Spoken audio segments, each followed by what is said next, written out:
is resting, rotated out of this one, and we're underway. The first ball, bowled by Hutton, outside the line of the off stump, and Clark lets it go through to the keep. Here's Hutton bowling to Graham Clark, right-hander, brother of Surrey's Jordan, and he's away, punching it through the offside. He's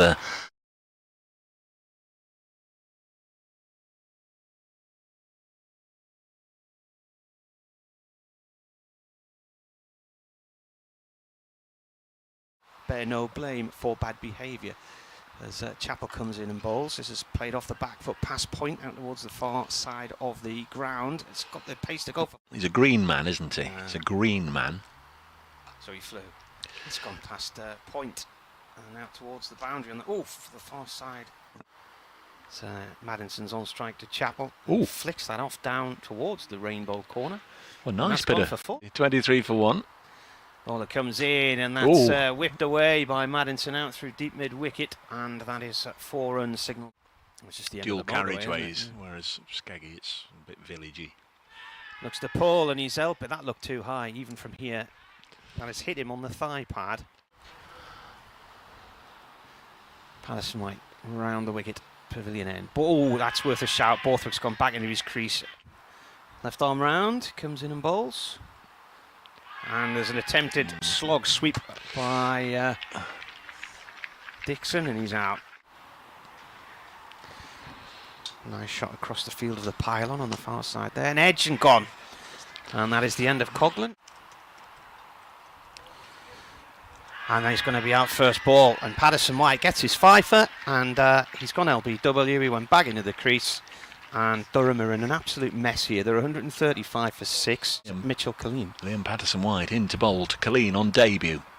Will this be the hat-trick? It won't. It's turned away on the leg side, confidently and competently, and a single. 177 for 6. 6 balls clipped into the hands of mid-wicket, and Colleen goes soft as you like, chipping Montgomery into the hands of Asiba Mead, and Notts do get the breakthrough. Durham could be aiming for here, I guess, get to the end of the 50th, and well, if they can get to the 45th with a couple of wickets left. LBW shout given. Neil Malinder raises the finger, and Zach Chappell gets his first wicket. In the other FA Cup semi-final, as Singh bowls, driven down the ground by Travaskis, and he's going to get to his 50 here. He's coming back for 2. It's cut off just in front of our commentary position, but his second 50. Bowled him, stumps akimbo. Chappell full pitch delivery, Gibson swishing all round it. As well as a headache probably, but if it's nothing worse than that, we're all grateful. Now Travaskis heaves it away onto the leg side into the same spot. Just cleared the spectators, one bounce. As Chappell bowls to Rushworth, had a little bit of a fiddle and he's nicked it through to Shadendorf, and that's that. Rushworth goes for 1.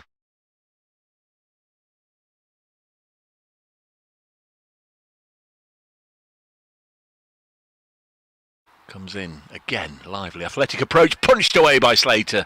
Notts up and running with a boundary through the offside. 4 runs, nice looking shot from Rushworth bowls, and Slater has slapped this out for a pizza over onto the Rushworth bowls. Oh, he's bowled him off stump. And that is the end of Slater. They hit half-time at the City Ground and come back here for an update. And here is Budinger, and for the first time he unloads, and that might also be out of the ground. Forest's first Premier League goal in 23 years. Driven by Shadendorf out through the covers towards the ice screen. Then Lyndon James, then Matt Montgomery, then Lyndon James. Yeah. There's Budinger just opening the face, running it down towards the third man fence, and the ball will win that charge despite Graham Clark. Thank you very much. Drissel bowls, worked off his hip nicely, and is there any protection out here? There isn't. That's going to be another Budinger boundary. Whipped it through mid wicket. Of course, only 2 allowed out.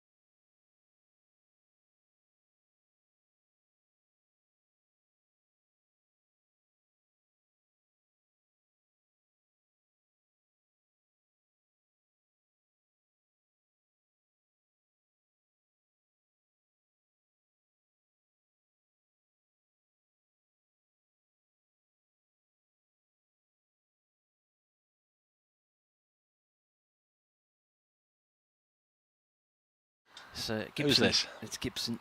Right arm over from the course lane, Oof. and that's towed up in the air. There's 2 under it, and it's looping around. Oh, and they've held a catch against a bright sky. And that is the end of Buddinge. Well, that'll be Dressel then, won't it? It will. That's exactly who it is. Oh, you're out. There's a dreadful waste of a wicket as even in- Schardendorf comes charging down to try and keep him quiet. Bowls. And it's hit into the offside, and he has got him. Caught an extra cover. Now that could be a hugely significant moment. Next delivery on its way. Hit him in the pads and gone. Lyndon James goes. He went deep into his crease. Is there going to be a little bit of a spurt on Liam Patterson-White's bowled? Second ball sent down in senior cricket. Mentioned Kegworth earlier.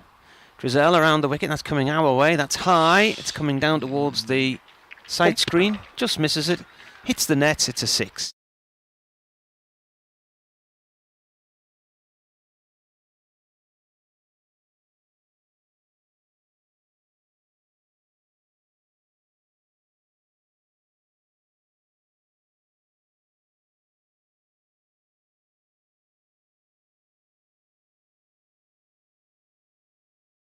On the UK, playing in the UK with initially the help of a German passport. Somewhere along the line he's played a nice looking shot out onto the offside, and there'll be a couple of runs. He's on to 52, 196 for 6. We've not been knocked off the BBC website for a while.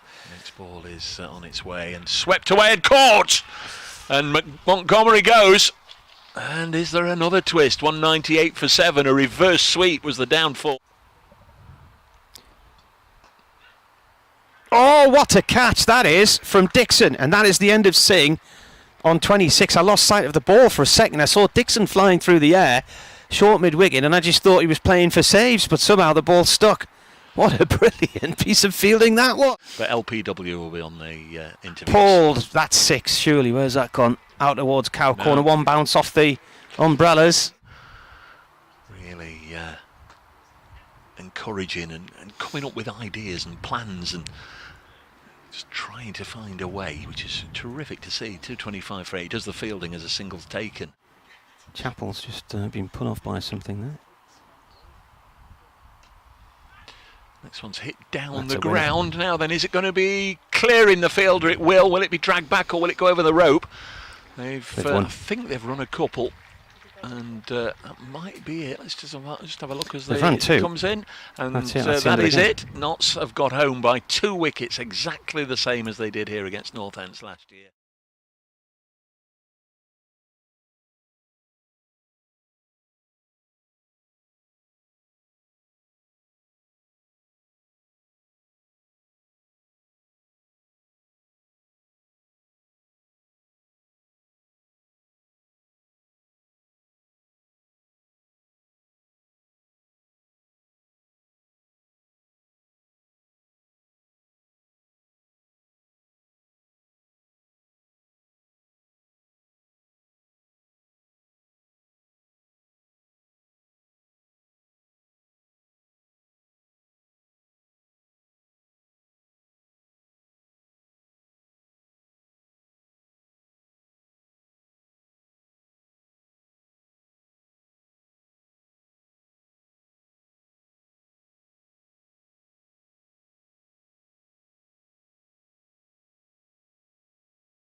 roasting at Taunton.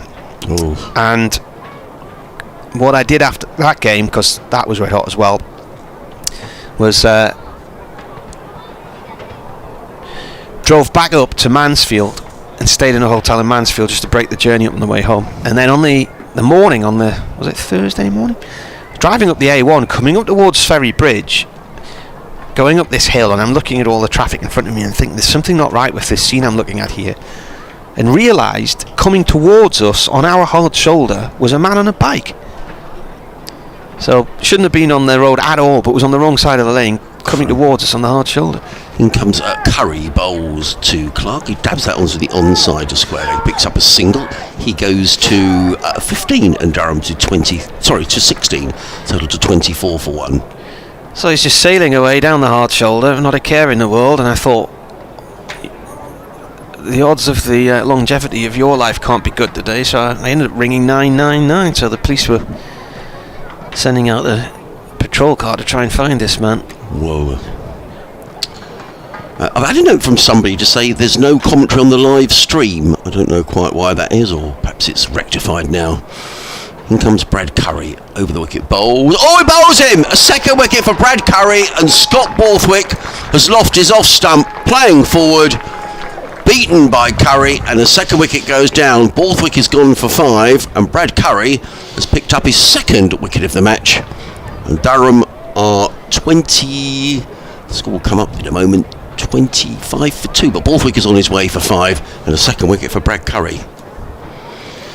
He's just played the wrong line there. Didn't get down enough to it. He's gone forward, but he's not gone forward towards the ball. He's gone forward as if the ball was pitching on middle stump, but it's taken the bottom of off stump and taken it out the ground. Not a good start for Durham again. You say again, has that been a feature of their start? It has, yes, and it's just not been a good season. 1 win in the Championship, only 10 defeats in the T20, which was their joint worst season in the T20, and just the 1 win in this. At least this competition last year brought some respite, and they actually played really well last year. They're missing David Beddingham.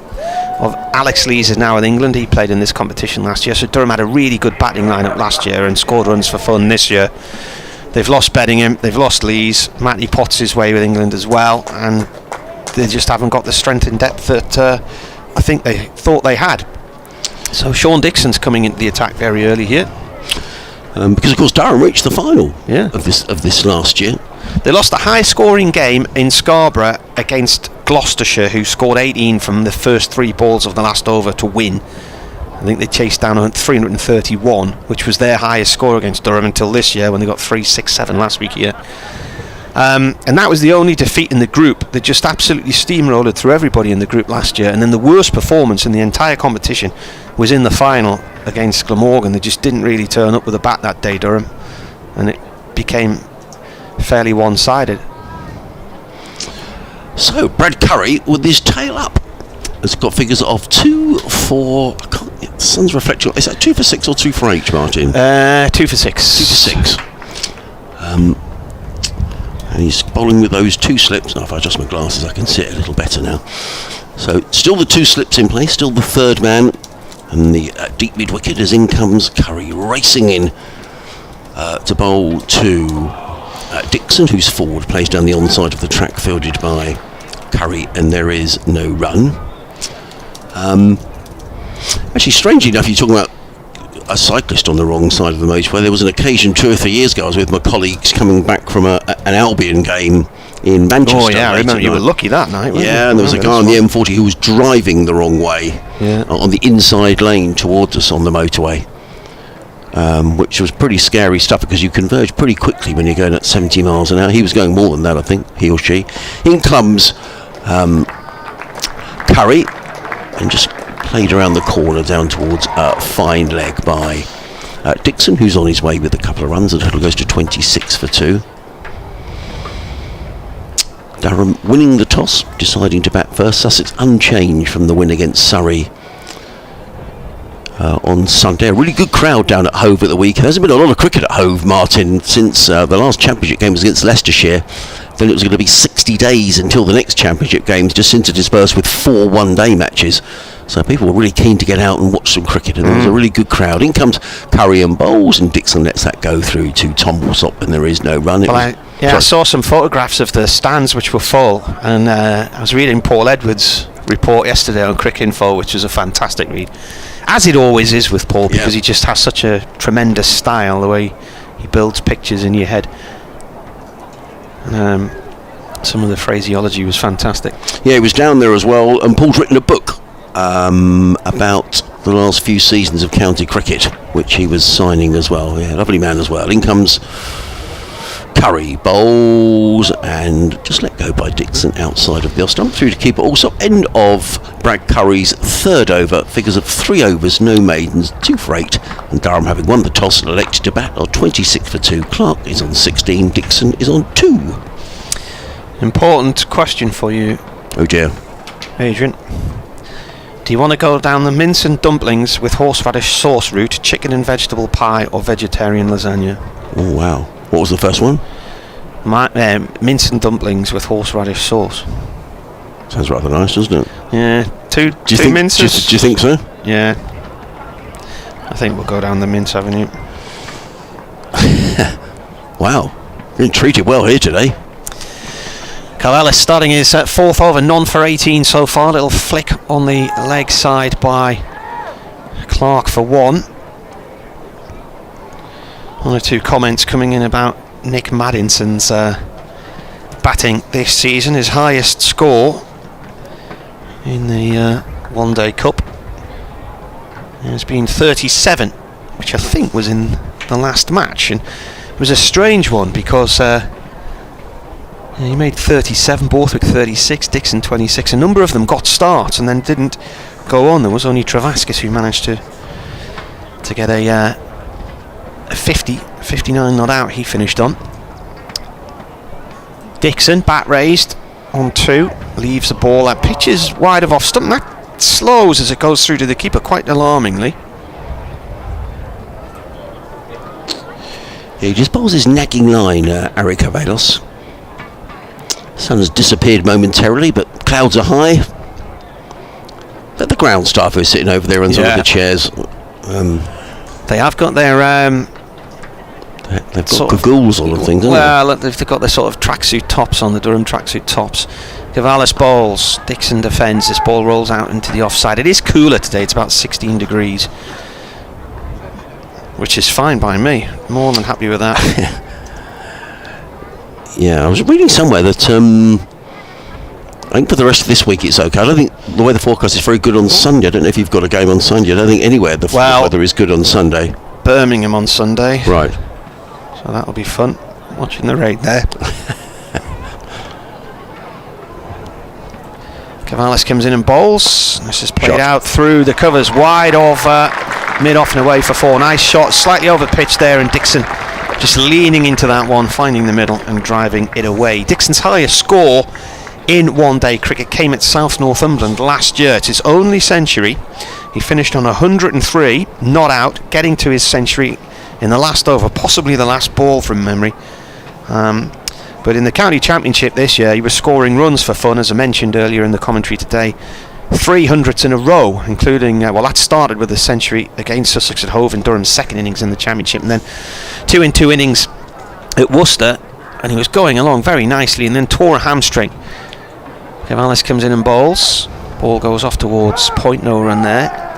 And was out for a long time, so missed the county championship match at Lords, which was about the 20th of May, something like that. It was the weekend Sunderland won the playoff final at Wembley, so that's when it was. And only made his return last week. Now, he had been playing for Felling in the North East Premier League in recent weeks and was named in Durham squads in the One Day Cup, but for some reason wasn't picked. So he's in the side now, and he's on 6 as Cavalis bowls. This is played up to mid-on this time, and Daniel Ibrahim fields that one, no run. Oh, someone's shouting, aren't they, around the That is Jamie, who's well known around these parts. His dad brings him to the matches. His dad's his carer. Oh, lovely. And he takes him to local football and all over the place. Right. So quite often in the winter we'll see them at Sunderland RCA, which is the Northern League team, just not far from where we are. I'm not sure where they are in the ground today. Well, Well, he's enjoying the cricket, whatever. It's it's a lovely day to be out. In fact, funny, looking around the ground, there's quite a few people in actually, Martin. Well, free admission today, so why wouldn't you come? Brad Curry is going to bowl his 4th over, coming into bowl to the right-handed Graham Clark. He's in and bowls, and Clark drives straight back down the track. Good stop by Curry of his own bowling, and there is no run. Hugh Johnson has been in touch at Sussex Cricket at bbc.co.uk if you want to send an email, or Twitter is at Marty Cricket or at BBC Sussex Sport. Talking about Ollie Carter, who says after a good spell with the bat, including a century in 50s, he must consider himself a bit unlucky not perhaps to be in the side. Hugh goes on to say, are the rumours about Kent Ollie Robson coming to Sussex as the keeper true? I have no idea, Hugh. In comes Curry. Bowls a wild shot. Well, there's talk of him coming here, because he was wide outside the off-stump, taken by Allsop, no run. He was here on loan during the T20, so he played for Durham in the T20, and then in between, when there were county championship matches, he went all the way back down to Kent to play for... And scored Kent. A sack of runs, didn't he? I think he scored one big... did he score a double 100 somewhere recently? In the one-day cup last week, wasn't it? Maybe it was. I think that's the highest score in the country, isn't it? What impression did he make up here, Martin? He had the odd decent innings, but... Curry in and bowls, and forward comes Clark. Curry fields off his bowling, no run. He got 206 not out for Kent against Worcestershire. I think it was last week. I've missed my update. Hang on. Done.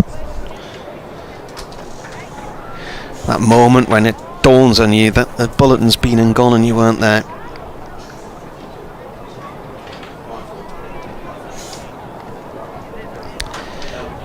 Curry is halfway through his 4th over, bowling left arm over from the Lumley end. That one angles back in towards Clark, who pushes it back towards the bowler just beyond him and goes for a quick single. Good running. Clever cricket. At Marty Cricket on Twitter, or you can email weircricket@yahoo.co.uk.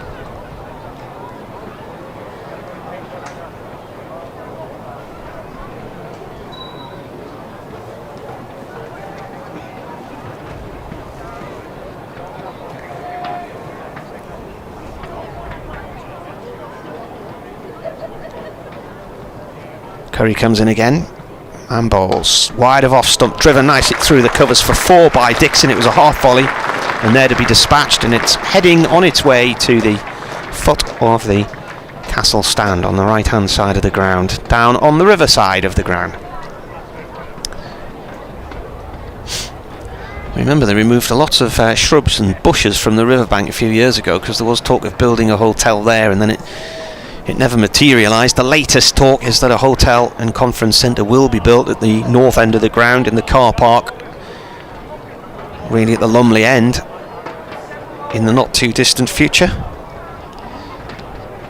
Curry bowls, it's wide of off stump, left alone by Dixon, and sensibly as well, because that was the final ball of the over, and having got a boundary previous delivery and 5 from the over, he just let that one go by. So 8 gone here on BBC Radio Newcastle and BBC Radio Sussex and Surrey, and Durham are 36 for 2, having elected to bat.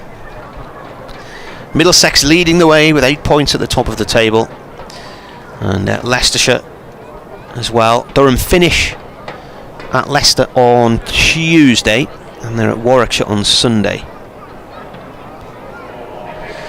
Going to see a change of bowling now, and coming into the attack will be Henry Crocombe. He's 20 years old, he's a right armour, medium fast. This is his 8th match. First ball bowled to Clark is played out through mid-wicket for 1 run.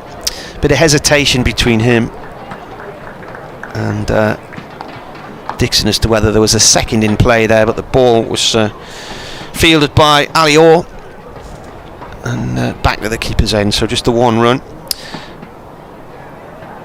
So Henry Crocombe made his List A debut last year. He's got 6 wickets, best bowling 1 for 19 against Leicestershire this year. Plays his club cricket for Hailsham. He's played for Eastbourne as well. Comes in and bowls, tries the Yorker length ball and off stump, dug out by Dixon as he fends it away down towards gully. 1 run. Crocombe, like a number of these lads, has been with Sussex through the age groups since the under-14s in his instance. Curry, who has been bowling, he's 23, this is his 5th game. And he's taken 7 wickets now, including his 2 today. As Crocombe comes and bowls again. Played away off stump by Clark, out towards short extra cover. And Curry, best figures 2 for 24 against Leicestershire this year. He's been with Dorset's age group sides, and he's played for them in the minor counties from 2018 to 2022. He's played for Scotland's A team as well, and he did have a spell with Durham Seconds last year. Curry. Crocombe in, defended it very late there by Clark. The temporary stand, and suddenly got a row of people sitting right along the middle of it at the very back row, so row 19. I think they look like a girls' cricket team, so they're quite high up there. Where's that, Martin? The green seats at the far. Oh, right, okay, yep. Crocombe comes in, Finkel end, defended by Clark. This goes into the offside. So these two so far have put on 14 in 20 balls. Durham losing Nick Maddinson for 1 at the start of the 4th over, facing Curry. It looked to me like he was trying to leave the ball, and it found the outside edge of the bat and went to second slip. And then Borthwick played and missed at a ball from Curry, which took his off stump out the ground when he was on 5. Crocombe in, cut down towards the 3rd man boundary by Clark for 1 run, fielded in front of the Health Club by Curry, I think. And that's the end of the over. So we've had 9 overs here on the BBC, and Durham are 39 for 2. Live cricket here, BBC Radio Sussex, BBC Radio Newcastle, in the sunshine in the northeast. I just had a note from somebody in Brighton who says it's pouring with rain down here, so we've definitely got the best of things here. And as Martin was saying, it's Community Day here, so admission absolutely free to everybody who wants to come along. And certainly away to our left-hand side where the Players' Pavilion are, there's rows of white seats, and there's a decent crowd. Particularly as Durham haven't had the best of times in this competition, so what's not to like about going to this ground? Thinking of the crowds that got in for the One Day Cup last year when they were doing well, we had some big crowds. Did you? The atmosphere was fantastic, but we've had some decent crowds this year. Just the action hasn't been the same, and the victories haven't been the same. Well, it's going to be Brad Carey who's coming around the wicket to the right-handed Graham Clark, who's forward and plays down to mid-on, and there is no run. So this is the 10th over of the innings, and after this we'll be into power play 2, which will mean that Sussex will be able to put 4 fielders outside of the 30-yard circle if they want to. They don't have to, of course, but you can have a maximum of 4. Curry waits, he's just got the 1 slip in place. Right-handed Clark on 20. Curry bowls. Clark forward, plays that into the offside, and there is no run. Yeah, exactly 20 off 36 deliveries. But the sun is out. There's a bit of cloud around, but it's pretty high-level stuff. Cotton wool clouds above the ground.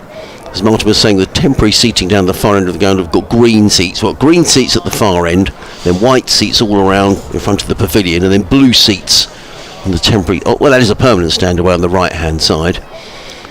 This ground, I asked Martin how many people this ground would hold when it's full, as in comes Curry and bowls, and driven nicely by Clark. That's another lovely shot. It's the second lovely cover drive that he's played this morning. No chance at all for the fielder there in the covers, and Cheteshwar Pujara just has to trot back and field the ball. Clark goes to 24 and Durham to 43 for 2. As it's set out now, about 15,000.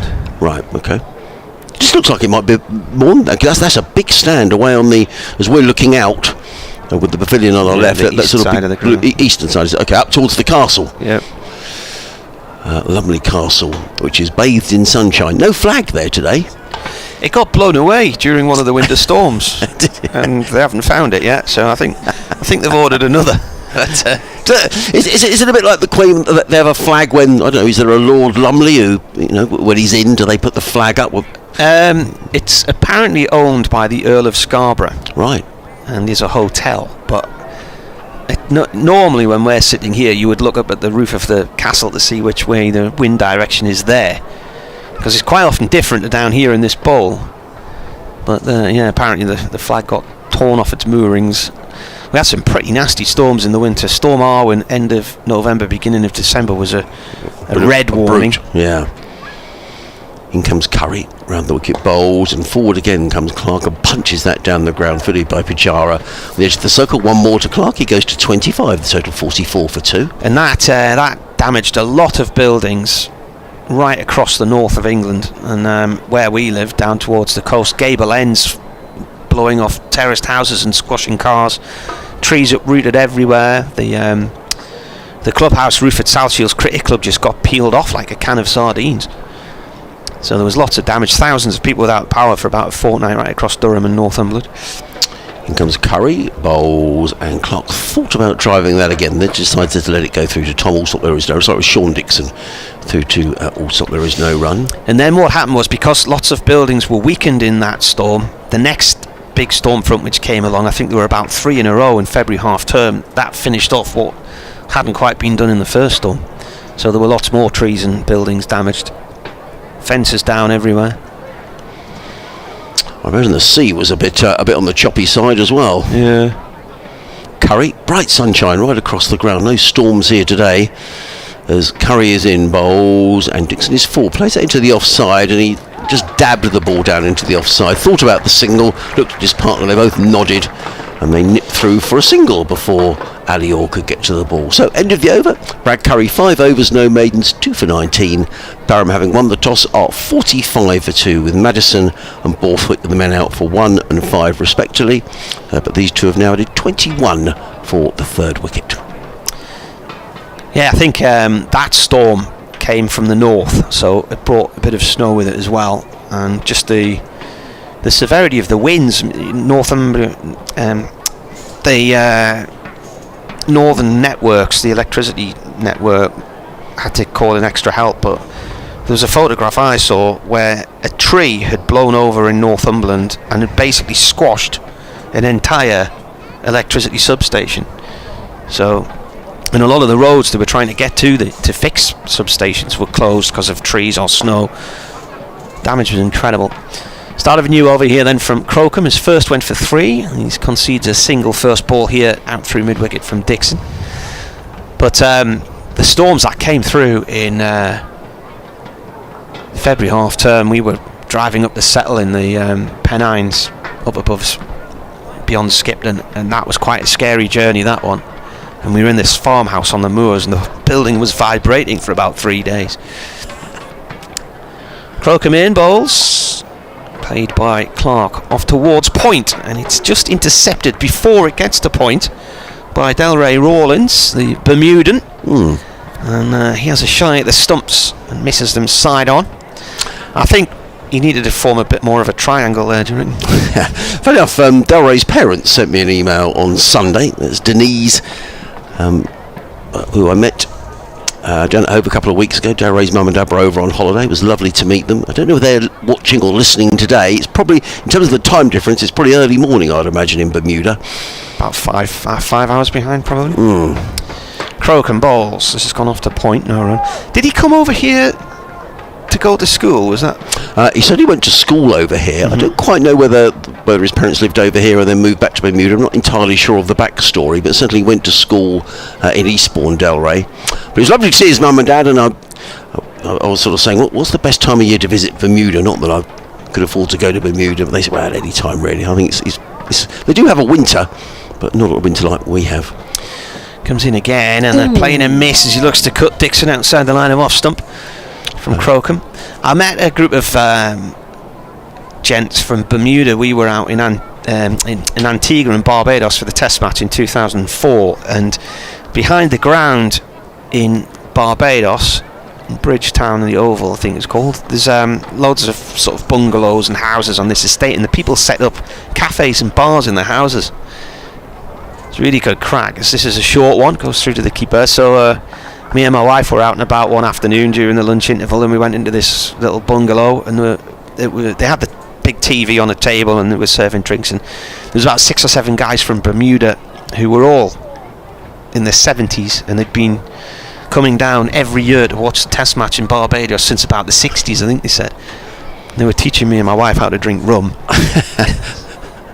Croak him in, over pitched, played bang into the ground and back to him. He snatches it one-handed, and that is the end of the 11th over, 47 for 2. And they don't put coke in it. They think that's a heinous crime, so they were just adding little bits of water. So I say teaching us, giving us tips. We maybe had 1 or 2 little glasses of rum because we drink responsibly, and then left again. But it was great round those houses out the back of the ground, because lots of people were doing different types of food, and flying fish is quite a popular dish over there. Very nice. Also flying fish. Yeah, you've got to jump up and catch it and then cook it. It's incredible seeing them out on the sea. They have wings and they basically skim across the top of the waves. Amazing. Look like little sparrows with fins. Brad Curry's going to carry on from the... Is that the Finkel end, Martin? Yeah. In his 6th over, figures of 2 for 19 at the minute. He's got 4 men outside the circle. I'll explain where they are in a minute. As in comes Curry, left arm around the wicket, bowls, and a play and a miss from Graham Clark, looking to crack that one away through the covers. Goes through to Allsop, there is no run. So there is a third man just down below us, that's Henry Crocombe. A sweeper on the cover boundary. Then on the leg side, there's a deep square leg and a fine leg. Then inside the circle, still the one slip in place, 3 men saving one on the offside, and a mid-on. So just the 3 fielders on the leg side as Curry, the sun has momentarily disappeared.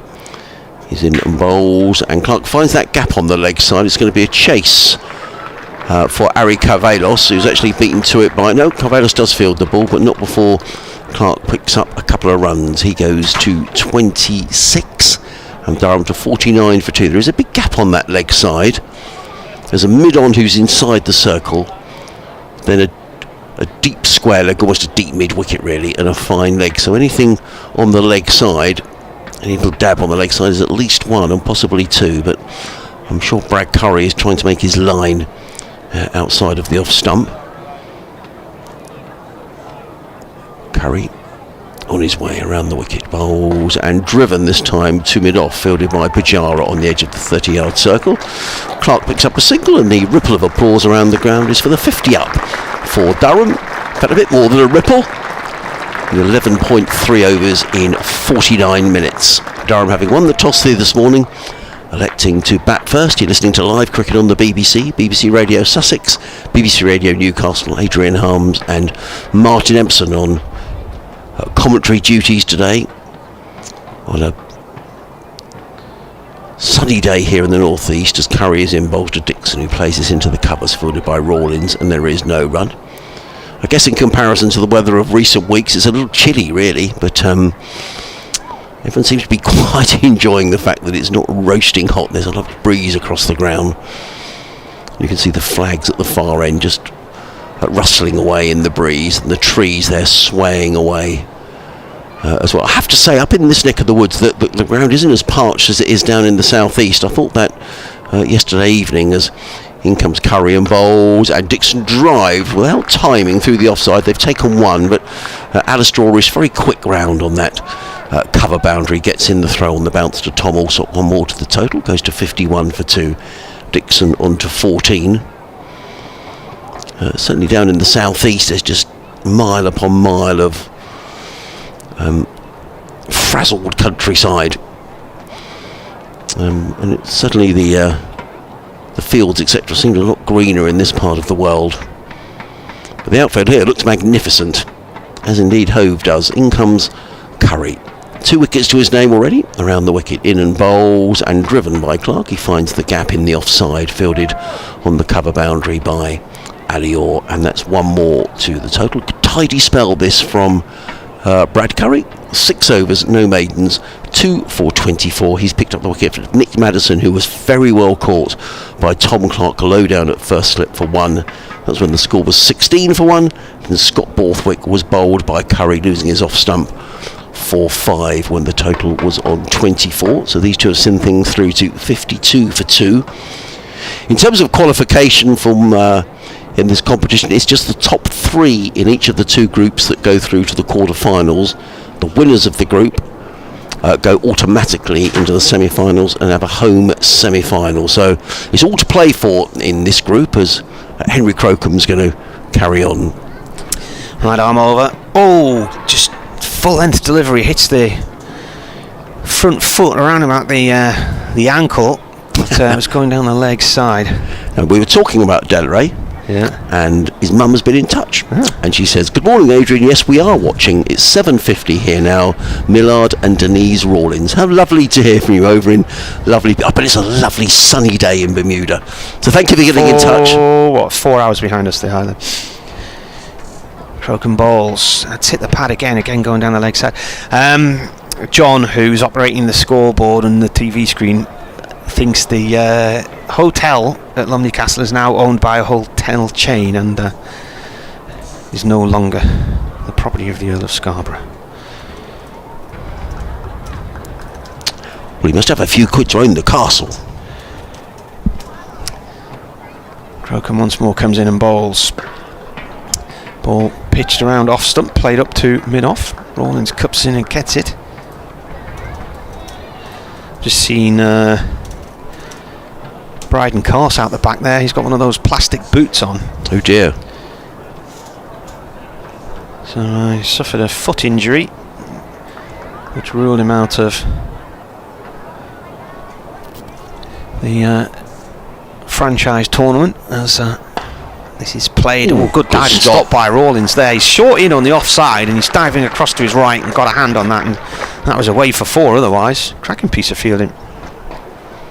That would have pleased Mum and Dad, wouldn't it? Lovely bit of fielding, diving away. He's had a really good competition, Del Rey, actually. He'll play a key part with the ball as well a little later on, and we'll bat at number 6.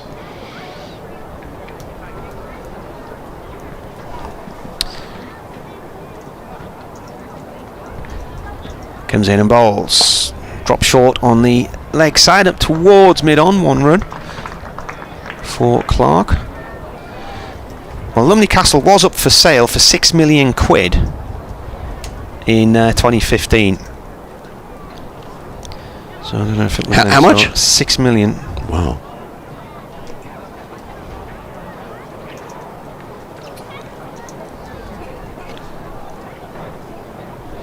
Remember, there was an objection to Durham putting the floodlights in here from the Earl. The ball's gone off towards backward point. And that is the end of the over. 13 overs gone, 53 for 2.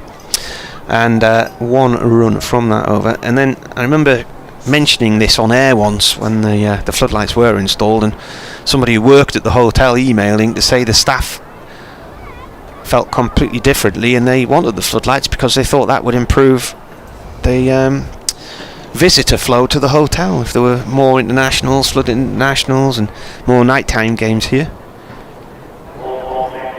I think the last time I was in there was with you when we went in with Jason Swift and Jason Gillespie. Yep.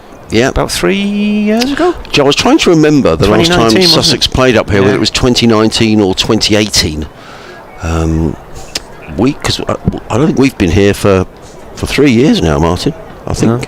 Yeah, well, nothing in 2020. Nothing in 2020. 21. It's going to be Ari Carvelos who's back into the attack. 4 overs for 23. A little expensive by Ari's standards as he comes running in for the finger end. He's in and bowls and clipped away through mid-wicket by Graham Clark. Picks up a single fielded down at deep mid-wicket by Harrison Ward, who gets in the throw. 1 more to Clark. He's playing very nicely. He's on 32. And Durham are 54 for 2. Durham have appealed against losing 2 points. Martin, where is that process going? I mean, because I have no idea. Because you'd have thought they'd have to come up with a decision before the competition finishes. I mean, now it's saying in the build-up to this game, I don't think it really matters that they've been deducted the 2 points because they're not going to get out of the group anyway. But Carvelos in and bowls and driven by Dixon to mid-on, fielded there by Brad Curry, who shies at the stumps, well backed up by Del Rey Rawlins, and there is no run. If they were to get the 2 points, they'd have 2 points. You know, they're so far behind everybody else now. But interesting that some players can arrive at a club and bring their previous points with them, and none of the infractions have happened during this tournament. So the totting up procedure, where they went over the threshold, was actually during a recent county championship match. Carvelos in and bowled. Oh, and he plays on, does Sean Dixon. So the change of bowling has done the trick for Sussex. So credit to Cheteshwar Pujara. He brings back Harry Carvelos. And he was looking to... Well, he was back on his stump. To leave it, wasn't yeah, big. I think it's big inside edge, and he's lost his middle stump. So the third wicket goes down, and Sean Dixon is on his way for 14. A wicket for Harry Carvelos, and that's his 16th wicket in the competition so far. He's had a terrific run of form as the born in South Africa, has played cricket for Greece. During this trial period, he's done really well, back into the attack. And Durham are 54 for 3.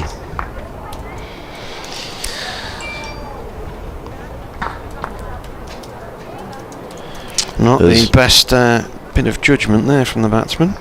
And I think Maddinson looked to leave one before and edged to the slips, so he's added 30 there with Clark, who's on 32, 54 for 3, Durham. I just wonder whether the pitch is doing a little bit, Martin. Either way, Sussex will be delighted. The new man coming in is Liam Travaskis, who batted very nicely down at Hove in the county championship match when he, from memory, made 86, I think it was, in the first innings. I'll just double check my notes. He made 88. He was 88 in 87 balls in the first innings. He was the top scorer by a mile. Before he was caught by Ali Orr off the bowling of Mason Crane, who at that stage was on loan to Sussex from Hampshire. A couple of championship matches that Mason Crane bowled. I mean, his season's turned around because he's playing in the 100 now. For one of the franchises, I can't remember which one.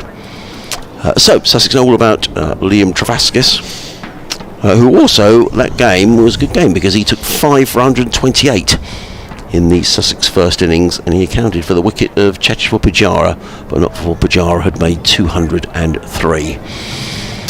So the sun is back with us, and Harry Carvelos is running in from the Finkel end of the ground. Sussex keeping the slip in place as he's in and bowls, and good delivery, bit of extra bounce there from Carvelos, and well played by Liam Travaskis, who just watched the ball and looked really suspiciously at the pitch as the ball ends up in the gloves of Tom Alsop, and there is no run. So there seems to be a bit in this pitch for the seamers this morning. 2 wickets for Brad Curry, 1 for Harry Carvelos. Durham winning the toss, 74 for 3. Lovely morning here in the northeast, sunshine bathing the ground. Carvelos with this very straight approach to the wicket is in and bowls, and Travaskis is beaten outside the off stump. That's a good delivery by Harry Carvelos, just perhaps leaving the left-hander Travaskis taken by Tom Alsop, and there is no run. Not a good start from England's point of view. They've lost Alex Lees for 5 and Zach Crawley for 9, 39 for 2 in the 14th over against South Africa. Quite surprised they're playing, to be honest. Lees caught behind off Rabada. Crawley caught by Markram off Rabada. He's had a shocking time, hasn't he? In comes Carvelos, bowls, and forward comes Liam Travaskis. Ball of good length, good over from Harry Carvelos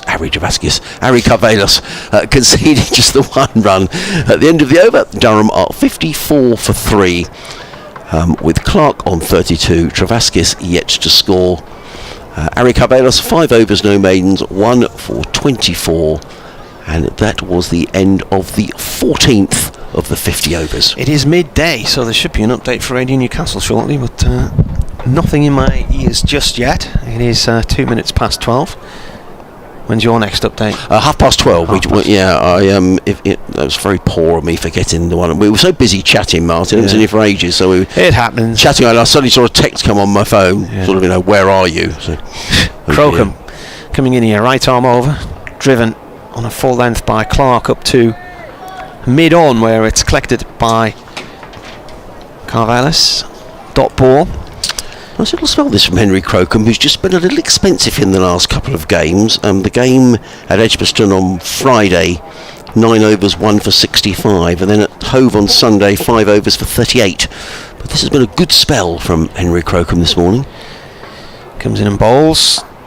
Played back to him. Sounds like he should be running a auction house Henry Crocombe in some country village somewhere, a little market town in Wiltshire. Henry Crocombe auctioneer. Or a barrister, a QC. Right. Henry Crocombe, QC, for the defence. I'll tell him that when we see him. Here we go. There we go. Crocombe in again. And defended by Graham Clark.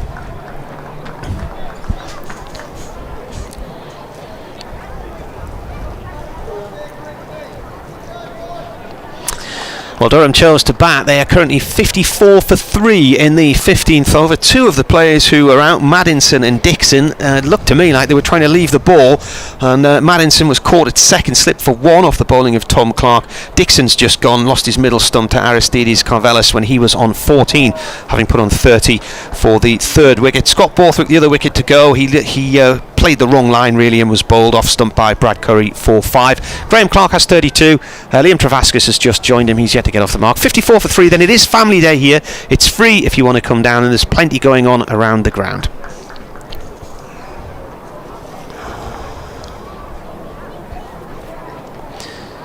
Crocombe in again, bowls. It's been a very good ball. Every ball's been on the money and every ball's been defended. And there's just one delivery left now for this to be a maiden. No, I agree. I think he's bowled really nicely here, Henry Crocombe, this morning. So it has been a little expensive in a couple of the games, but he's bowled a really good line here this morning.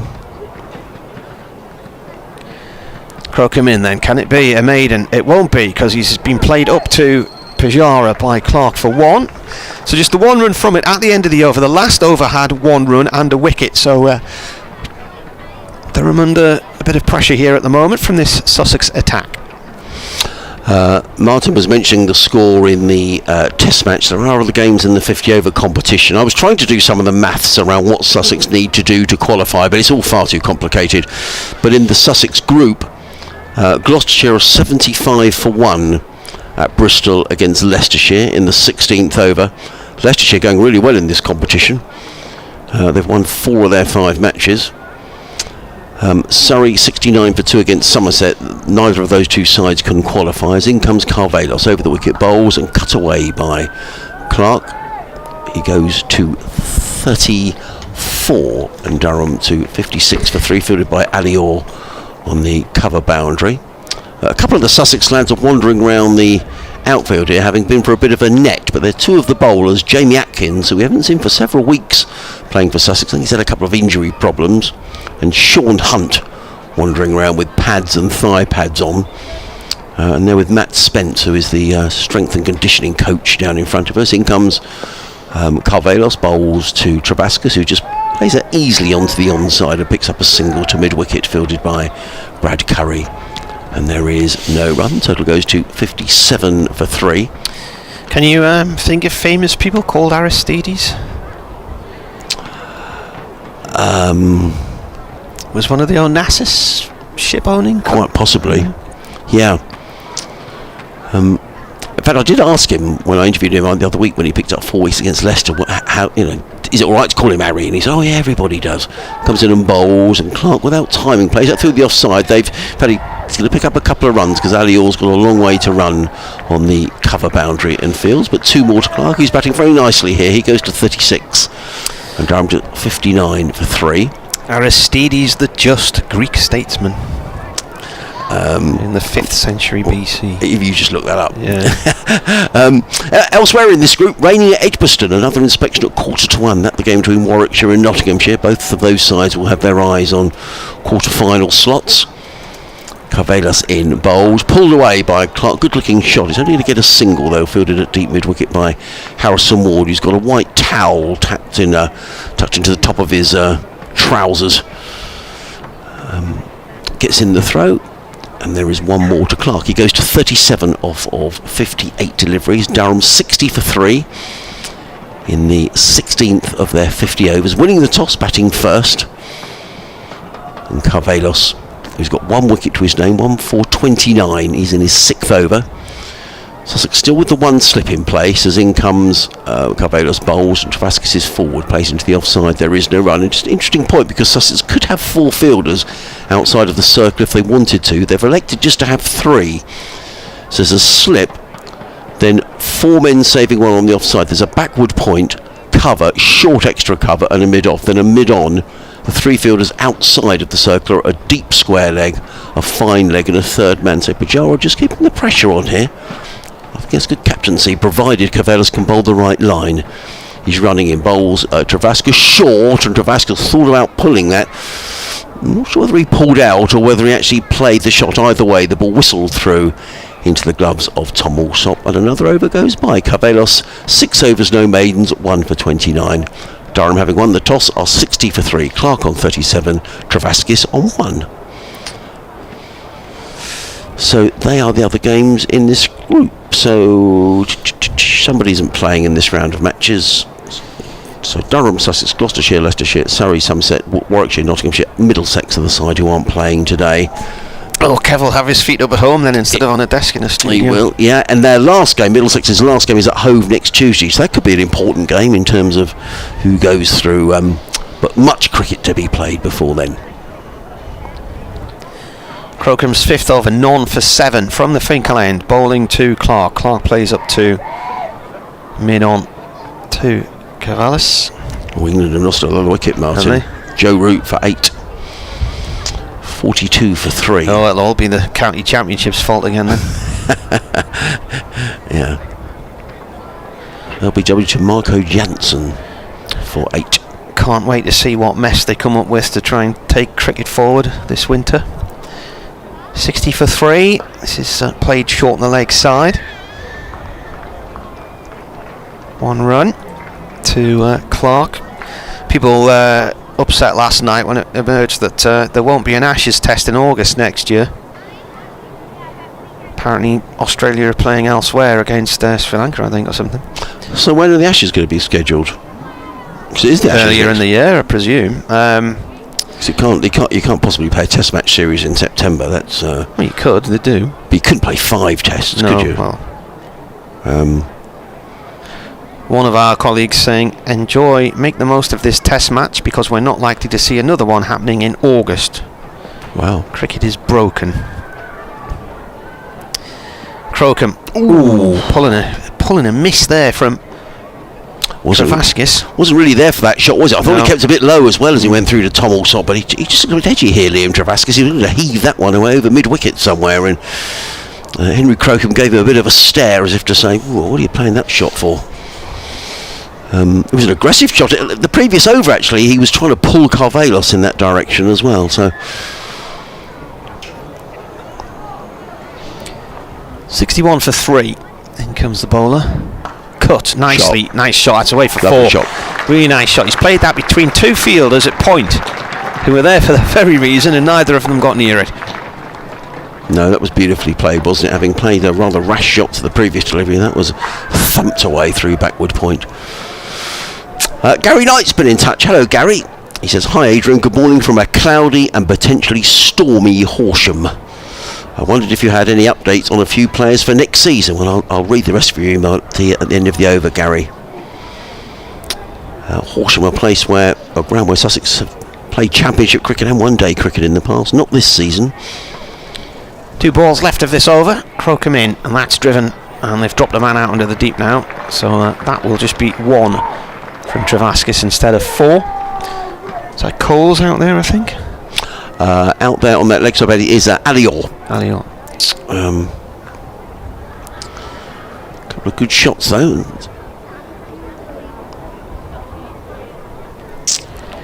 66 for 3 then, and Clark on 38. Travascus has 6. Durham lost Maddinson for 1, Borthwick for 5, Dixon for 14. Last ball of the over, and that's driven by Clark out through the covers towards the pavilion side of the ground for 1, and he'll keep strike. He has 39 now. Durham 67 for 3 here on the BBC after 17 overs. And Henry Crocombe 5 overs, no maidens, no wicket for 14. So Gary says, with the impact Brad Curry and Harry Cavelos have made recently, I'm a little surprised the club hasn't confirmed whether they will be offered permanent contracts. I understand there may be an issue with Cavelos having to be signed as an overseas player, but to my thinking that wouldn't be a bad thing, as he's looked a real find with bat and ball. I've no further news on that, Gary. Certainly when they played at Lord's, we were told it was a month's trial that they were going to be coming on. Now, whether that's been extended or is due to be extended, I don't know, but that's perhaps something I can ask after the game today to try and get some answers as to them. But certainly both of them are bowled very well. So, and that month must be pretty much up, because it's pretty much a month since Sussex played at Lord's. As regards Curry, perhaps the issue may be having 3 left-arm quicks on the books with Hunt and Garton already on board, ? During your recent interview with Cheteshwar Papara, did you have an opportunity to ask whether he might return next season? I desperately hope he does, because I think he ranks very highly with other overseas players we've had over the years, such as Mushtaq Ahmed and Murray Goodwin. Delray Rawlins is into the attack. In bright sunshine, comes in and bowls to Clark, and Clark works out into the offside and picks up a single through the covers. There is no run. I did speak to Cheteshwar, Gary, as you know, and I didn't ask him. I thought I'd perhaps wait a couple of evenings. He's due to play these 3 matches, and then any remaining matches in the 50-over competition.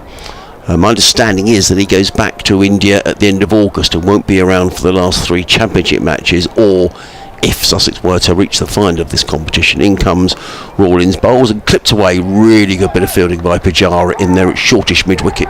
He's an excellent fielder, I have to say, in the covers or around the mid-wicket area. In comes Rawlins, bowls, and trying to work that way on the offside is Travaskis. Doesn't time it and fielded by Alsop, who comes from behind the stumps. But I didn't ask him, but I will ask before the end of the season. And I think it would be great if he came back, obviously. In comes Rawlins, bowls. Travaskis clips this through the mid-wicket gap. Orr is very quickly round. A good bit of fielding by Ali Orr on the mid-wicket boundary. One more to Travaskis. He goes to 7. The total to 69 for 3 in the 18th over. As Rawlins, who does get through his overs very quickly around the wicket, is in and bowls. Clark plays to mid-wicket, fielded by James Cole, so there is no run. Lastly, I have some news on Jack Carson. He's been bowling in the nets and told me via social media he's hoping to play in the last 3 championship fixtures. Well, that's great news, Gary. Thank you for that. I'd saw Jack around the ground on Sunday as Rawlins is in and bowls. And Clark whips this one down. Oh, good bit of fielding by Daniel Ibrahim at short fine leg. Certainly prevented a boundary because he had no one behind him on the edge of the 30-yard circle. Nonetheless, a single to Clark. He goes to 41. And at the end of the over, Durham are 70 for 3.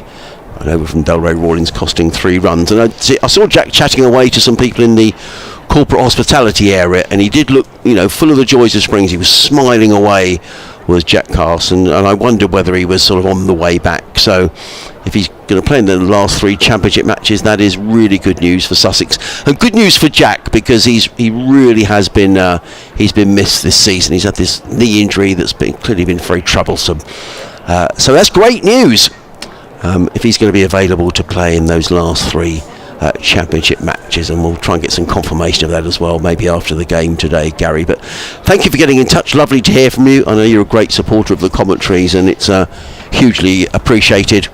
And don't get too down in the dumps, Gary, about West Ham's start to the season. Lost at Forest, didn't they? Ibrahim into the attack for the first time today. First ball drifting towards leg stump, played off towards deep square leg by Clark for 1.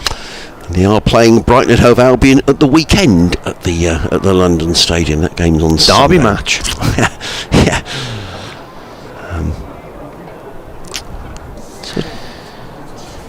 So Sussex have gone. I mean, in terms of other options bowling today, this is the 5th bowler that Sussex have used. The other bowler he's got up his sleeve is James Coles, who's fielding at backward point at the moment.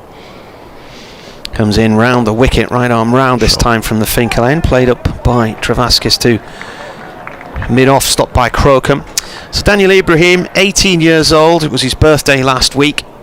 This is his 13th game, and he's taken 5 wickets so far. Best figures 2 for 54 against Essex last year. Born in Burnley. Yep. He's a mighty claret. But he's been down in Sussex for a while. Played for the under-14s and through the age groups. Balls again, right arm over. Played to short mid-wicket this time. No run there. Fielding in there, Tom Clark. So what else can we tell you about him? So he started playing for their under-14s in 2017. His List A debut was last year. And he plays his cricket for Preston Nomads in the Sussex Premier League. So coming from Burnley and playing for Preston, you would have thought it would be the one along the A59, but no, it's the one down the south. He runs in, right arm over, and Played hard and stopped as well by Clark. Off Clark. Good Clark start. to Clark. Yeah, I think born in Bury, but I think spent all his life down in Sussex and Preston. His father's a good cricketer as well. And my boring fact that I relay every time about Daniel Ibram, he's the youngest ever player to score a half-century in the county championship, which he did at Headingley last year, and very nearly became the youngest to score a century at Worcester when he was out for 94. He bowls, and that is carved away by Clark out through the covers towards the pavilion side of the ground for one. The youngest for Sussex, or the youngest for anybody? Youngest ever in the history of the county championship to score a half-century at Leeds last year, when he was, I've got a note of it, 16 and so many days. So the youngest then? Yeah.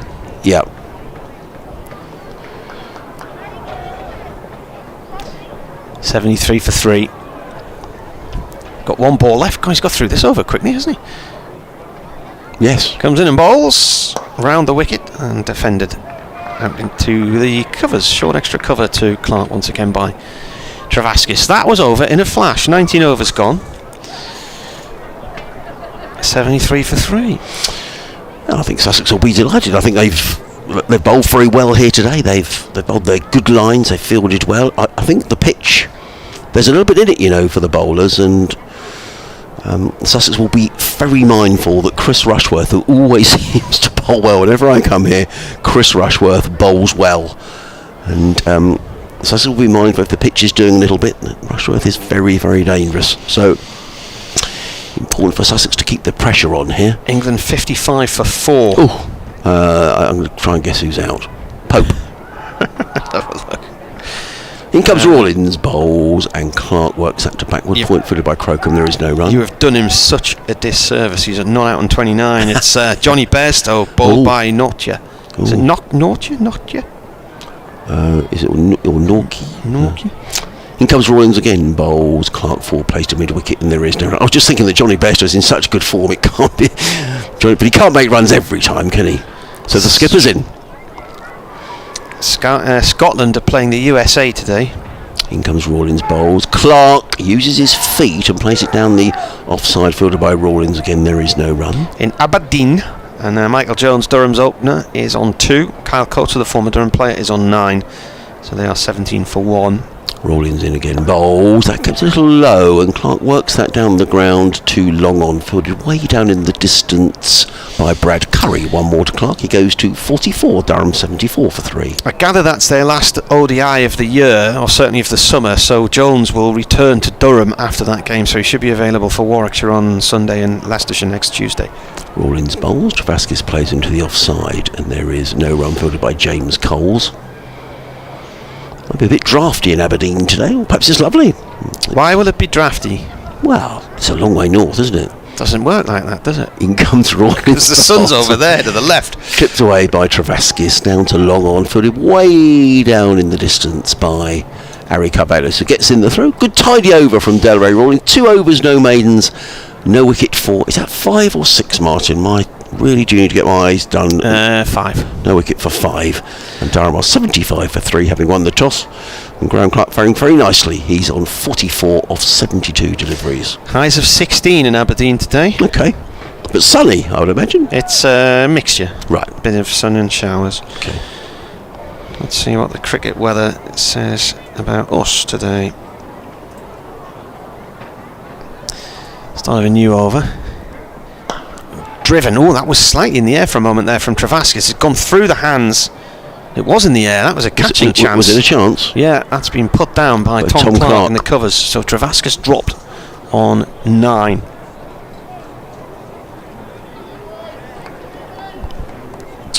Yeah, he looks disappointed, Tom Clark. It was low down, wasn't it? But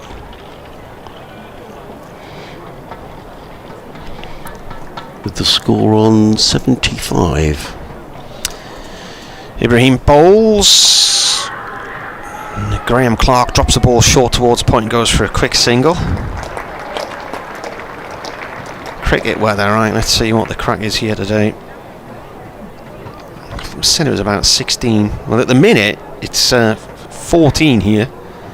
And we'll get up to 15. So Aberdeen has a degree more than we do. We do have a a gentle breeze from the northeast coming in off the North Sea, so that cools things down a bit. But we don't have any rain forecast today. Ibrahim around the wicket now to the left-handed Travaskis, who spoons one up in the air over the bowler's head and down to safety, just in front of our commentary position for 1. Strange shot that, wasn't it? It just sort of seemed to loft the ball down the wicket. Got away with it. Talk about the sea, Martin. I mean, have you been swimming in the sea this summer? No. Or is it too cold? No. No? The kids were swimming in there last week. Right. During that, the heat wave of a few weeks ago, Ibrahim comes in and bowls. This is dragged away down towards long leg for 1 by Clark. He moves on to 46, so he's edging towards that half century. Yeah, during that heat wave a few weeks ago in July, I hid away indoors when England played South Africa here in the one-dayer, and people were passing out with the heat in this ground. Yes, I remember seeing that. And I went out on the paddleboard that night in just a thin swimming top and pair of shorts rather than a full wetsuit. Ibrahim in again. Oh, an inside edge from Travaskis. It's gone behind the stumps and away towards backward square leg for 1. He's not really timing the ball well at all here, Liam Travaskis. He's just been dropped and he's just spooned another shot in the air and then an inside edge. Not coming onto the bat the way he thinks it is. Holding in the pitch a bit. Yeah, there were loads of jellyfish in the river that night, but it was just that was about 9 o'clock at night. I went out on the paddleboard and it was just oppressively hot. The last few days have been lovely, so there's been a lot of people swimming in the sea. But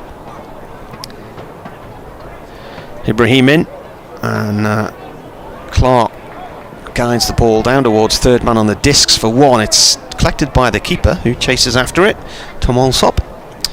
So that is the end of over number 21. And look at that scoreboard there. There was a single off every delivery on that over there. 81 for...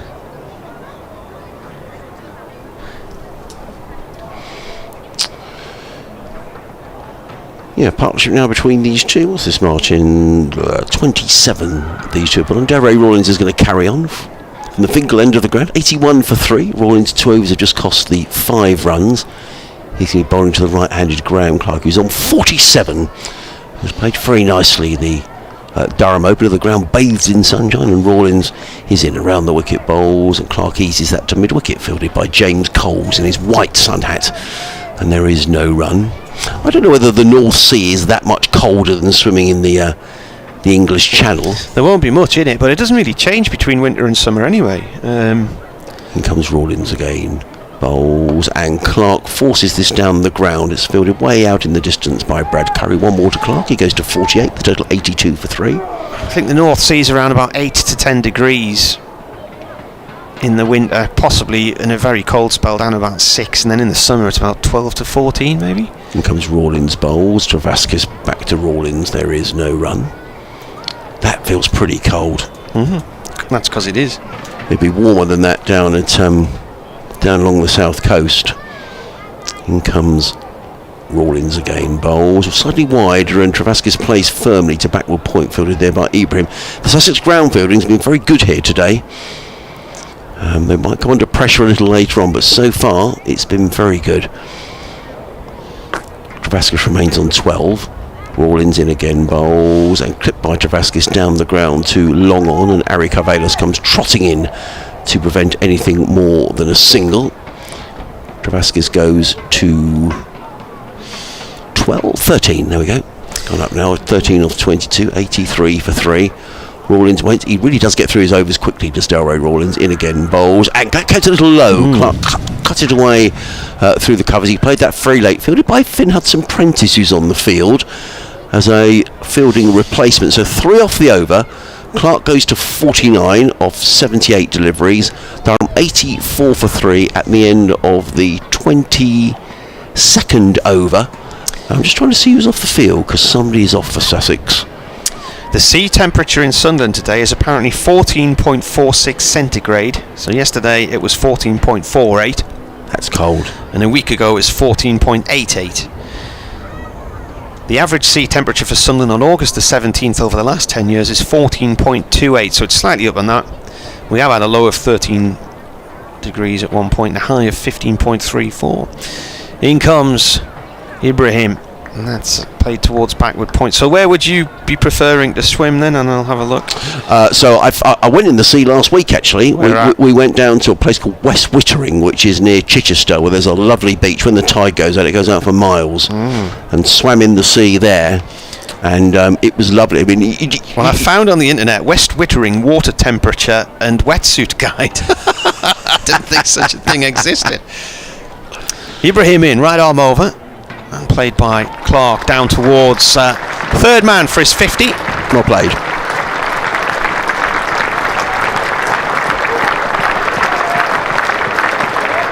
It's come in 80 balls, so it's a good crowd here, Martin, today. You know, you can just tell by the level of the applause. 4 times 4. And this season, that is the second time he's got to 50 in the One Day Cup. Played very nicely.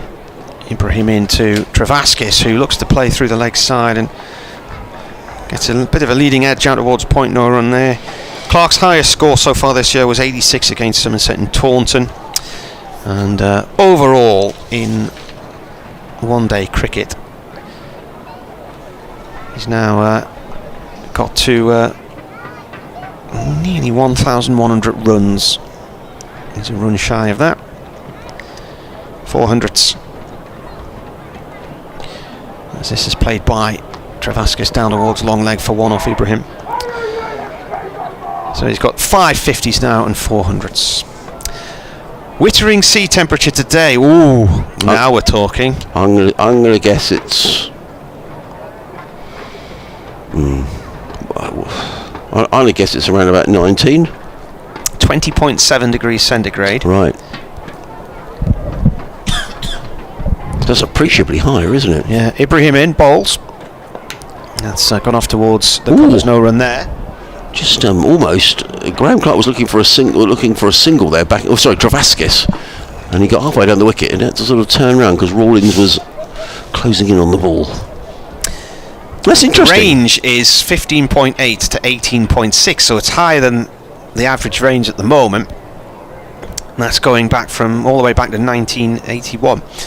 Of course, you will get the warmer Atlantic waters drifting in from there past the Scilly Isles.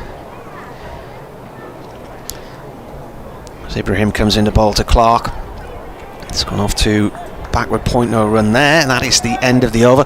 Whereas the way the North Sea fills up, the tide sweeps in through from the Atlantic, comes round the top of Scotland and then comes down the North Sea.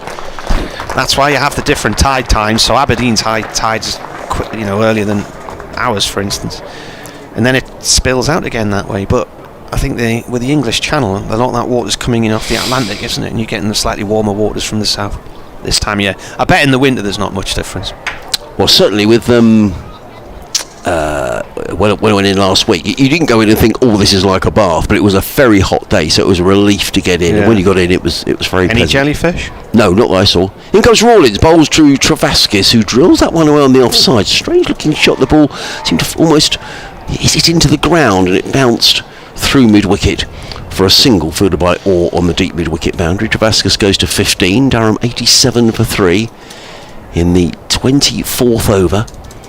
Rawlins still with that slip in place. Gets halfway into bowl and then aborts his run up and goes back again. So the 5 fielders inside the circle. There's a slip, a backward point, mid-off, mid-wicket and a short fine leg. Rawlins in bowls and Clark clips this to mid-wicket. Well fielded by James Coles, a tumbling stop in his sun hat. There is no run. Finn Hudson-Prentice was on the field, but he's now off again.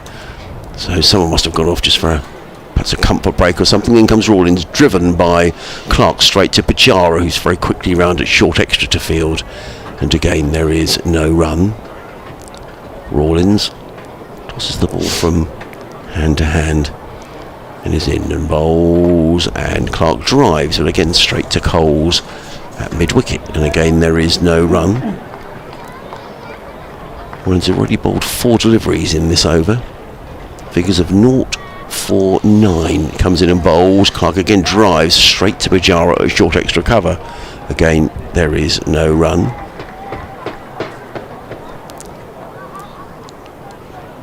Delray Rawlings, final ball of the over, in and bowls, and I've got to do an update to BBC Sussex, I'll leave you with. Oh, ball out towards the castle boundary here.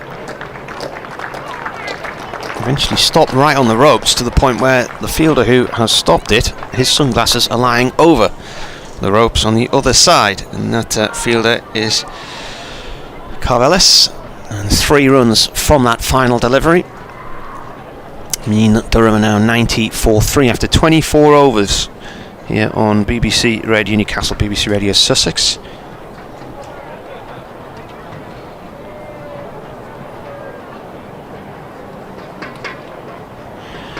Bernard's been on. He says in 1972 a 55 over competition was introduced, sponsored by a company making a dangerous product. This was played in a group format before going to knockout matches. The main one-day competition was a knockout from the start. Comments about the size of crowds in the 100 are misleading, as on some days now there's only one game for the men and women usually. I have wondered, how do these franchises operate on the backs of 8 county teams, or do they have to contribute in some way? Well,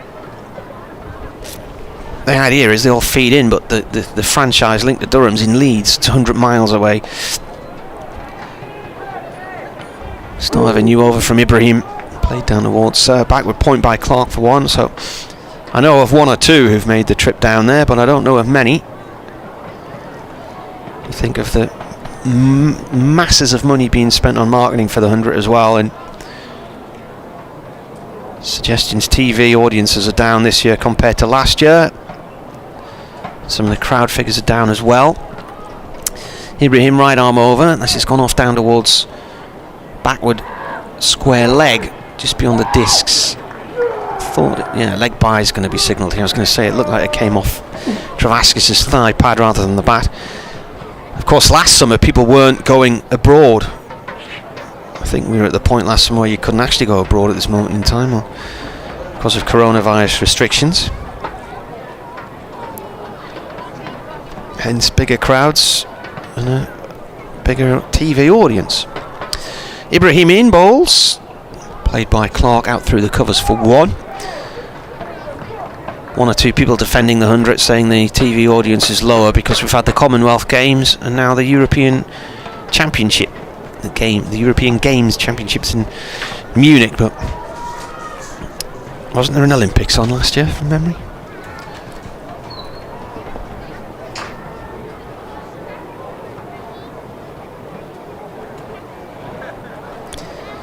Ibrahim round, playing a miss from Travaskis, and he wanders away, having looked to try and drive at a ball that just moved away from him outside off stump, had a bit of bounce in it as well. Travaskis is on 15 from 27, but so far he's looked like he's struggling to time the ball. He's out playing a number of shots again and again and again here. Ibrahim taking a bit of pace off the ball, and Travaskis threw the shot there before it had really come to him. Here's a bowler again, right arm round. Travaskis drives at that one, and that's gone up to mid-off. He'll get a single.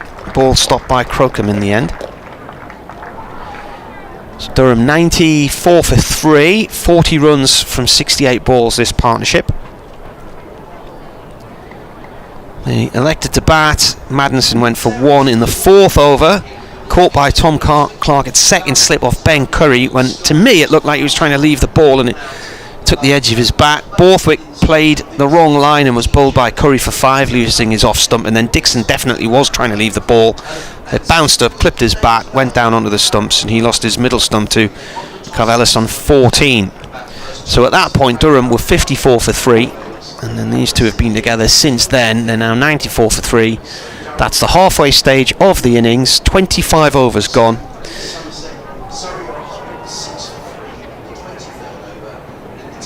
And there's only been 1 game this season in this competition where they've batted out the 50 overs. So it'd be nice to actually see them bat out the full 50 here today and not get themselves bowled out with 4 or 5 overs to go like they did at Grantham the other day. There was 4 deliveries left against Gloucestershire last week. trying to remember the game in which they did actually bat out the full overs. There's a drinks break going on now, so they were out in 45 overs at Grantham against Gloucestershire. They did.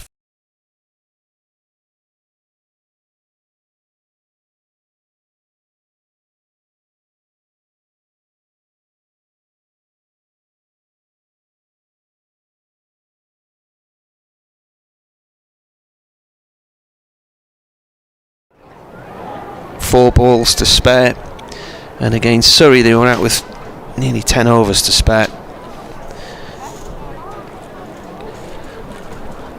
Been playing now 25 overs, so it's an hour and 40 minutes worth of play and the first drinks break. It's a nice sunny day, but it's certainly nowhere near as hot as it has been. In fact, if you look at the temperature today, around about 16 here, it's about half of what it was at Grantham on Sunday.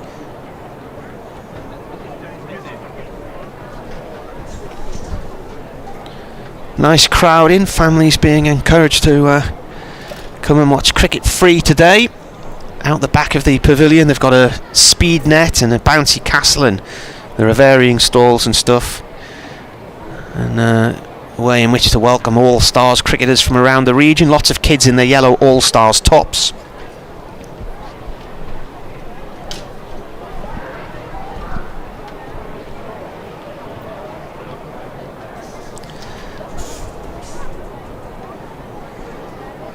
I think one of the umpires has just been to the loo. That's why we were a bit of a delay for that reason there.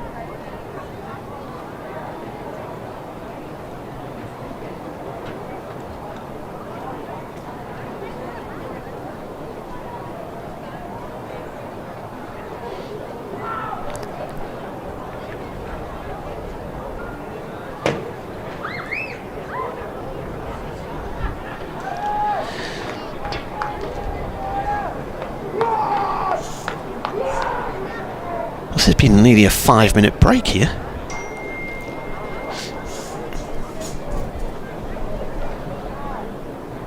Looks like we're ready to reconvene eventually. Rawlins to bowl his 5th over, none for 12 so far. Left arm over the wicket to Travaskis, who sweeps slogs out towards the Castle stand. It's cut off right on the boundary by Crocombe. It just moved on him at the last minute. He went across to his right and then suddenly he was down on his knee going to his left.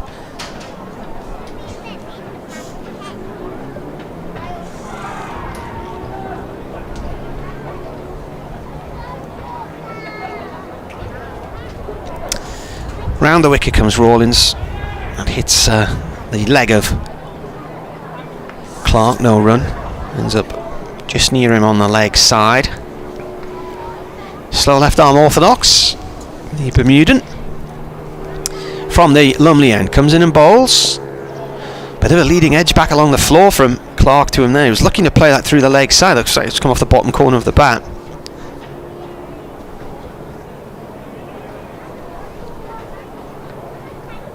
In comes Rawlins again, and Clark manages to get that one away up towards long on for one.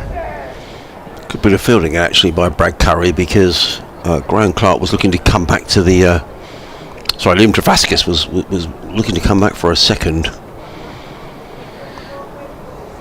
Travaskis with a little flick out towards mid-wicket to Pujara.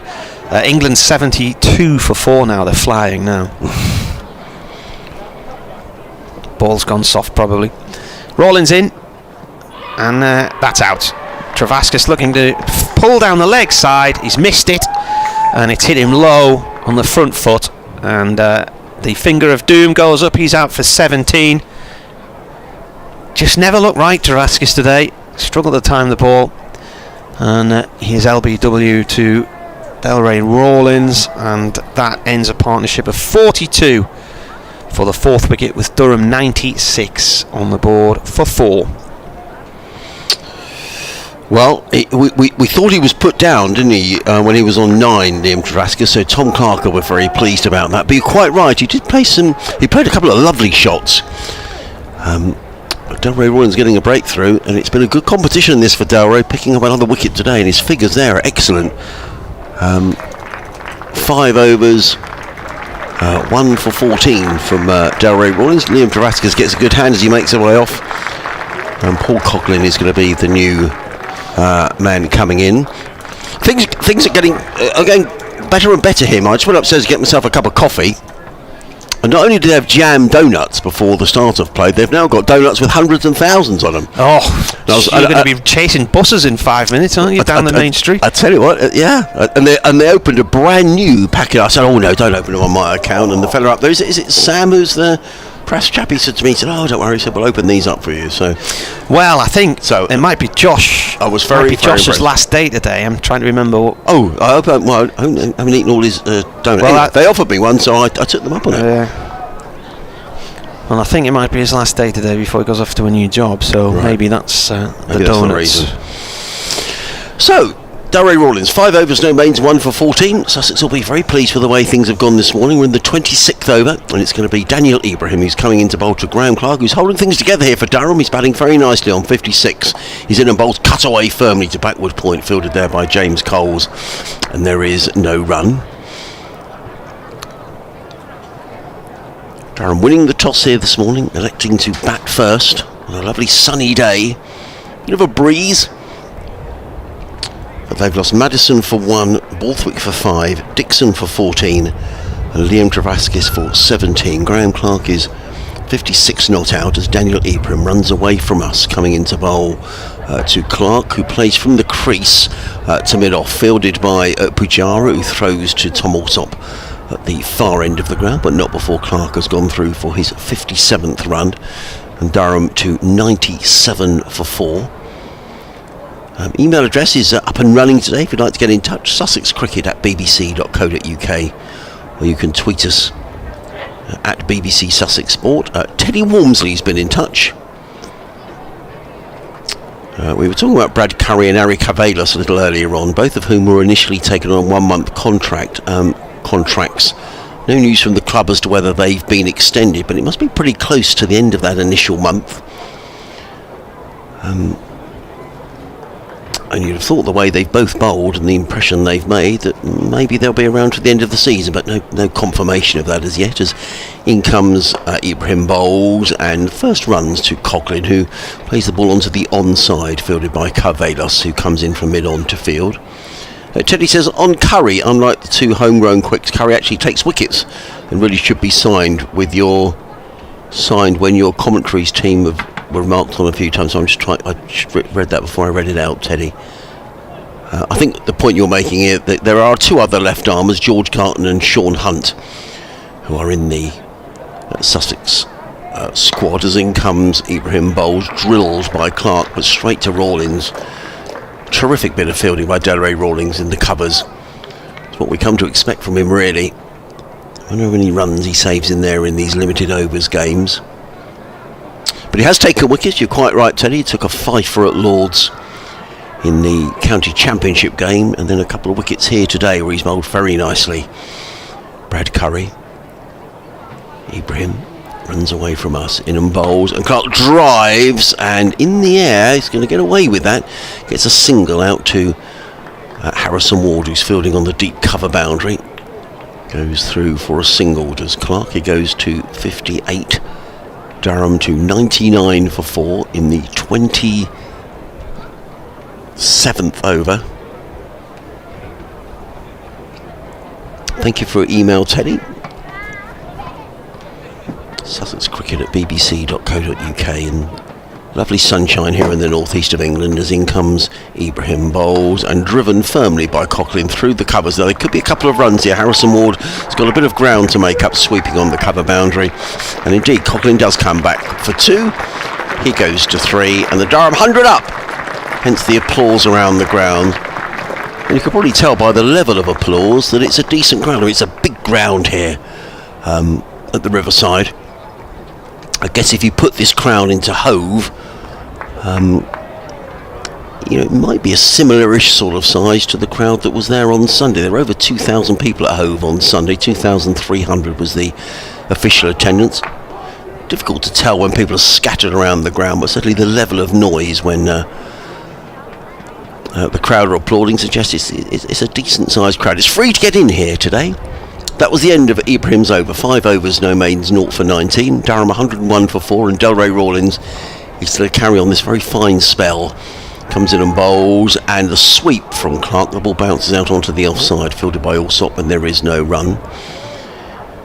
I think there's a little bit in this wicket, and Sussex will be very keen to keep the pressure on Durham here. As Rawlings in again around the wicket bowls, and Clark, well, he's got away with that. I can only imagine he maybe got a little inside edge onto the pad, because otherwise I think he would have been absolutely plumb in front. Nonetheless, it's another dot ball. Rawlings very quickly back to his mark in his 6th over.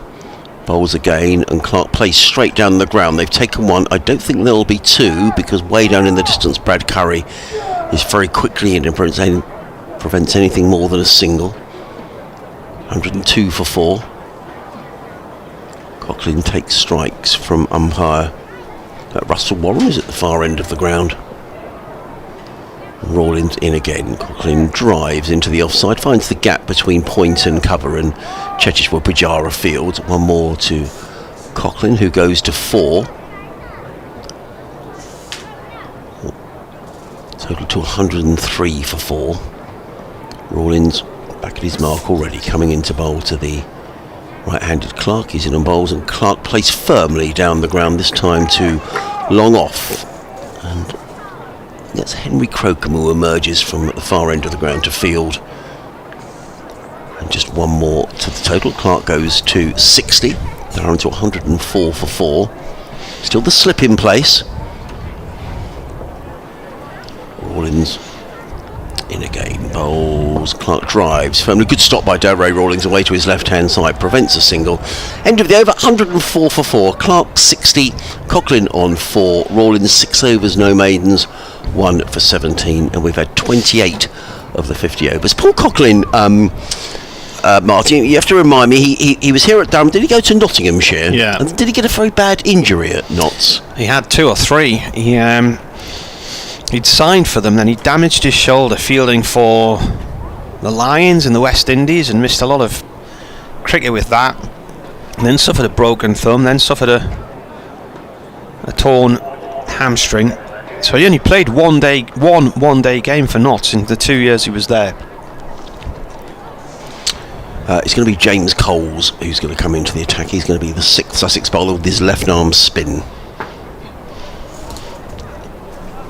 So he's been a bit unlucky, really, with injuries. But he missed the One Day Cup last year because he was fielding in the T20 here on the boundary and went racing in to try and stop the 4 and did his knee ligaments, I think. Oh dear. Missed the season. You remember that? I don't know if you were there. That at Arundel in about 2015, hurt his back. So that was mid-June. First ball from Clark played down to Clark, played down into the ground and off into the covers. Rawlings is in there. So Coles bowling, bringing Coles to the northeast. So the second ball goes across towards Pujara at mid-wicket. Yeah, he was in the field at Arundel.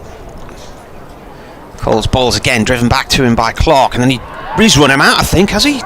Did he get his bat down there? Well, the umpire's on move. move. It was very late because Russell Warren has said he's in, but to me, at this angle, I'm not sure he had his bat fully down there. It was good reactions from the bowler because Clark had come out of his crease and played the ball hard, but it had gone straight back to Coles, and within a nanosecond he had the stumps broken at the batsman's end. I wouldn't have been surprised to see the finger of doom go up there. Now that's an awful bounce for Pujara, and a stroke of luck there from Clark as he pulled the ball out through mid-wicket. Pujara went down to pick it up. It's hit a used strip and shot over his head. That's the second time we've seen that today. Yeah. Unfortunately, only cost Sussex a single. This is down towards fine leg. Yeah, so going back to that Arundel match, Coughlin was fielding around the boundary just in front of us, and he was limping quite badly, and then never saw him again for months. And I saw him sitting on the steps here one day, and I said, "Where have you been?" And he had a fracture in his back, so driven by Clark this time towards short extra cover to Rawlings. Rawlings got a hand on it, but it ran away down to Ibrahim. Long off. end of the over. 29 gone, 21 to go here on the BBC. Coming towards the 1 o'clock news in about 7 minutes. So Durham electing to batter 108 for 4 against Sussex, and Clark has 63 of those. Well, Sussex are rattling through their overs here because the cut-off time for this innings is that, say, 14:41 or 14:31 on the scoreboard, Martin? 14:31. Right, so it's an hour and a half, and they've got 21 overs to bowl. So with Rawlins and Coles bowling, we could well be well within time. But injured his shoulder playing for the Lions in the West Indies, so he's obviously very highly thought of to go on a Lions tour, Martin. Has he reached those sort of heights again, or...? No. Right, okay. Delray Rawlins, 6 overs, 1 for 17. Just having a discussion with Pujara about the field. Now they're going to take the slip out. So the 5 men inside the circle are 3 men saving 1 on the offside. There's a shortish third man, a point, an extra cover, a straightish mid-wicket, and a short fine leg. As in comes Rawlins, bowls to Coughlin, who works this down the ground to long on, fielded by Curry. Just be a single to Coughlin, who goes to 7, the total to 109 for 4. But that single might have gone up already. In comes Rawlins, bowls to Clark. Clark leans back and cuts this away through the covers, only as far as Alistair Orr, who's fielding on the cover boundary. Clark goes to 64, the total to 110 for 4. And my apologies, Coughlin is on 6. The scoreboard's very quick here at Durham. Rawlins again, in and bowls, and Coughlin works this down to long on. Again, it's Brad Curry who comes trotting into field. 1 more to the total. Single off the first 3 balls of the over. Coughlin to 7 off 7 deliveries. 111 for 4. Rawlins in bowls. Clark sweeps, or tries to sweep, but the ball ends up at backward point, fielded by Tom Clark. There is no run. I think that was going down the leg side. It didn't prompt an appeal from Rawlins, and it's a dot ball. Rawlins turns again, in and bowls, and cut away by Clark, but straight to his namesake Tom Clark, who's fielding at backward point, and again there is no run. I don't think it's particularly easy to score here, Martin, today. They've certainly struggled to get the ball away, and this is a little bit in the pitch perhaps. Rawlins in again, bowls, and Clark pulls this onto the leg side. They've taken 1, and that's all there'll be, because fielding out on the deep mid-wicket boundary is Harrison Ward, who gets in the throw. It's the end of Rawlins' over, his 7th over, which cost 4 runs, 7 overs, no maidens, 1 for 21 is Delray Rawlins. 112 for 4, 30 overs gone, so 20 remaining, and Durham are 112 for 4, with Clark on 65, Coughlin on 7. Scotland are 4 down now in their one day against the USA in Aberdeen. So Callum McLeod, the former Durham player, is currently in there with 10, but Michael Jones has been bowled on 5. He faced 15 balls before he was eventually out, and Kyle Coates earlier going for 9. And England 89 for 4 against South Africa at Lords. Coles, left arm round, full toss, that's gone the journey. 1 bounce for cow corner from Clark's bat. Poor ball. And James Coles, 18 years old, will have certainly bowled better deliveries than that in his short career.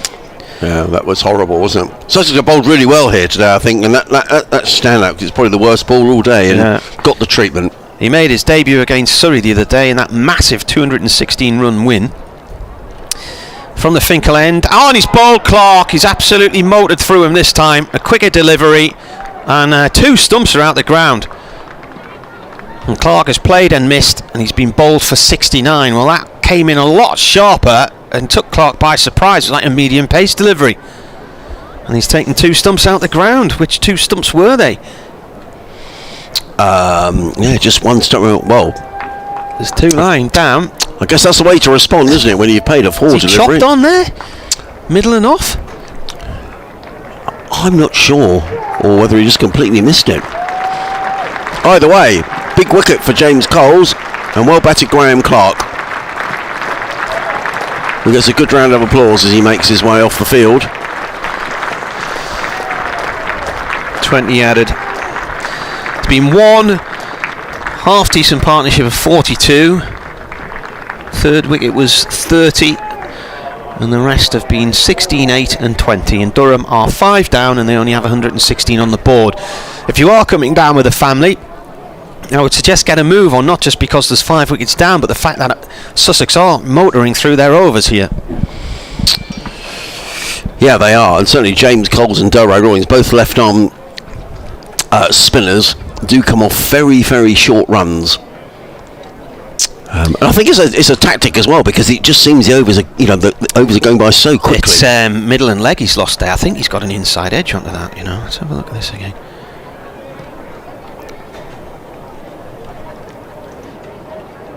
No, he's just missed it. It's hit middle and leg, and both of them have come out the ground.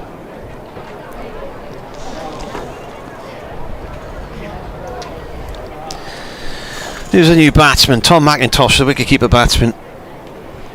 Scotland under 19 from Edinburgh. Coles round the wicket to him. He's forward to this one, defends.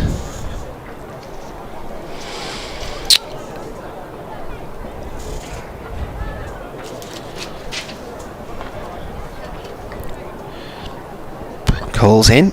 McIntosh cuts and he's off the mark. Out through the covers. So is it that Tom McIntosh was born in Madrid? Yeah. That's interesting. Not too many cricketers born in Madrid.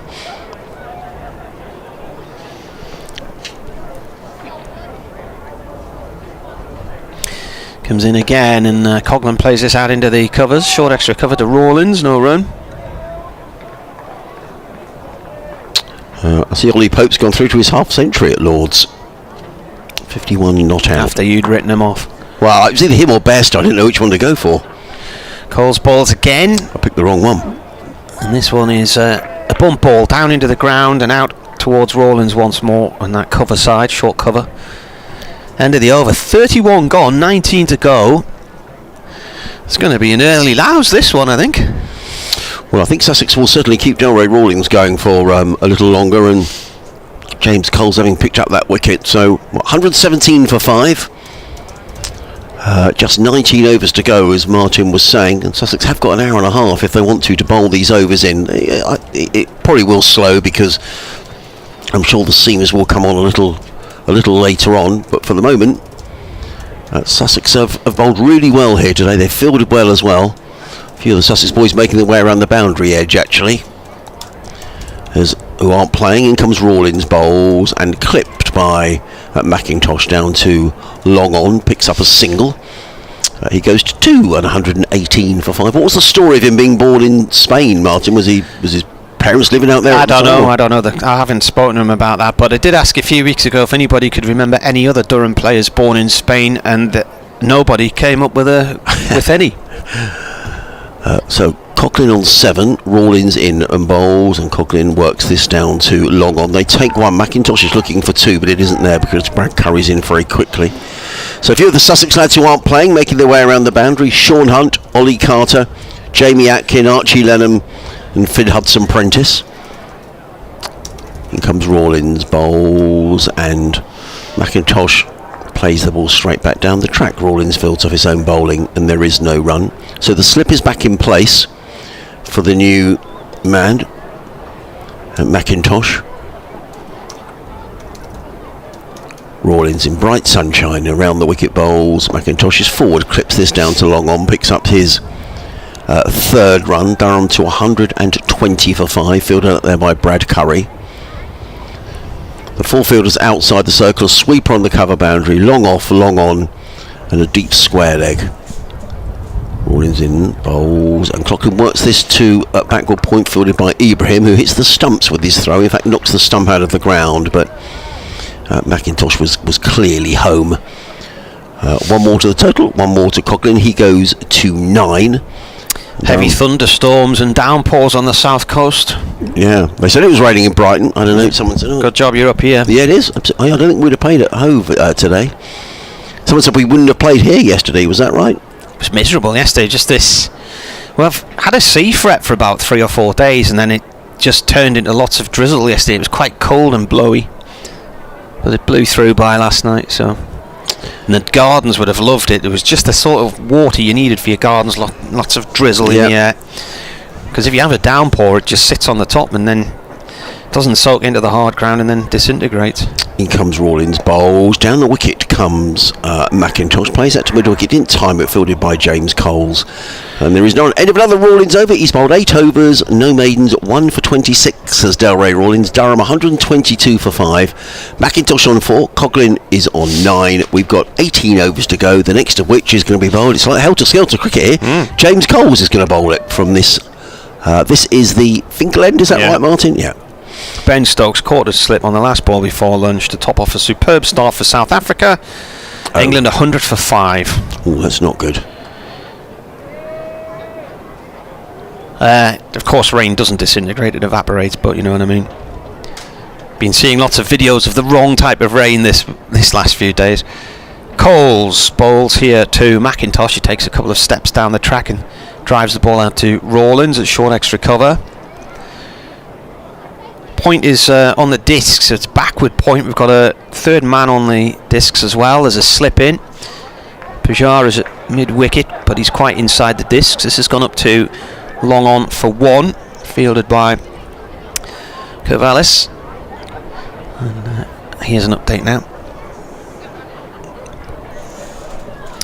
We are in the 33rd over of 50 here, and Durham 123 for 5. They've been losing wickets regularly. Maddinson in the 4th over going just for 1, Borthwick for 5, Dixon for 14, Travaskis LBW to Delray Rawlins a few overs ago for 17, and then Graham Clark has just been bowled by James Coles for 69. The ball before was an awful full toss which Clark hammered away through past wide long on for 4, but the next ball was a much quicker delivery and he lost his leg and middle stump. Now this game's rattling along, not least because Sussex are bowling their overs so quickly, so we're not that far away from lunch in all honesty, and Durham 124 for 5. Strangely enough, Martin, in the county championship, Sussex have been deducted, I think it's 6 points this season for slow over rates. Yeah, Durham lost a couple of points as well. Coles in, bowls, played by Coughlin off towards point for 1 run. The previous ball was chopped down by McIntosh beyond the stumps for a single. My Twitter timeline's now starting to be filled with quite a bit of negativity here as Coles bowls again. This is played upfield by McIntosh for 1 to Corvallis. And that is the end of the over. So a dot ball and then 5 singles. So Durham 127 for 5 on what looks like a bit of a sticky wicket. It's a bit of a slow track. Timing's been an issue for 1 or 2 players. Dylan says, I went and found a marshal and asked if there was any wet paint which needed watching, because unfortunately though they said no, so I'm still watching what he has described as a damp squib of a game. He's got laughing emojis. Damien says it looks like they picked the right day to allow people in for free. People should be home around 3 o'clock. I think that's a bit pessimistic at this rate, given what it's 1 o'clock. But it's going to be He's now saying, I think I was being optimistic, I'll make it 3:20. Well, it's only 17 overs to go. In comes Rawlins around the wicket, bowls to McIntosh, who's forward, plays it straight back to Rawlins, who fields of his own bowling, and there is no run. Rich says, can we just declare and get this over a bit quicker? Durham could win this. Well, it hasn't looked easy batting today. As in comes Rawlins, bowls. McIntosh drives in the air, is just short of Pujara, who's at extra cover. Well, if Pujara had been a yard further in, that would have been out. It was a leading edge. But another dot ball. Rawlins is already back to his mark. Flicks the ball from hand to hand. Comes in and bowls. And McIntosh plays again uppishly. And again it's just short this time of Delray Rawlins. And there is no run. Mum and Dad will be very pleased with the way Delray's bowling. They're watching from over in Bermuda. An early start. Martin was saying about 4 hours behind the UK. Rawlins again. In and bowls. McIntosh drives, and this time he does pick up a single down too long off, fielded way down in the distance by, I think that's Henry Crocombe all the way out there, prevents anything more than 1. McIntosh to 8, Durham to 128 for 5. A change in the field, and is a slip going in place? No. We've got 3 men on the offside saving a single. James Coles coming across from mid-wicket to a backward point position. Ray Rollins just being very careful here about how he's organising his field. He's got almost sort of a backward point and a point now. Rawlins in bowls and played past Coles, who'd gone into that position. They've taken one. They'll need to be quick here. Or gets in the throw to Delray Rawlins. Well, it was a good bit of cricket all round, actually. It was a nice looking shot by Coughlin. They came back for the second. McIntosh was running to the danger end. Or fielded well on the cover boundary. Good throw on the bounce to Rawlins. But McIntosh had just got back to make his ground at the non-striker's end. Rawlins is in again. Bowls clipped away by Coughlin. In fact, I thought he'd clipped the ball away. In the end, the ball just rolls straight back down the track. And there is no run. So just 3 runs coming off of the over. That's the end of the 34th over of this Durham innings. And Durham are 130 for 5 with McIntosh on 8. Coughlin is on 13. And Rawlins with the very fine figures of 9 overs, no maidens. 1 for 29. Looks to me like he's going to bowl his 10 overs straight out for Sussex. There's some... What's coming out here? Some fresh gloves. Yeah, just reading there's a rain delay at Bristol where Gloucestershire are 131 for 4. You know what I'm thinking? Of 30 overs gone. It's too far south. And at the Oval, they are playing 149 for 3 Surrey against Somerset. Neither of those sides can qualify for the latter stages. And at Edgbaston, play's going to start at 1:30 in the game between Warwickshire and Notts, so that will be a reduced overs game. I don't think there's any provision for loss of overs in these games. I think if it rains, overs are automatically taken off. Coles from the Finkel end, played through mid-wicket. No run there. I'm just trying to think. Durham had one slightly reduced T20 game here. Lost a match at Blackpool against Lancashire in the T20. Reverse sweep from McIntosh. That's really nicely timed, and it's gone for 4 up towards the Health Club boundary. First reverse sweep of the day, and well played as well. And the last county championship match against Middlesex was the first at home this year where any overs were lost to the weather, and that was 3 weeks ago. Yeah, I mean, I can't think. I'm trying to think of when Sussex lost. They lost a couple of days. The New Zealanders came for a 4-day match. And we did lose 2 days of that because of rain. That was way back in May. Coles to McIntosh, who comes... Oh, he's bowled him. He's appealing for LBW, not realising he's bowled him. McIntosh came down the track, totally missed the ball. It's quite funny that, because Coles has no idea he's bowled him. You can't see that the leg stump is skew with. So Durham don't look long for this world now. McIntosh has gone for 12, and Durham are 134 for 6. Well, just thinking, Martin, the previous over, James Coles bowled a full toss that got hit for 4, and then he picked up the wicket the very next ball when he bowled Graham Clark, and then in that over he gets hit for a boundary, a reverse sweep, and comes back and picks up the wicket of Tom McIntosh, who's on his way. So, well, Sussex will be delighted here, but as I say, I'm just sort of tempering my, what's the word I'm looking for? Optimism? Yes, that's it, Martin. Yeah, with the fact that I don't think this is particularly easy today. I may be wrong, but there is the Rushworth factor, and Sussex will need to be wary of the terrific Durham quick bowler who always seems to get a lot of wickets against Sussex. So it's difficult to know what's a good score on this pitch. It certainly looks a good pitch, but I don't think it's proven particularly easy. But Sussex, I certainly will feel that they're in a good position here with Durham 134 for 6. And we've just got, is it 15 overs left? Yeah, 15 overs left after this one. So James Coles with a couple of wickets, Brad Curry with a couple of wickets, Delray Rawlings and Ari Carvelos with the other 2. Does a lot rely here on Paul Coughlin, Martin, to see Durham through to something that they feel they can defend? Yeah, at the minute they're making a mess of this again, aren't they? There's got to be some partnership from somewhere here, otherwise they're going to be defending a very low total. Could be defending something like 160, 170 if the 4 wickets fall quickly. Otherwise, there's still 15 and a half overs to go to try and bat sensibly, play the ball around, find the gaps, and try and build a score that you might have the remote possibility of defending. But at the minute, at 134 for 6, they are in a pickle. Yeah. No, I'd agree with that. I mean, there's plenty of gaps. It's a big outfield here, isn't it, at the Riverside? You know, perhaps that's the thing to do. You know, pick up 1s and 2s. But you need to bat your overs if you possibly can. New batsman's George Drizzell. First ball is defended. I mean, there was no reason there for McIntosh. He's a young lad, but he's just hit a reverse sweep for 4, and then he came down the track to Coles. He didn't have to play that kind of aggressive stroke again, just especially with 5 down as early in the innings as there were. Drizel's off the mark with a single through to mid-wicket. Well, I would imagine that Delray Rawlings will bowl his final over in a minute, and I would imagine that probably Pujara will perhaps turn to Carvalhos or Curry or Crocombe to come back in from that Lumley end. Probably keep James Coles going. He's picked up a couple of wickets. Left arm spin, and the ball played back to Coles along the floor. And he dives on top of it. And that is the end of the over. Another decent over from his point of view because he's got a wicket. He did go for 5 runs, but in the general scheme of things, with a run rate only 3.9, that's not too much to worry about. So Durham have now batted for 35 overs. They are 135 for 6.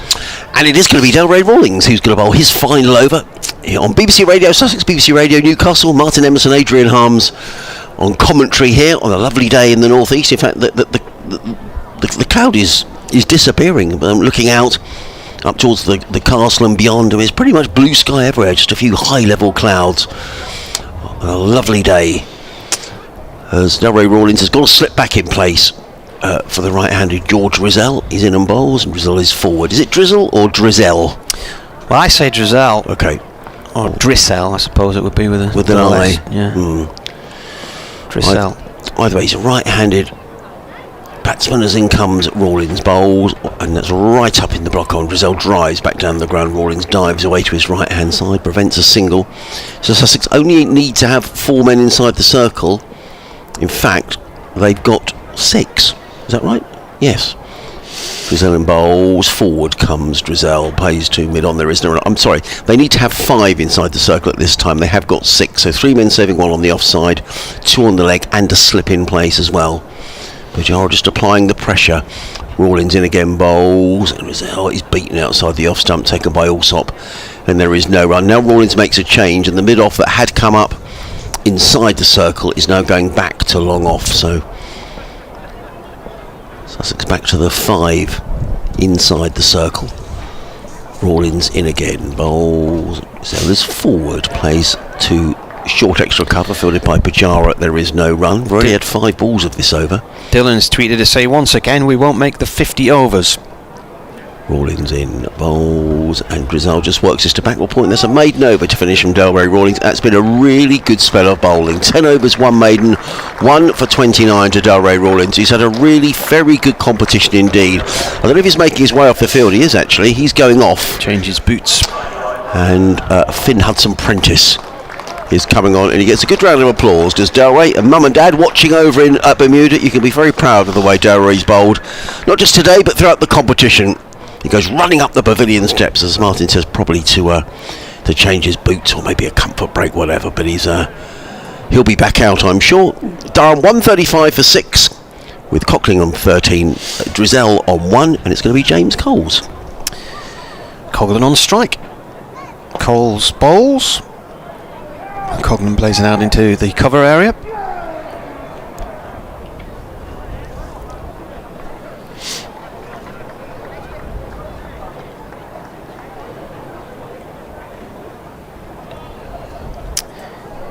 $136 for 6. A couple of emails I've had on which I'll read out at the end of the over. Comes a bowler again. That's his down the leg side, but not a wide from Steve O'Shaughnessy. He says he's happy with how tight that was to the batsman's pads, the batsman being George Drizel.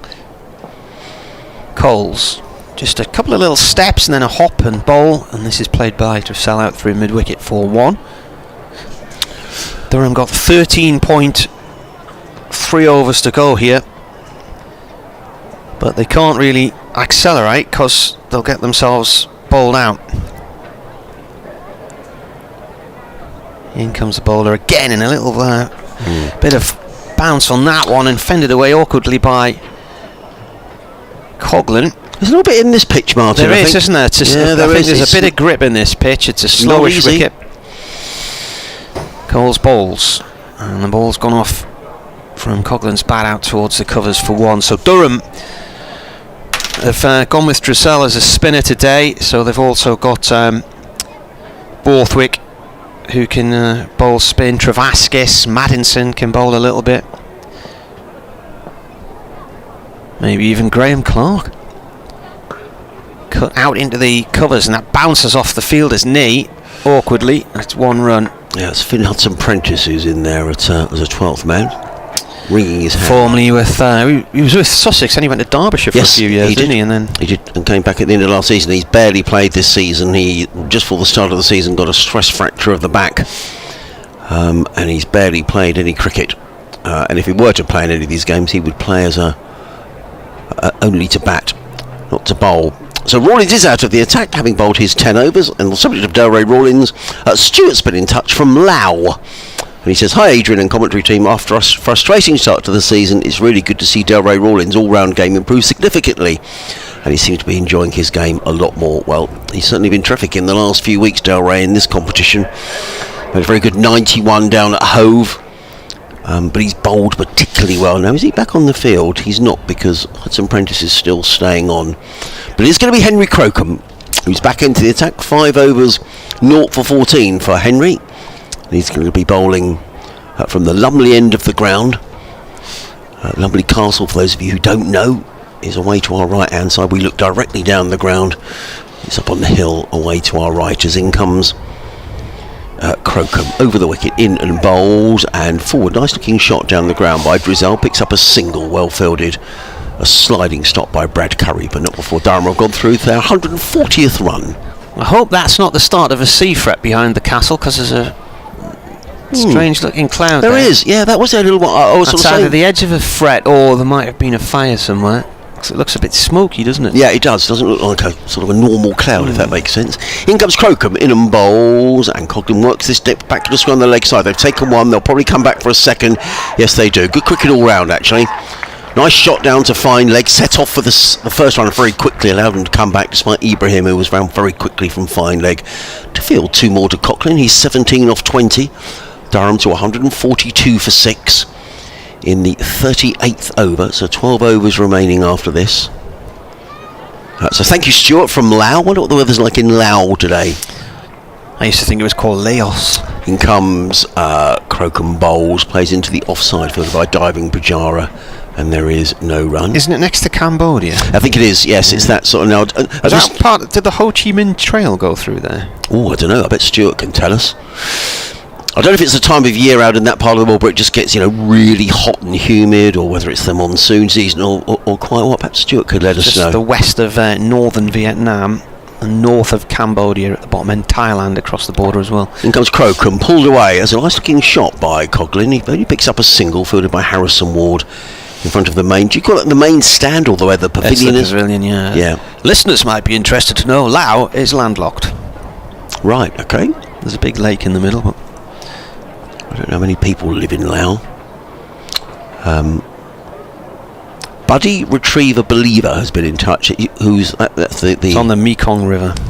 In comes Crocombe bowls, and forward comes Dressel, plays to mid-on, and there is no run. In fact, it's Jacob who's written the email. That's his email address. He says, "I'm hoping that Sussex win this today. It's been an awful season bar this competition. With Warwickshire playing Notts and Leicestershire playing Gloucester, there's a good chance we can advance up the table," says Jacob. Yeah, thank you, Jacob. I mean, that's absolutely right. And I was looking at the fixtures that the other sides have got to play. It got a bit too complicated for me, but a lot of sides have clearly got to play each other, and they're going to take points off each other, which will help Sussex. As in comes Crocombe bowls, and worked by Dressel to mid-on, fielded by Finn Hudson-Prentice. End of Henry Crocombe's over, an over that cost 4 runs, and Durham are 144 for 6. Dressel on 5. Coughlin is on 18. Henry Crocombe 6 overs, no maidens, 0 for 19. There's a couple of worries for Durham. They're 6 down. Secondly, their run rate is only 3.8. So if they continue to go along at around about that, and if they don't bat their overs out, then Sussex will have all the time in the world to pace their reply, but like how Notts did the other day. You feel Durham need at least another 100 to give themselves any hope here. Coles, left arm round to Dressel. Well, get a bit Plays low. the ball down into the ground and off towards point. It did stay low. It skidded in low as well.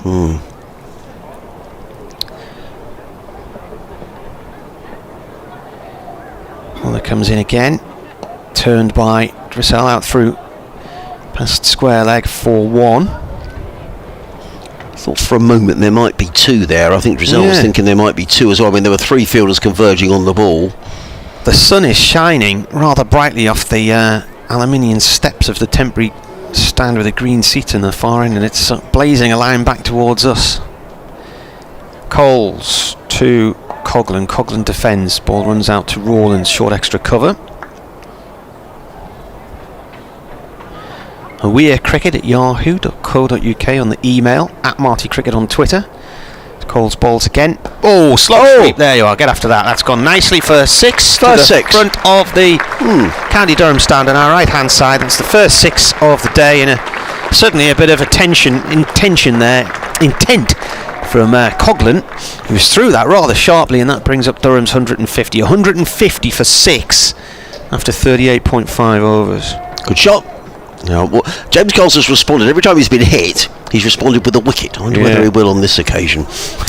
Coughlan's on 24 from 24. Coles in. Coughlan defends on middle stump. Your Twitter addresses are? Probably best at BBC Sussex Sport. At BBC Sussex Sport.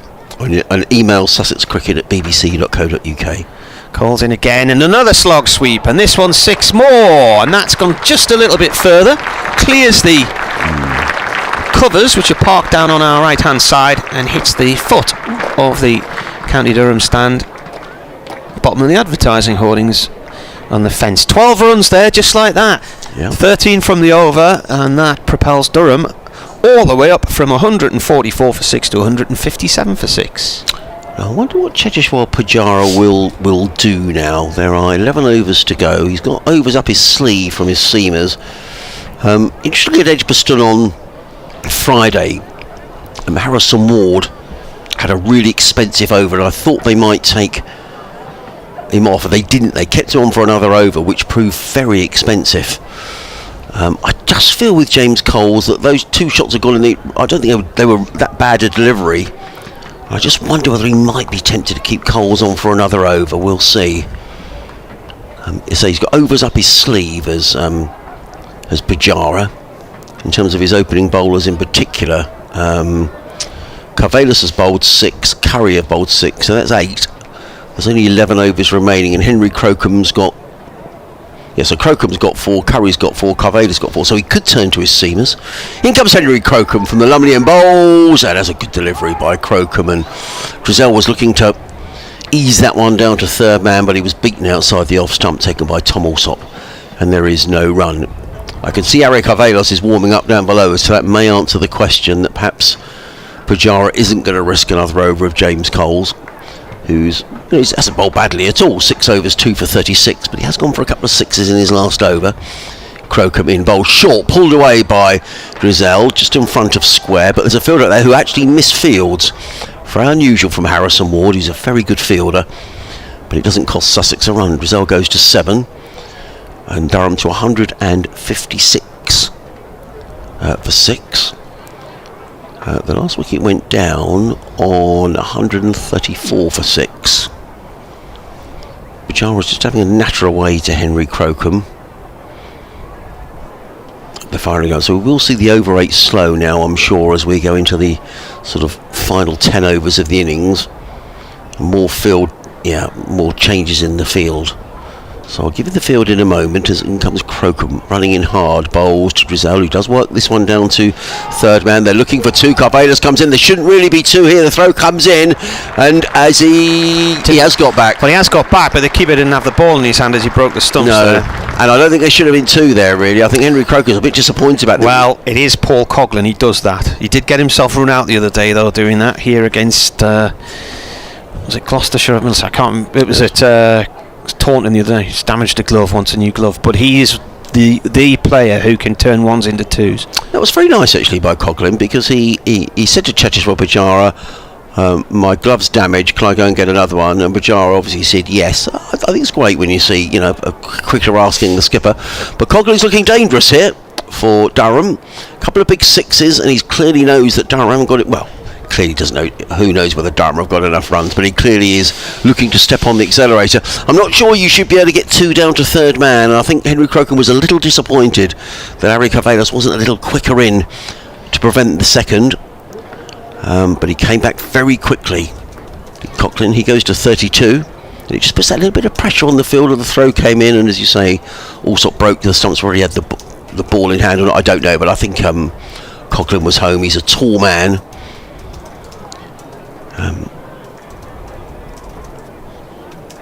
32 off 27 for Paul Coughlin, who waits for Henry Crocombe, who's at the end of his run at the lovely end of the ground and runs towards us. Bowls, and Coughlin is forward, plays it onto the onside. They're going to look for, they've certainly taken one, but Ibrahim is in quickly from short fine leg to field, and it is only the single. Sunburnt in Sunderland says, I was looking forward to cricket in the sunshine after work today, but it doesn't look like I'll get there in time. You might well do. Yeah, I think so. I think he's a postie. What time do posties finish these days? I guess if he starts at 5, might be done by 1. Yeah. Come and see. I think there's still quite a bit of cricket left in this game. In comes Crocombe over the wicket, bowl, pulled away by Drizzell. Just stuck in the pitch a bit, didn't it? He did. Shortish ball. I described the weather this morning as felt like a sort of early autumn feel to it, not in a bad way, because I love September, and you know, for years I've always thought we've had the best weather up here in September. Generally nice settled days, sunshine, still that little bit of warmth. And it just felt like that this morning. I would agree with you. Especially after the heat of the last few weeks. Nice to have a little bit of a cooler breeze. Crocombe in bowls, and Colin runs this down to third, but there won't be a second run here. In fairness to Harry Carvelos, with that one they came back for the second. He'd taken quite a bit of pace off the ball, but on this occasion the ball went very quickly to Carvelos at third man, who fielded. It is the end of the over. 163 for 6. Drizzell is on 8. Coughlin is on 34, and James Coles is out of the attack, and it's going to be Harry Carvelos who's going to bowl the next over. I better disappear, Martin, because I've got an update to do.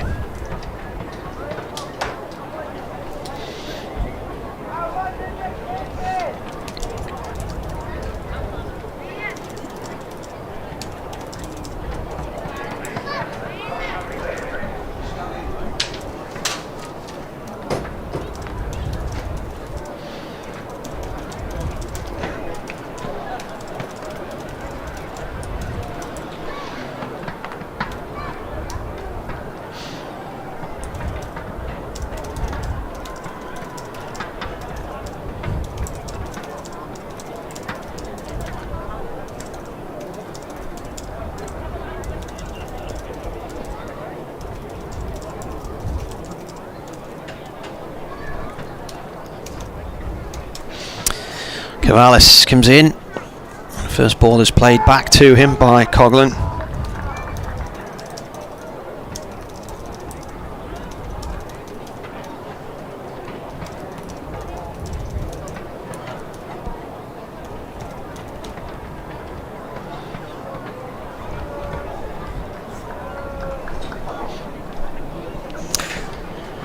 There was certainly quite a stiff breeze coming through our window a little bit earlier. Just looking at the flags at the far end of the ground now, they're limp at the moment.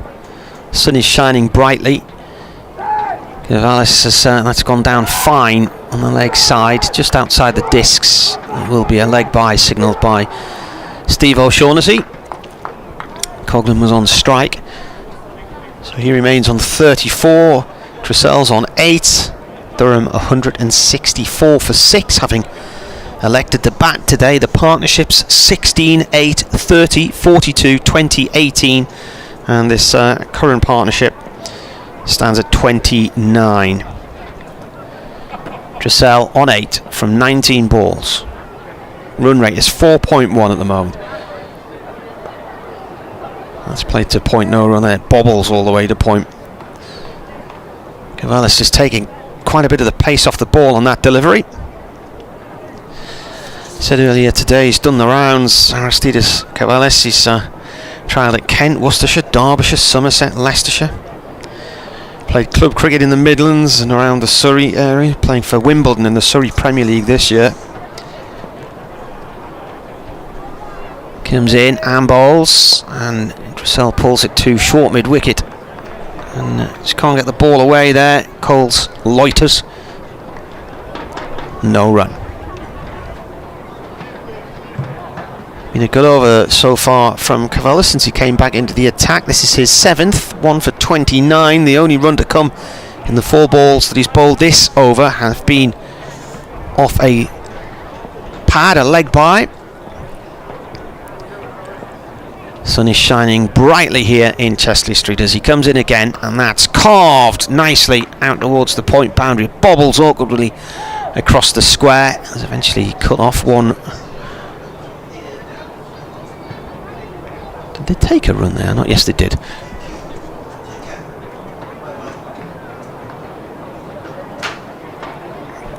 Coughlin is on strike on 34. Dressel's on 9. This is the last ball of the 41st over here on BBC Radio Newcastle, BBC Radio Sussex. Cavallis comes in and bowls. It's a short one. Oh, and that could be the end of Coughlin. He spoons it and he's gone. Third man caught on the discs. I think by Rawlins. And that's a big wicket for Durham to lose. He's out for 34.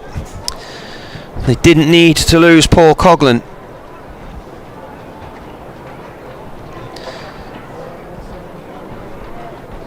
Caught by Delray Rawlins.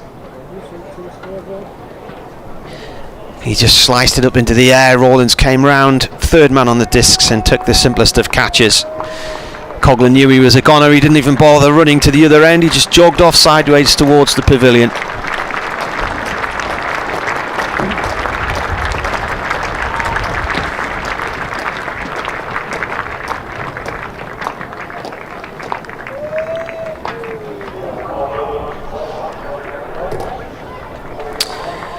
.31 the partnership.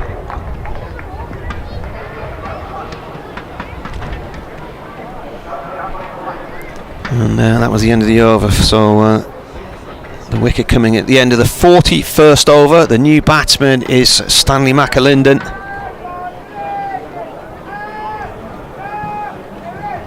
(18 years old) and playing in his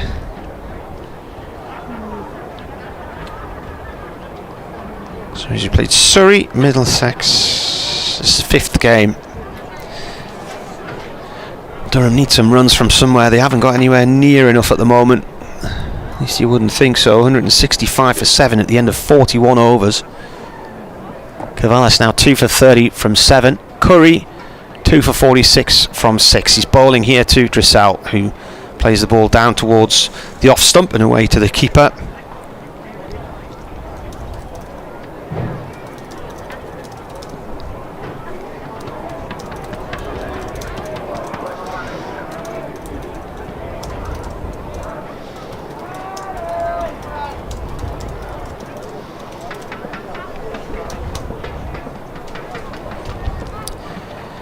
Curry in again, left arm over, defended by Dressel.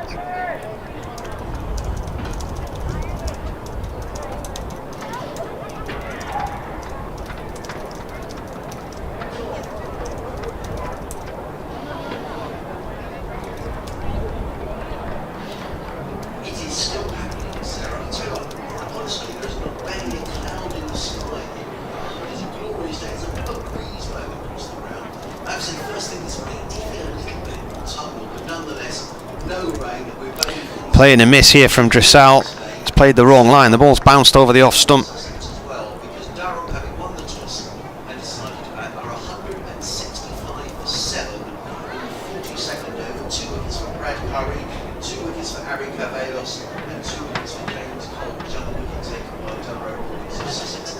Had a really good day so far. But the overall, Surrey having a decent day as well against Somerset. Both of these matches have been on the Monday Cup. Surrey 187 for 4 in the 38th of their 50 overs. Not such good news for England though, we're playing South Africa. Curry in, Dressel plays it to point. Rawlins takes it 1 run.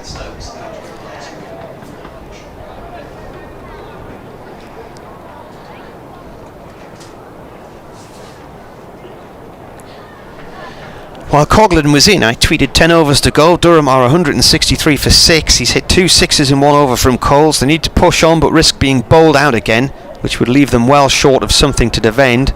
The pitch is a slow one and a bit grippy, so who knows. But with Coghlan gone and 166 for 7 in the 42nd over, I would suggest they've got nowhere near enough on the board at the moment and may well fall well short of where they need to be. And there's also the risk again now of them being bowled out. There's only one match in the One Day Cup this year where they haven't been bowled out. Curry in. This is defended by who's that on? It's Matt McAlinden on strike, defends that one. I sort of think here, you know, from Durham's point of view, you summed up there well, Martin. I mean, there's 8 overs to go, 48 balls. If they could pick up a run a ball, they're going to get over 200. But they needed Coghlan in there. That was the thing.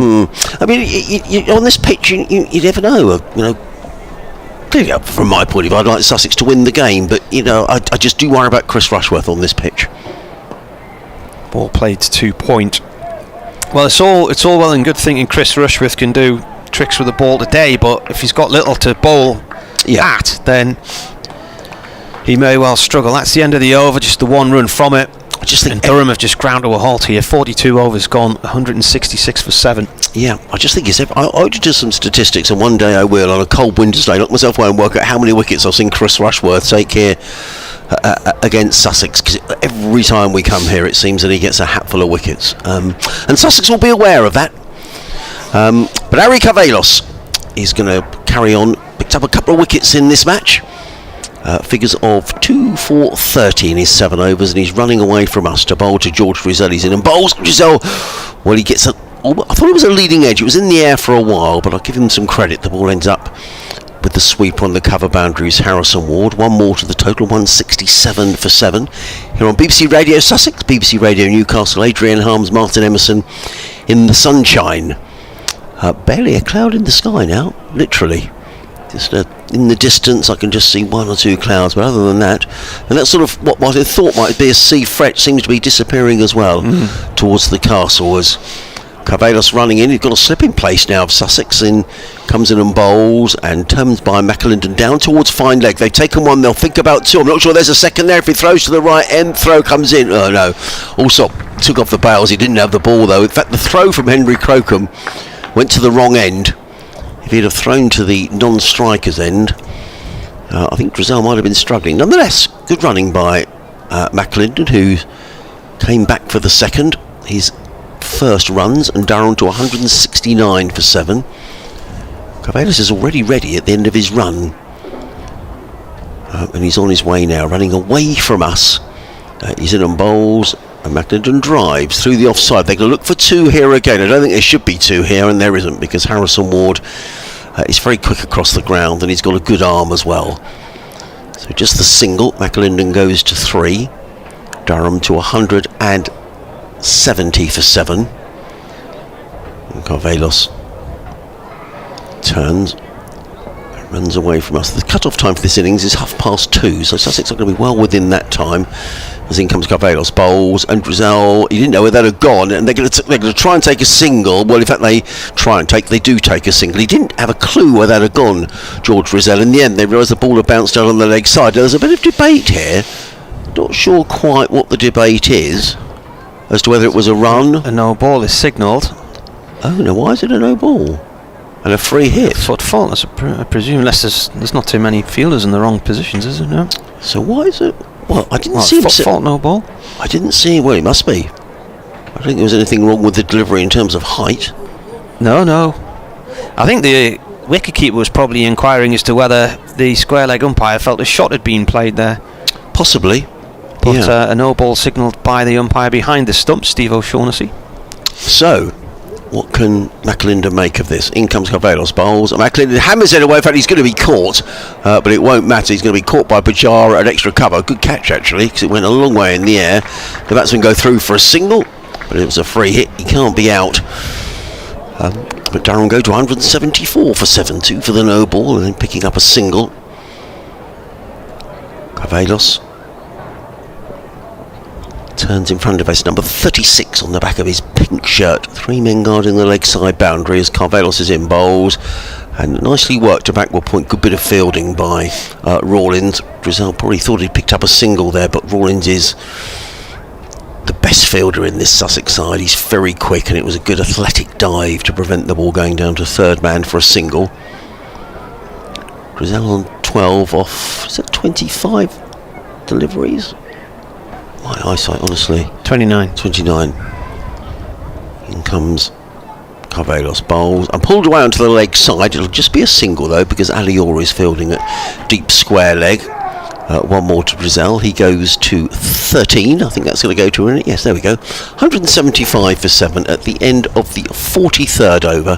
Drizzell on 13, McAlinden on 4, Carvelos 8 overs, no maidens, 2 for 39, and there are 7 overs remaining. The first of which is going to be bowled by Brad Curry, who has got 3 left to bowl. Carvelos has got 2, so I'd imagine that the other 2 are probably going to be bowled by Henry Crocombe. It's just a case of Cheteshwar Pujara juggling things around. Breeze has picked up again, got a bit of a easterly judging by the flag, certainly at ground level anyway. Can't see the flag on the pavilion roof there, that seems to be pointing westerly. Ball here to Drizzell. I don't know what the intention of these two is here.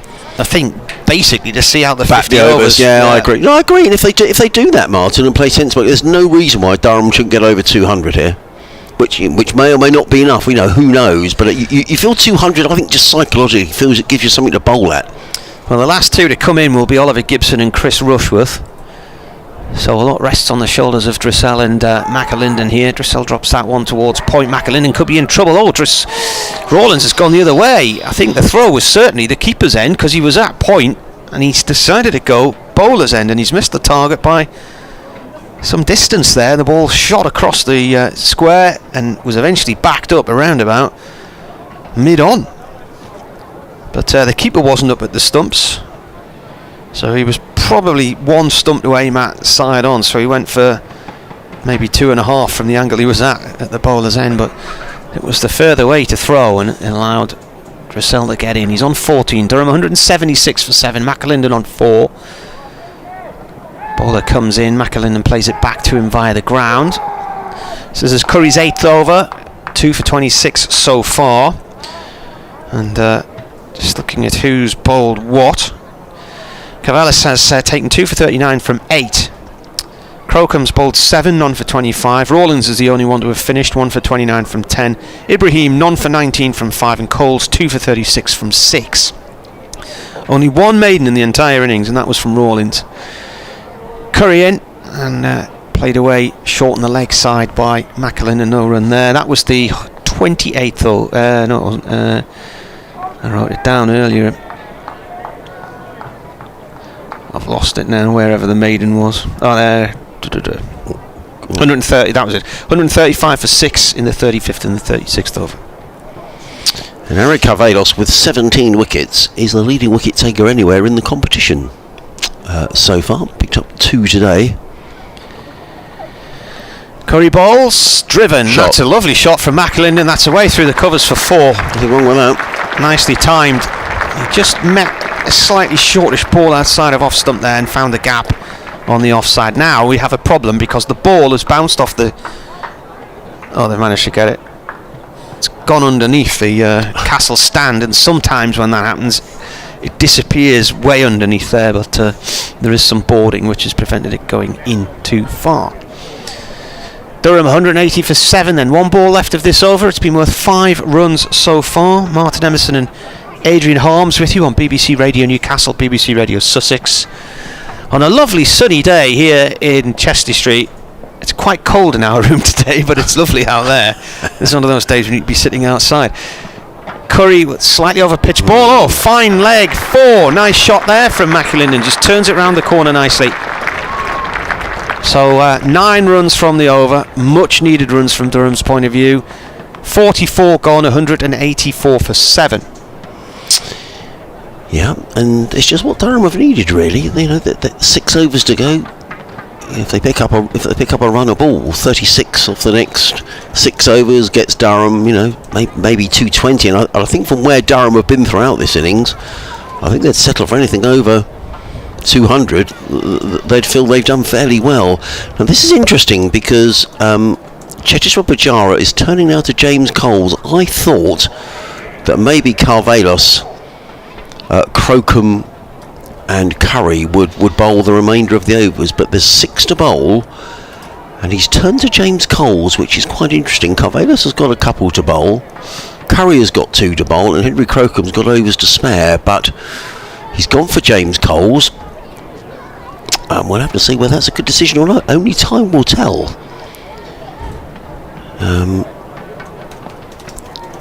He's going to bowl from this. The finger end comes in to bowl to Drizel, who hammers this to short extra cover. So a dot ball to start, fielded by Pujara. There is no run.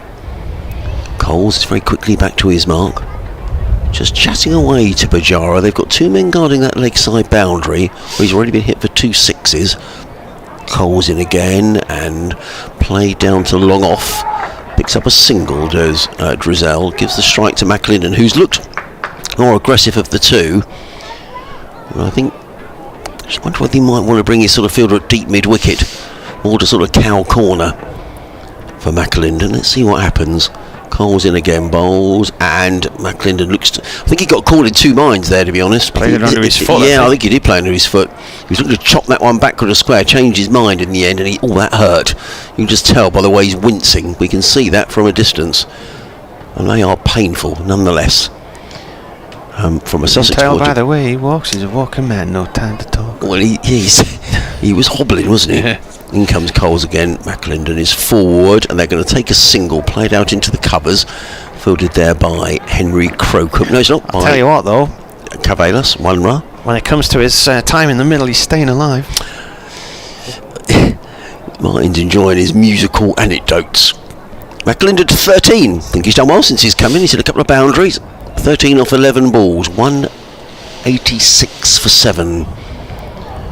As again, Drizel just surveys that leg side boundary. Now they have moved Rawlings out to sort of that cow corner positions. There's 3 men guarding that leg side boundary. Coles in, and a strange looking shot by Drizel. He sort of almost shuffled that. He was in 9 minds there, wasn't he? He was. Initially thought he was going to cut, then changed his mind, and then eventually just played it back to the bowler. He did. Unless it's a dot ball. So good over so far from Coles. Can he get out of it? 2 off the over so far. Bowls cut away down to short third man. Fielded on the edge of the circle by Brad Curry. So good over by James Coles. Thought it might be a slight risk bowl again, but nonetheless, he's only conceded the 3 runs. So end of the 45th over of the innings. And Durham are 187 for 7 with Drizel on 16, McLinden on 15. And it looks like it's going to be Brad Curry who's going to bowl the next over from the Lumley end. 8 overs, 2 for 34 for Brad Curry. So if you think Curry's going to bowl 2, Carvalhos will bowl 2, Crocombe's still got 3 to bowl, Coles has only bowled 7 overs, so who knows what Pujara's going to do with this next over. What we do know with this one is going to be Brad Curry. We were talking about Henry Crocombe QC earlier, or auctioneer. Curry coming in now, left arm over for his 9th over from the Lumley end, played away by Drizel out through deep mid-wicket for 1. Mark Church watching Surrey playing today. Really promising first 50 for Sheridan Gums. Yes. What would Sheridan Gums do? Private investigator? Yeah. He batted nicely at Hove on Sunday as well, Sheridan Gums. Is it the follow-on series to Mason Crane Investigate? He made 12, but he looked a good player. Hit a couple of lovely boundaries. Curry to McLinden, who launches high, and it's gone off towards long. Has that gone for 6? I think it might have done. This is what Pujara signals. The umpire needs some help here. And Pujara is at 6. Yeah. It's middled that, and it was just drifting through the air. It went high rather than long, and it's just got over the rope at the northern end of the castle stand for 6 from McLinden off Curry. Ooh. Takes him on to 19. Useful runs, 94 for 7. McLinden, what was his highest score?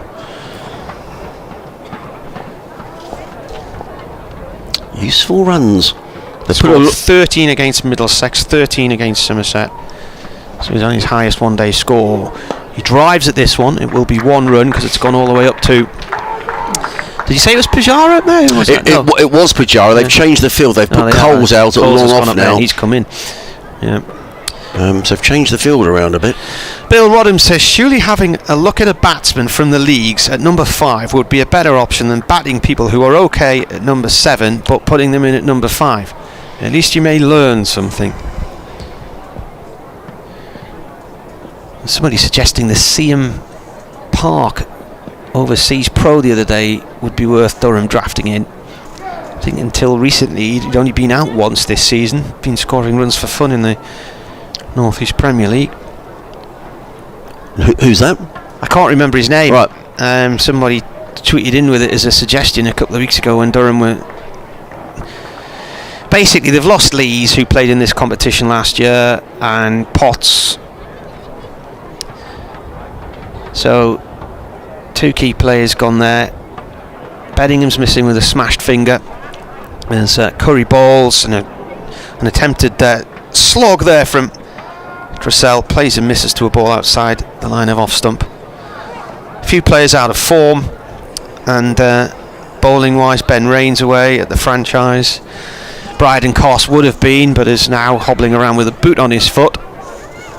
Was he playing in the 100? Has he been injured in the 100? He got injured with England, a foot injury. He had foot problems a few years ago, kept getting hairline fractures in his foot. And then it was sorted. I don't know what his current injury is, but he's got this boot on. Driven by Dressel out towards the point boundary on the Castle side of the ground for 1. Oh, and that skids through underneath the keeper and is backed up with square leg. Yes, Ali Orr's throw. Right, how many overs left now? 4, and Durham are 196 for 7. That's a great story, though, with Matthew Potts, isn't it? I mean, let's be honest, with all due respect to Matthew Potts, I'm sure that most, unless you're an avid cricket watcher and clearly outside of Durham, not a lot of people had heard about Matthew Potts. Certainly I hadn't when he came down to Hove this year. He bowled beautifully at Hove. He really did, on a wicket that wasn't giving a lot of help. So for him to come most through... haven't this year, have they? They've been dead wickets a lot of the time. Yeah. The thing is, I think in their planning, Durham were expecting Bryden Coss to be away with England this year, and obviously Mark Wood, but Mark Wood's missed the entire season through injury with his elbow problems.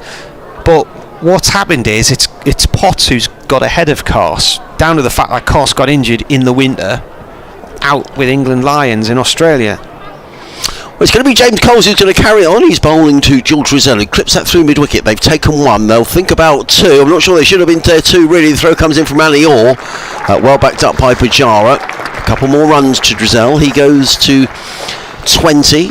Durham to 198 for 7. These are all useful runs, and Durham are going to get over 200 here, Martin, which may or may not be enough, but from where they were, I think Durham would have taken this. Coles in again, bowls, and Dressel plays this down. Now this really should just be 1, and it is, because Tom Clark is very quickly in from long on to field. Now this will be interesting. McAlinden against Coles. Sussex have got 3 men set back on the leg side. Coles into McAlinden, who, well, I thought he was going to come and have a heave-ho at that, and he plays it on the underside, and it's a dot ball. So well bowled, James Coles. 3 more balls to go in the over, and then just 3 overs remaining. Coles back to his mark. In and bowls to McAlinden, who's clipping this down to long on. Now they've taken 1. There might be 2 here, but I doubt it, because that man Delray Rawlins is in very quickly to field. But the applause around the ground is for the 200 up for Durham. 200 after 46 overs and 4 balls. The 2 batsmen just going to have a little bit of a natter. I think these 2 have done well, Martin. Came together when Durham were 165 for 7. They've added 35. Yeah. And they've just needed it, didn't it? Yes, it did. Coles in again, short, playing to the onside. They'll think about 2 here. Tom Alsop is very quickly out from behind the stumps, but there is only a single. And Dressel goes to 22, 201 for 7. 1 more ball to go in this, the 47th over, and then there'll be 3 to go. Coles to the right-handed McAlinden, who's on 21, and McAlinden clips this through the onside. Now they've taken one, and that's all they're going to settle for, because Ali Orr was very quickly in from that deep square leg boundary. Gets in the throw. McAlinden will keep the strike. He goes to 22. At the end of the over, Durham are 202 for 7. James Coles, 8 overs, no maidens, 2 for 45.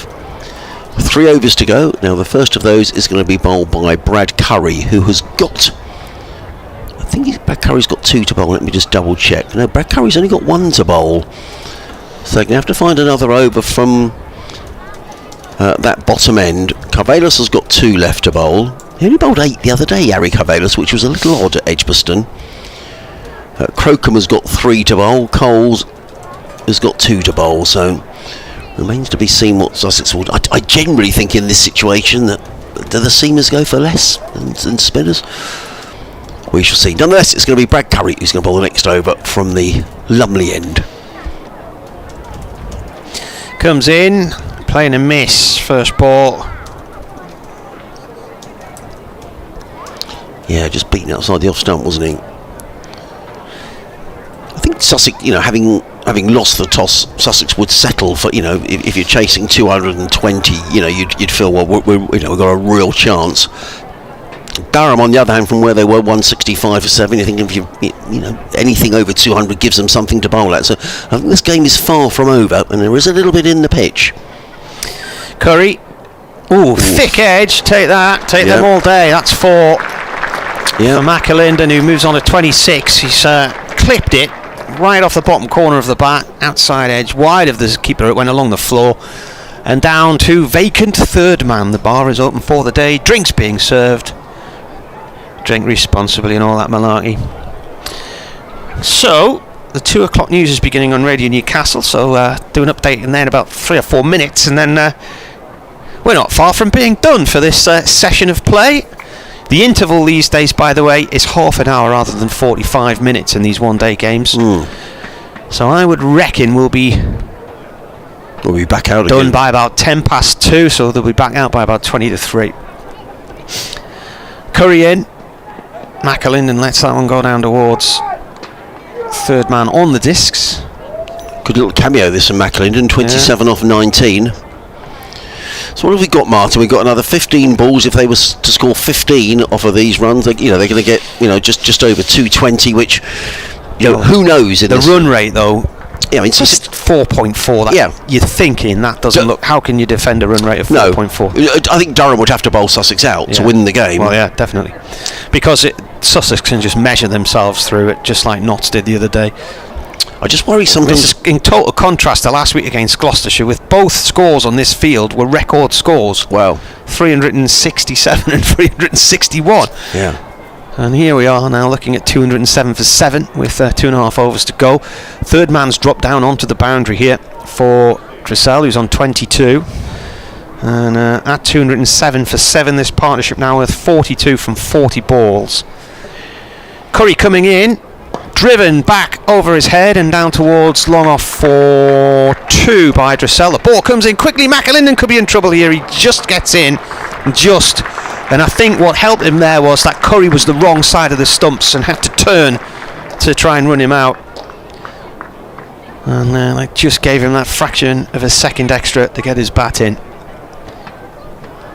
Well, this partnership is now with 35 plus 9, 44. Yeah, it's been a good partnership, and it needed to be. One thing you would say, these two have made batting look reasonably comfortable, and perhaps Sussex will take some. When Coghlan was out for 34, there were 165 for 7 at the end of the 41st over, and I said, where are the runs going to come from? Where's the partnership going to come from? And it needed something like this from these two. Curry in, over pitched. It ended up being a low full toss. I think he was trying the Yorker length ball here. Played up by Dressel to long off for 1. So 1 ball left from Curry. Then he's done. 2 for 51 from 9.5. Yeah. And 2 overs to go after this. So you would have thought Carvelis would certainly bowl one of them. He's only bowled 8 so far. Whether he'll ask Henry Crocombe or James Coles to bowl the other one. Coles, I would keep Coles on. He's not done too badly. 2 for 45. He's been going at 5.6 and over. Yeah, or Crocombe. 7 overs for 25. It's difficult to tell, isn't it, whether the quicker bowlers tend to go for more in the, when the slog is on. Anyway, Curry with one more ball to go in this over. Curry in, and a quick single to point. So he finishes with 2 for 52 from 10 overs. I was a little surprised Sussex allowed that single to be taken, because I think McAlinden has been the one who's principally been the aggressor in this stand. He's made 28. Dressel 25, partnership 46 from 43. About to do an update for the news now. It is going to be James Coles.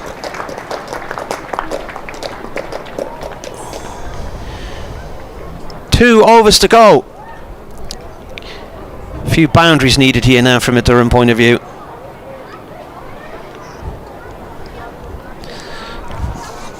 So McAlinden's 18, Dressel's 23, and the first ball of the next over is a single. Little flick out through mid-wicket, and it is Coles who's bowling it. Sunderland at Sheffield United tonight on Radio Newcastle Live. Coles round the wicket, flicked away down towards fine leg on the discs, 1 run.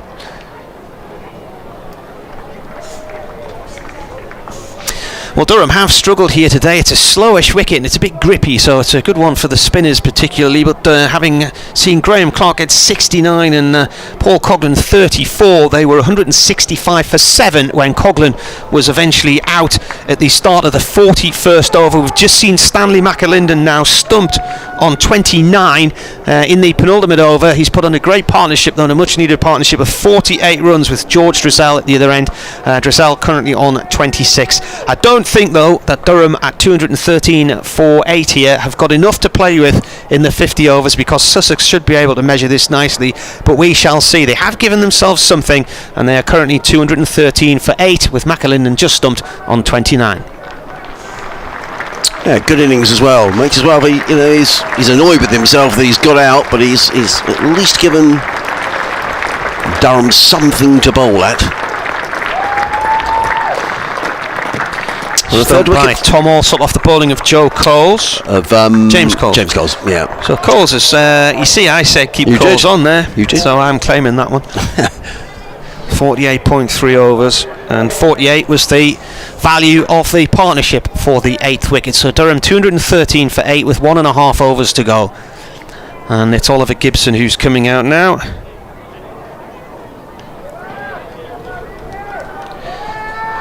So Coles to Newcastle has taken 3 for 47 in 8.5 overs. Yeah. 18-year-old gets an 18-year-old. Yeah, I didn't know whether Pujara would turn back to James Coles, or whether he'd perhaps choose one of his seamers. One of the seamers is presumably going to bowl the last over. Either Carvelos or Crocombe. So the new man in is Oliver Gibson. Coles bowls.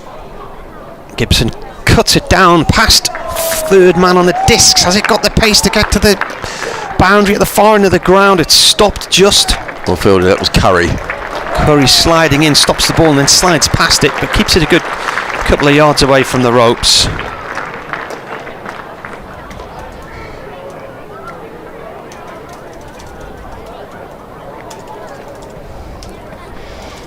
Yeah, good sliding stop from Brad Curry. Attempted slog sweep and the bails are off, but it's a miss. And I thought I thought he'd bowled him. Yes, so did I. No, I did as well.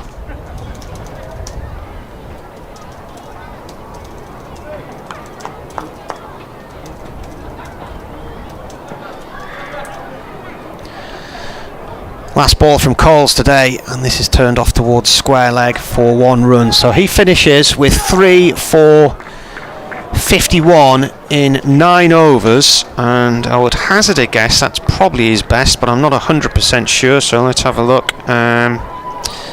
No, it's not. 3 for 27 versus Worcestershire last year's his best. But a good 9 overs from him, and nevertheless 3 for 51. He's done a job. Yeah, he has done a good job for us, particularly of those 50 runs, 12 of them came in 1 over when Paul Coughlin looked to get after him. So 1 over to go, 217 for 8, and it's going to be Henry Crocombe. So again, Eric Avelis hasn't bowled out. He bowled 8 overs at Edgbaston. He's only bowled 8 overs here, so I don't know if that's a plan. Either way, Eric Avelis is the leading wicket taker in the competition so far this season with 17. As Henry Crocombe comes running in, final over, comes in and bowls, carved away through backward point. They've taken one. Ali Orris very quickly in, prevents the second. George Drizzell goes to 28 and Durham to 218 for 8. Henry Crocombe wants a change in his field, I think. He's bringing up his long off inside the circle to mid-off, and they're going to have a third man. I think that does make sense. And James Coles is going to come down here to field at third man. 4 men inside the circle, 3 men saving 1 on the off, 1 on the leg. The other 5 fielders scattered around the boundaries. In comes Crocombe in bright sunshine, bowls and played through the covers. Picks up a single, does Oliver Gibson. He goes to 4. Durham to 209. In fact, the single's gone already. There we go. 219 for 8.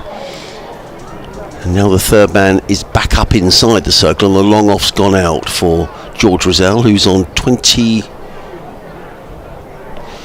Is that? 28. In comes Crocombe, bowls short, and Drizzell looks to pull that away through square leg. Doesn't make contact. The ball goes through to Tom Alsop, and there is no run.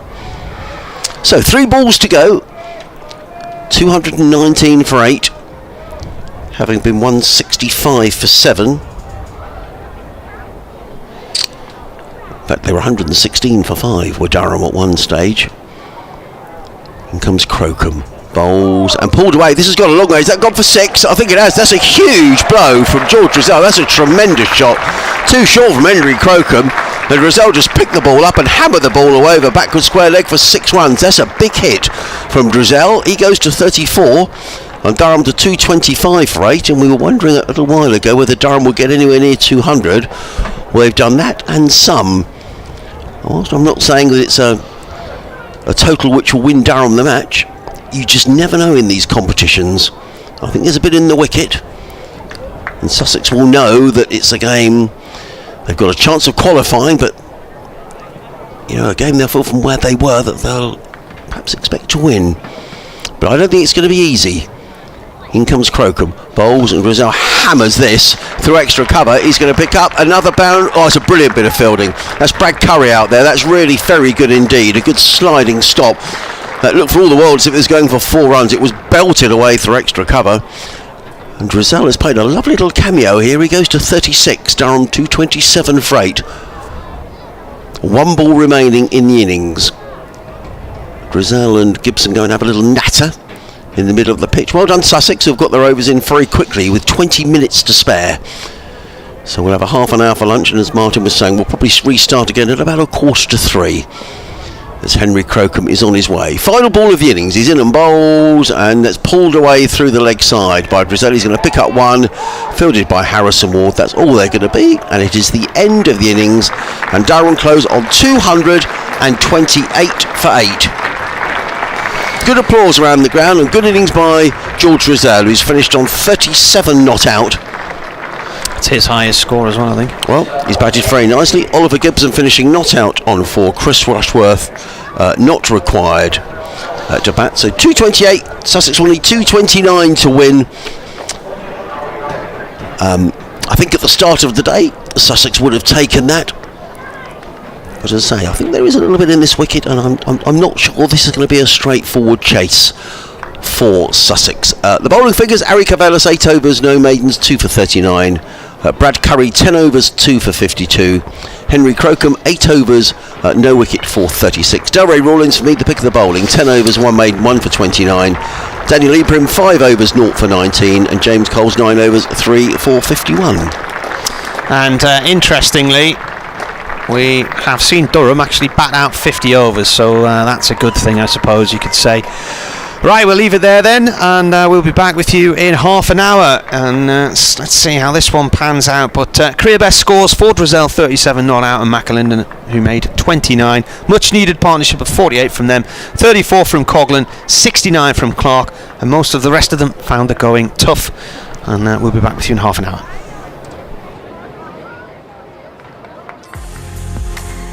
My love of Spitfires came as a small boy going to air shows with Dad. Working on Spitfires is a huge responsibility, and the same applies at work. The care and expertise Derek takes over his beloved Spitfire is the same precision, passion and attention to detail he takes helping you choose your next perfect car. Because at Virtue Motors, it's all in the detail.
We've always been good at designing niche products for consumers. So our thinking was, if we can use the same design skills on products which have got more volume, we'll be more successful. The big issue was the plan to do it. We set a figure of a capacity to make 250,000 pieces a year. That's an ambitious target, that's our figure. So we then worked with the machinery designers to make the washing machines. Number one in this product, it's got to be reliable. A washing machine has a lot of hard work to do, and it's a very important part of most households. So reliability was a big issue.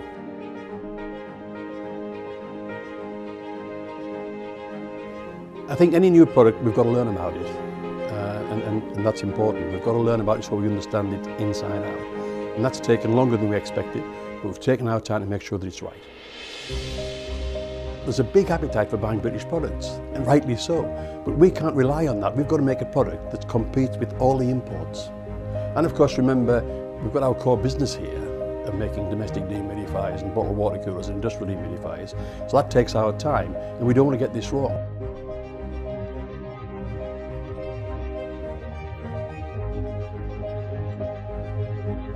We've done 120,000 hours of testing washing machines here to make sure that it's absolutely reliable and does the job.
My love of Spitfires came as a small boy going to air shows with Dad.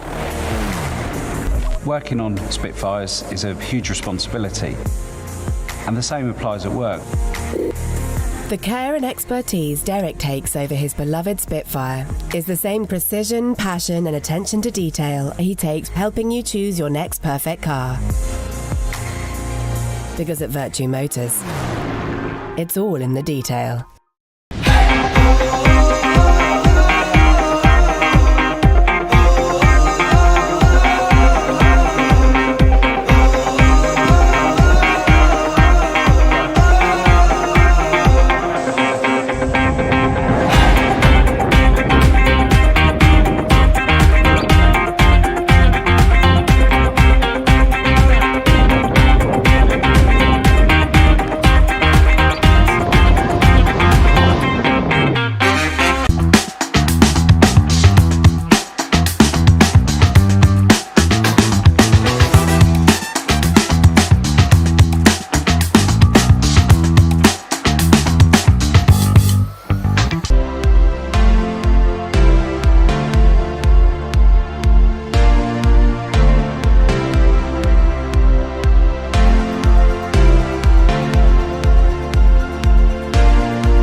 Here we go then, lads and lasses. It's time to see how Sussex get on in their reply to Durham's total of 228 for 8 at a run rate of 4.6 per over. Yeah.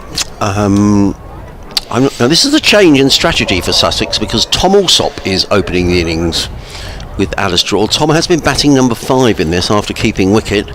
Harrison Ward has been opening, but clearly there's a change in strategy here today. And it's Alsop and Orr who are opening the batting. So lots of left-handers in this Sussex top order. In fact, 5 of the top 6. And it's Chris Rushworth who's going to get things underway. Right arm round from the Lumley end, bowling here, and Alsop defends the first ball. For the benefit of our Sussex listeners, Martin, I mean, obviously we associate Chris Rushworth with causing problems to the Sussex. I was reminded actually that Chris got hit on the head while batting at home this year, and didn't play much part in the match. But who else in terms of bowling could cause Sussex problems here? They are down in numbers bowling wise.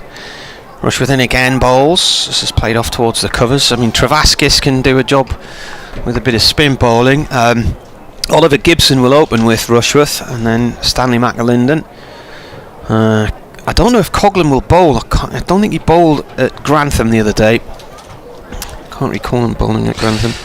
He's had a bit of a niggle, and he's just come back from injury as well. So Gibson only bowled 2 overs the other day at Grantham and then went off because he turned his ankle in the outfield. So Rushworth in again, bowls. This is played out through mid-wicket for 1. Alsop off the mark. Third ball. Grant Flower just standing down below as the Sussex batting coach. He's got a bird's eye view here. He's staying literally just down below us, and he's looking straight down behind the wicket-keeper. So there's obviously a change in plan here for Sussex. In fact, Chris Rushworth, I was just looking because he got hit on the head at Hove, and he did come out because Durham were out before the end of the day. He came out and he bowled 4 overs for 15. And then he was really groggy the next day, wasn't he? He didn't appear the next day. Yeah, that's right. In fact, he had a concussion substitute, didn't he? Yes. Comes in here to bowl to Orr. Defended. Rushworth, by the way, is playing in his 86th one-dayer, and he has 135 wickets in this format, but more tellingly 813 in all formats for Durham, and he's their all-time wicket taker in first-class cricket. So looking through this scorecard, McAlinden's quick. Coghlan, if he bowls, is decent pace as well. Rushworth round the wicket, that's left alone. Gibson's sort of medium quick.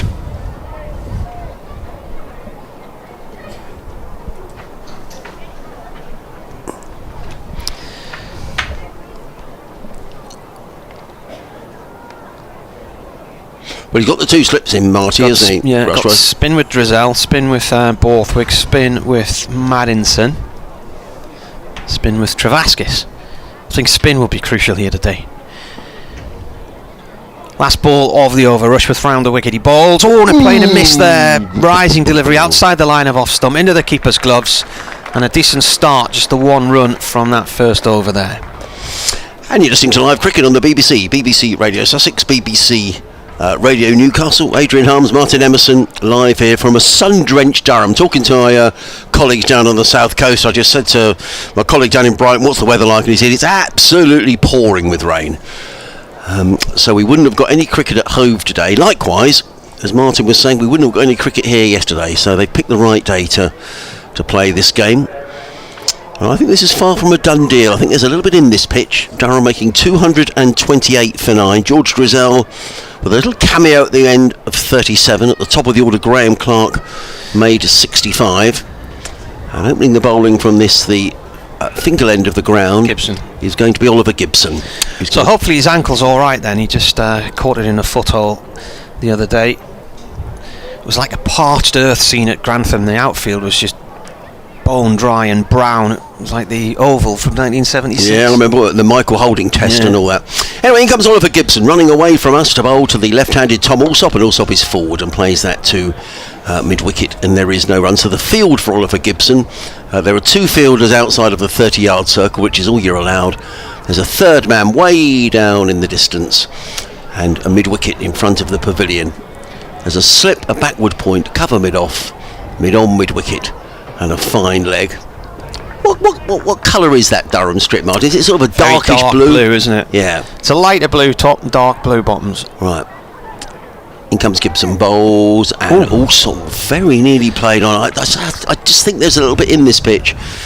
It's not really coming onto the bat, and Tom Alsop there I think was a little deceived and could easily have played on. A couple of the Durham batsmen played on. Sussex in there. Well, I described it as salmon pink. You said that is not salmon, Adrian. No. We've decided it might be fuchsia pink. Yeah. Shirts. Very I think colourful. if you're eating a salmon that colour, it should have gone in the bin a few days ago. Yeah, you may be right. I think Durham's bottoms I would go with cobalt blue. All right, okay. In comes Gibson bowls, and Alsop plays defensively out into the offside, and there is no run. Looking at this colour chart on here, Adrian. All right, okay.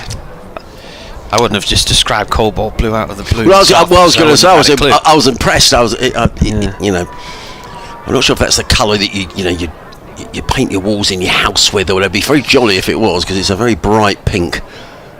Ali Hall's just dropped his bat, actually. He's standing at the non-striker, so he's a bit of a bat twiddler, is Ali, and he dropped his bat. In comes Gibson, running in over the wicket, bowls, and Alsop again plays that into the covers. I think that shows, Martin, that it's not that easy to time the ball on this pitch. And that 228, I'm not saying Durham are going to win, I'm not saying Sussex aren't going to chase them down, but I think it's not as poor a score as it looks in a one-day competition. Gibson, just down below us. Number 73 on his back is coming in to bowl to the left-handed Tom Alsop, who's 1 not out. He's in and bowls, and Alsop drives nicely down to mid-on. There is no run. The throw came in. Ali Hall backed up quite a long way away. It was that Coughlin who got in the throw. Ali Hall was a little bit out of his ground. He got back sharply enough, and the throw was backed up, and there is no run. So Sussex remain 1 with that loss. Tom Alsop, who was signed from Hampshire initially this season on loan, but that's now a permanent deal. I think in terms of the actual paperwork and everything else, you're not permanent until the end of the season. But either way, he's a Sussex player now, is Tom Alsop, and he's had a very good season as well as he waits. As Gibson is in bowls wide of the off stump, carved away by Tom Alsop, and that's going to be the first boundary of the innings. A decent over from Oliver Gibson, but that was too wide, and Tom Alsop gratefully crashing the ball away through the covers for his first boundary. So the end of the second over of the Sussex innings, and the Sharks are 5 without loss. All 5 runs to Tom Alsop. Oh, Durham had a massive 11 on the board at this point in time, so the Sharks are floundering. Very good. He's been coming up with all these little things, as Martin, throughout the day. Little songs that we've been relating. I think the well's going to run dry very shortly. Yeah, I think he's going to keep going. It's going to leave me beached. So you were saying, we were talking a bit earlier on, you were talking about Newcastle came down to Brighton on Saturday, so you've been going to... Well, it's not Roker Park anymore, is it? It's the Stadium of Light. Yeah. Okay. Rushworth bowling to Orr. Turns this one up to mid-on to Coughlin. Yes, ball. I was rather hoping in a few weeks' time we're up here for the County Championship match, and I thought, I wonder whether Sunderland might have a game, but it's the international break. Oh, back to those things, are we? So yeah. So there'll be no championship football. Well, And I did see earlier in the season when might be what day does the match start on a Monday? Is it Monday? They're all Mondays, aren't they? I think it is a Monday. Might be a Tuesday night game out and take you to in the Northern League. Rushworth bowls, played by Orr to point this time. No run there. I did notice on your Twitter feed way back in early part of the summer that you managed to get in a day's football and some cricket commentating. I was impressed by that, Martin. Yes, all the girls came down to Wembley. Right. For a rare Sunderland win there, and did the morning session at Lords, and then got out of Lords 1:10, got up on the train to Wembley for 2 o'clock, queued for 45 minutes to get in, saw the game, straight back on the tube and back to Lords for 5:30. Rushworth in again, balls, and played by Orr to mid-off, no run there. So were all your girls decked out in the Sunderland colours? Yes. You're right, Ash. You doing a guided tour? All right. Good stuff.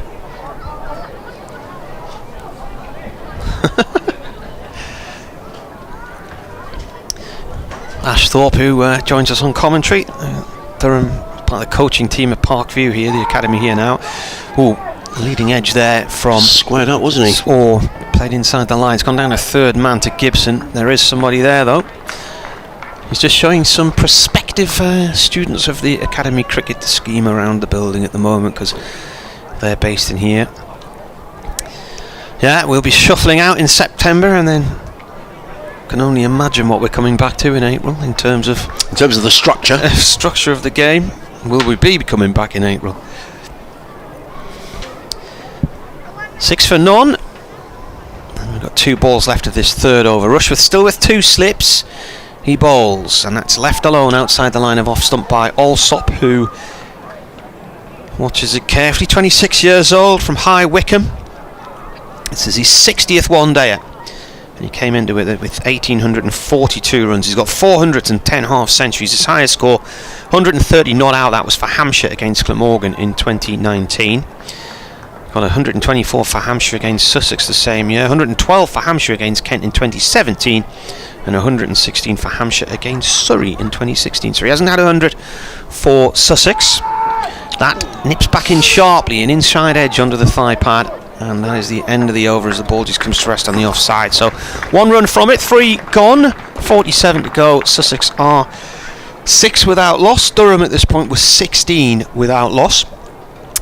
So Allsop was with Hampshire from 2014 to 2021, and then joined Sussex this year. He's played for England under 19s as well, and Wiltshire in the minor counties.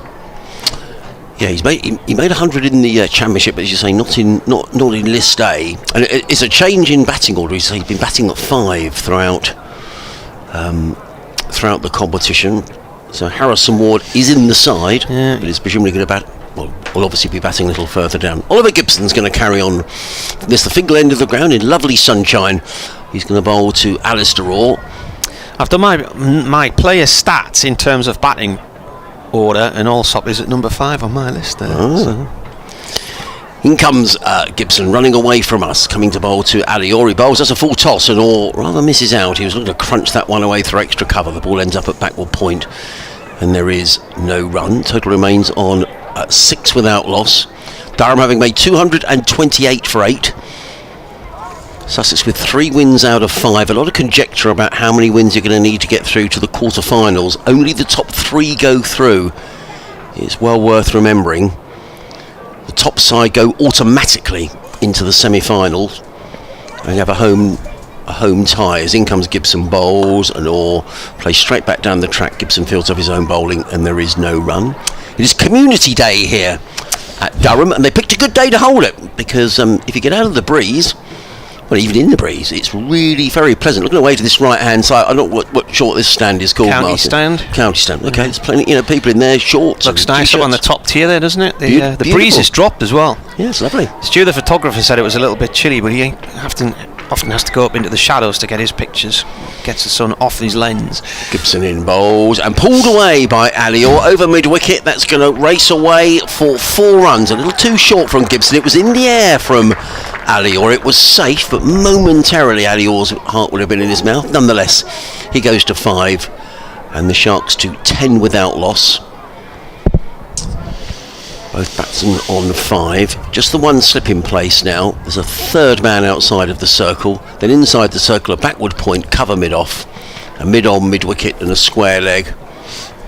Who's that at mid-wicket there, Martin? Just shrugging his shoulders. Dixon, is it? I think it is Sean Dixon. In comes Gibson bowls to Orr, and Orr works that to backward point. And there is no run. Yeah, I think Sean Dixon was just saying that wasn't that far away from him. A pulled shot by Ali Orr.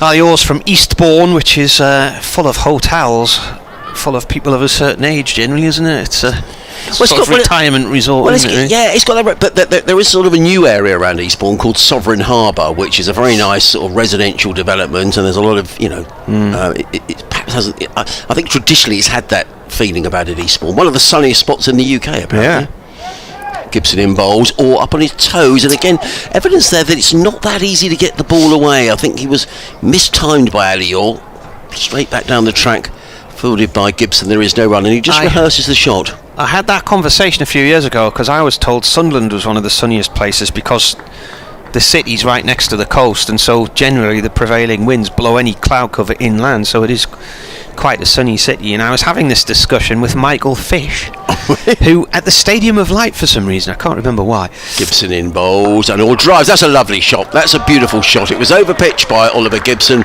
and Alior timed that beautifully, straight down the ground past mid-off for 4 runs. He goes to 9 at the end of the over. The Sharks are 14 without loss at the end of the 4th. So is Michael Fish a Sunderland fan? No, he'd come up for the launch of something. It might have been a Steve Cram race around Sunderland. I can't remember what it was, but I interviewed him, and I mentioned that Sunderland was one of the sunniest places in the country, and he said he lived in Eastbourne, and Eastbourne was. So, so I'm not going to argue with the weatherman. Yeah. If you want to send us any emails, at sussexcricket@bbc.co.uk, or you could tweet us at BBC Sussex Sport if you're listening down on the south coast, or anywhere, get in touch. It'd be great to hear from you. Here's Rushworth again then. Start of a new over from the Lumley end, played to point by Allsop. News has begun on Radio Newcastle. 3 o'clock, how have we got to 3 o'clock already? Days flying by. They finished at 10 past 2 the first innings finished? That was about... Yes, it was. That was nearly half an hour early, wasn't it? Yeah, it was. They were nearly 20 minutes within time, so you'd have thought that we'd probably be done here by... What's the cut-off time for this? 20 past 6, does that say, or 6:15? 6:15, yeah. Right, okay. 5:30, 5:45. Rush within. This bounces up into the air and runs towards backward square leg. Well, it just surprised Tom Allsop, didn't it? Yeah, It just it's one run. probably did well to keep it down as much as he did.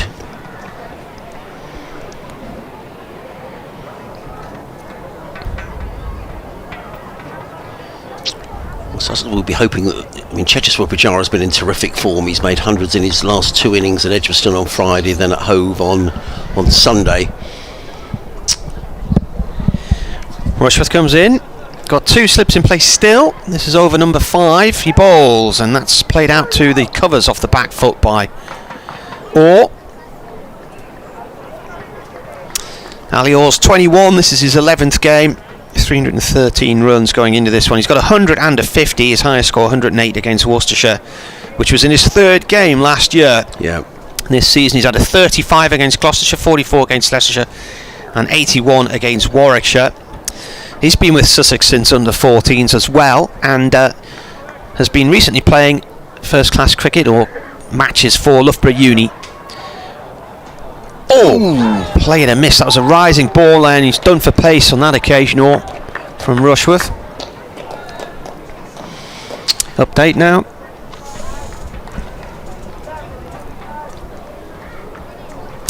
Yes, Durham elected to bat earlier. 228 for 8 from their 50 overs, 69 from Graham Clark, 34 from Paul Coughlin, and towards the end of the innings, a valuable partnership of 48 involving 18-year-old Stanley McAlinden with a career best 29 and George Drizzell with a career best 37. Have Durham got enough to bowl with? Well, it's a slowish pitch. It's offering quite a bit if you take the pace out, particularly for the spin bowlers. So it may be that this could be quite a competitive game. Sussex are in the 5th over and they're 15 without loss. There's commentary on the BBC Cricket website and the Sports app. And let me tell you, it's a busy day here.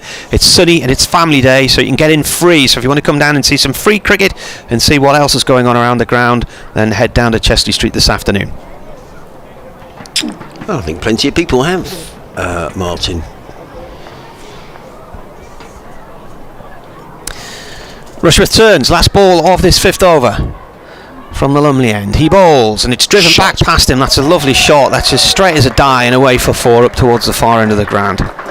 Just over pitched it there, just veering towards leg stump, and away it went. Nicely dispatched to the boundary. And at the end of the over, 5 from it. Or with that 4, it takes him on to 13 from 17 balls. Allsop's got 6 from 13 and Sussex and 19 without loss. Durham, after 5 overs, were 23 for 1. Yeah, lovely shot by Alior. That's the second lovely shot he's played. One an off drive, one an on drive. Made 81 at Edgbaston on Friday. They missed out against Surrey at the weekend, but he's had a terrific season. His game has developed a lot throughout the season. He's been working very hard with Grant Flower, who's the Sussex batting coach, and he's been opening in the Championship now for a couple of seasons, but we've seen a different dimension to Ali's game this season. Played in some T20s as well. As in comes Gibson, bowls to Allsop, and Allsop defends out into the offside, and there is no run. It's hoying it down at Lord's now. Right. Yeah. Is it raining at the Oval? That's extraordinary. It's not raining at the Oval yet. Surrey made 302 for 9 against Somerset in their 50 overs. Elsewhere in the group, Gloucestershire made 262 for 9 against Leicestershire at Bristol. The game between Warwickshire and Nottingham is a reduced overs match, as in comes Gibson and bowls. Allsop steers this one to mid-off, and there is no run. It does back up a long way, does Alior, and the fielder there, who's this here at mid-off, Martin? Is it McAlinden? I think it is. He made as if to shy at the stumps, but Alior quickly sort of trotted back into his ground. Yeah, Warwickshire 162 for 3 against Nottinghamshire. That game reduced to 34 overs aside. Gibson bowls, also drives nicely through mid-wicket. There's more runs here. He's racing out towards the boundary. Fielder in hot pursuit, who overhauls the ball, but also comes back for a third run. Good running, good bit of fielding as well by Paul Gocklin, who chased the ball back towards the boundary. Allsop goes to 9, and the Sharks do 22 without loss in the 6th over. Sussex needing to score another 207 to win. Run rate required of 4.7 and over. So it's not the... I feel the only way Durham will win this game is if they bowl Sussex out.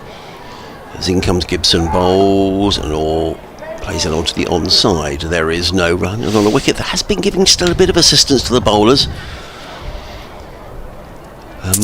That's not impossible by any manner of means. Sussex still with a long way to go.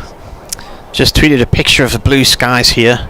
Lovely sunny day in Chesley Street, and I've just said, for those of you in London, this is what it looks like in Chesley Street this afternoon. You're stirring the pot, Martin. Yes, I am. In comes Gibson again, bowls to Orr. That didn't get up as much as he thought. He pulls the ball to short, fine leg. I think that probably came off the glove. Just wait for, in fact, it's a leg by. That's an example of that's not being able to time the ball. Ali always timed a couple of shots beautifully, an on drive and an off drive. That didn't get up as high as he expected. Nonetheless, Sussex pick up a single, 23 without loss. And Gibson runs away from us to bowl to Allsop, and Allsop plays that to mid-on. There is no run. So tidy enough over from Oliver Gibson. Just the 4 runs conceded, 3 off the bat, 1 leg by at the end of the 6th over. Sussex are 23 without loss. Allsop on, is that 9? Allsop on 9 and Orr on 13. Do you need new glasses?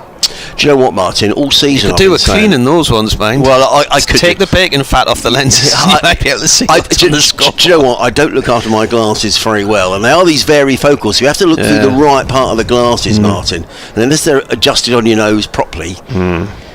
I've just had some new glasses the other day for reading, and they are quite strong. And when I take them off and I look around the room for a few seconds, everything's just blurry. So 23 then, they've got an advantage now, Sussex. They're 3 down runs wise from where Durham were, but 2 wickets up, because Durham were 26 for 2 at this point. They just lost Borthwick for 5. Never had any really big partnerships. Durham 48 and 42 at the best. Rushworth to Orr, who's on 13, and he pulls that high and long over deep square leg and into the front of the castle stand for 6.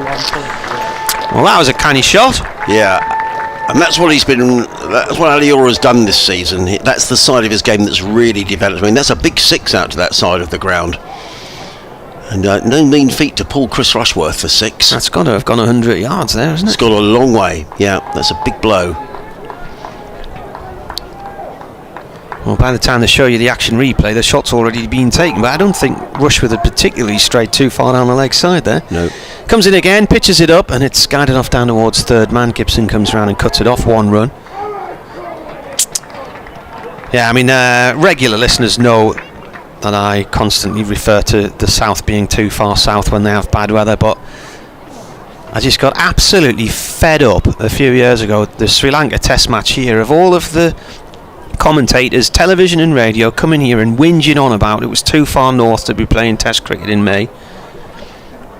TV and radio. We were at Nottingham that week and it was freezing in Nottingham as well. Rushworth bowls, and those who listen regularly know what the answer to this is, but while they were complaining about this being too far north, Adrian, do you know where the warmest place in Britain was that week? You're going to say Glasgow. I am. Yes, it was. It was really nice and warm in Glasgow that week, but nobody bothered looking at that. It was just everything about that test match was negativity, and of course Durham didn't even want to host the test match, and it was the thing that really sent them over the edge financially. Rushworth bowls. This is played up to mid-off.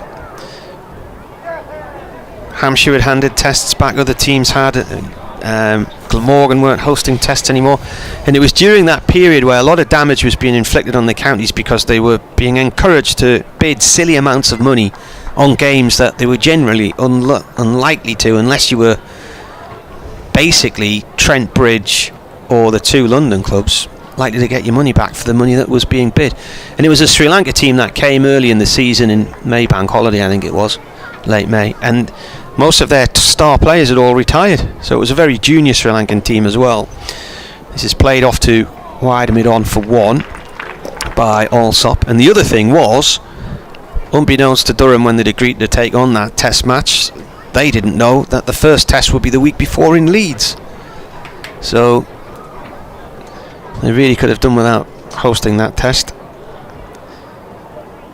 And that was when the financial issues began to bubble up to the surface. 31 for none. Rushworth with his last ball of his 4th over, and this is played to point and a diving stop by Maddinson. And at the end of the over, Sussex 31 for none. A good start for them. Durham had 31 on the board, but with 2 down. No, I think you're right, Martin. I think Sussex will be delighted with the start. I think the important thing was not to lose wickets early on, or also having a little natter away in the middle of the pitch. As we were saying, a change in the batting order with Tom Allsop opening the batting. I just wonder whether a change might have been imminent in this game, because the experiment with Harrison Ward at the top of the order hadn't worked out in the last couple of games, and Tom Allsop at 5 didn't seem to have worked either. Now we are going to get a change in bowling. Are we going to get some spin? I think we are, Martin. It's been raining that much. Eleanor Aldroyd from 5 Live has just put a picture on from the press box at Lords, and there's a big lake formed in front of the mound stand in the corner of the ground. Wow. That looks quite deep. I think you could go and have a plunge in that. Drizel's going to come in. Yeah, he came in quite early the other day against Notts as well in well, I think it's Grantham on a used track, that was. Well, I think it's probably good captaincy from Scott Borthwick, to be fair. He's seen that the seamers haven't got the breakthrough, so he's going to turn to his spinners while they've still got plenty. Well, they haven't got plenty of runs to play with, but they're not bringing the spinners on almost in desperation. He's going to give the spinners a little go here. So it's going to be George Drizel who's going to come in from the Fingal end of the ground. In terms of a field, it's still in the first power play, so only 2 fielders are allowed outside that 30-yard circle. So there's a long off just down below us, who's Liam Travaskis, and a deep mid-wicket. And it's going to be Drizel who's going to bowl around the wicket. Right time around the wicket, tall man, he's in and bowls, and also works this onto the onside and picks up a single straight away to mid-wicket. Allsop goes to 11, the total to 32 without loss here on BBC Radio Sussex, BBC Radio Newcastle. You may be watching via the live stream provided by Durham County Cricket Club. Wherever you're watching or listening from, a very good afternoon, and you'll see from your pictures if you're watching on the stream, as Martin was saying, what a lovely afternoon it is here in the northeast of England. Ali Orr just surveys the ground and just apologises to George Drizel and says sorry, I wasn't quite ready. But now Drizzell is in and bowls, and Orr is down the wicket. Didn't have a look at that, did he? Just used his feet and thrashed that away onto the leg side. They've taken one. Oh, he wants to come back for a second. He needs to be careful. The throw comes in, and there really wasn't there. Ali Orr was sort of a third of the way down the track looking for a second run, and I think Tom Alsop quite rightly sent him back, and Orr had to put the brakes on. Made his ground comfortably enough. He goes to 21, 33 without loss. Drizzell in bowls, Alsop uses his feet, drives down the ground, too long off, fielded literally down in front of us by Liam Travaskis. One more to Alsop, who does like to use his feet to the spinners. Tom Alsop, he goes to 12. The Sharks do 34 without loss in the 8th over, leading 229 to win.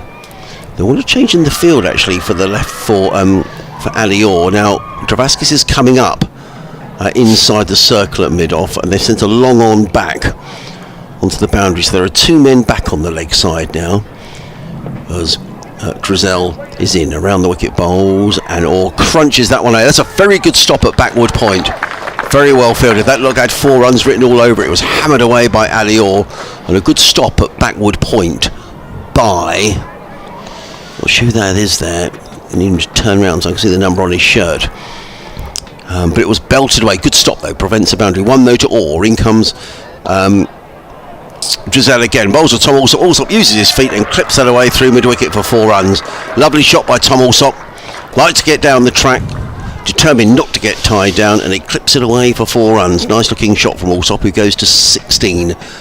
And the Sharks going along nicely here to 39 without loss. I think that's Stanley McAlinden at backward point.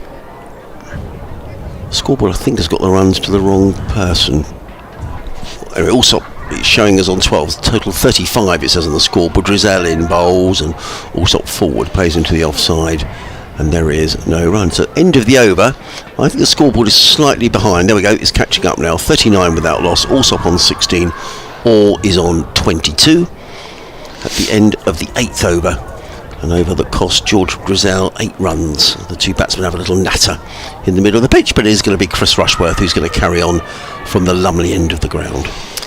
Judging by the hashtag BBC Cricket, they've resorted to trying to think of cricketers' names based on bad weather at Lord's. Live action here, of course, in the sunshine. Shame, really, on isn't the it? BBC. There's been so much lovely weather. You get to the Test series, and they get a day, and it's not cheap. I'd imagine they've probably enough cricket, so you can't get a refund at Lord's today. I would imagine. Don't know how many overs they've had. What was a Test match there earlier, and went seats about £100. Yeah.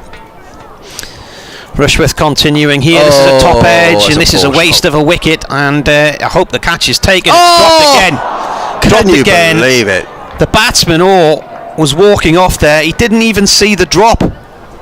And there've been so many catches put down by Durham fielders in this competition this season. Chris Rushworth can't believe that. He's who's put that down? Trying to see, he's covering his face. Oh, that was awful. Chris Rushworth just can't believe it. Well, Ali Orr, it was a poor shot from Ali Orr. He didn't need to play the shot, and he was furious with himself. He had time to remonstrate with himself, walk 6 yards away from the stumps. That is a shocker. Coghlan, you'd expect him to pouch those. There's been that many catches dropped by Durham in this competition this year. Rushworth comes in and bowls again. Now last week, Scott Borthwick, short mid-wicket, top edge from Chris Dent on 35, similar scenario, and he put it down. And I said as it was coming down to him, he should catch this. It was an easy chance, but there've been that many put down, and he dropped it, and Dent went on to get 117. So Orr dropped by Coghlan on 22. He didn't even see the drop. He'd started to walk off, and he was virtually at point when the ball went down. He was. Yeah, he couldn't believe he'd played the shot. He was so cross with himself. This will go out to Coghlan. It will be a run for Orr.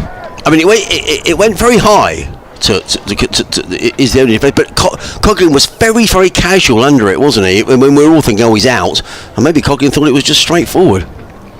If they have an award at Durham for the drop of the season, maybe it's sort of a well, there's a lot of award. contenders at the minute, and they're now telling me it's difficult to spot a white ball in this kind of sky with the brightness and the sunshine. So he may have lost it in the sun, I don't know, but It's played away up to mid-on. No run there. He's absolutely furious with himself, isn't he? Can't believe he hurled the ball in there, and keeper McIntosh had to dive across. He's absolutely fuming, isn't he, Paul Coughlin? He can't believe he's put that down. It does play on your mind, and it'll be on his mind the whole way through now, particularly if Ali Orr goes on to make a big score. Chris Rushworth couldn't believe it, could he? Well, a let-off for Orr. Played into the covers and across towards mid-off. No run there. 1 ball left of the over. 40 for none. It was just when Durham needed a wicket as well, Marty, wasn't it? Sussex have got off to a decent start. But Ali Orr must learn from that. He's a batsman who really has developed this year, but he was kicking himself as soon as he played the shot, wasn't he? He was so annoyed. What have I done that for? What a reprieve that is.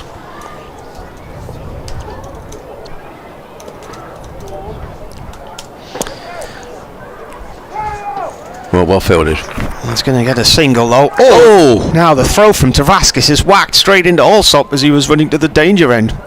Hit him full on there. Well, he'll make nothing of that, will Tom Allsop, because he's that sort of a cricketer. Completely unflappable. William Tavaskis didn't mean... It was all action, wasn't it? It was a shot down the ground by Allsop. It was a good stop, actually, by Paul Coughlin, who dived across and prevented anything more than a single. But then Liam Travaskis was helping out through the ball. It was a wild throw and it hit Tom Allsop as he was completing the run. Anyway, Tom Allsop's okay. Chris Rushworth is so cross. He just took his cap and wandered back to his field. He didn't even look in the direction of Paul Coughlin. So, there we are. Nobody means to drop a catch, but it was a poor drop. 41 without loss. Sussex, 1 more over to go in the power play, after which Durham will be able to put 2 more fielders outside of the 30-yard circle. Allsop on 17, or on 23. Sussex needing another 186 to win. And it's going to be another over from the spin of George Drizzell. From the finger end, he comes in and bowls to Allsop. He uses his feet and drills the ball through mid-wicket. He picks up a single, does Tom Allsop, and goes to 18. The Sharks do 42 without loss in the 10th over.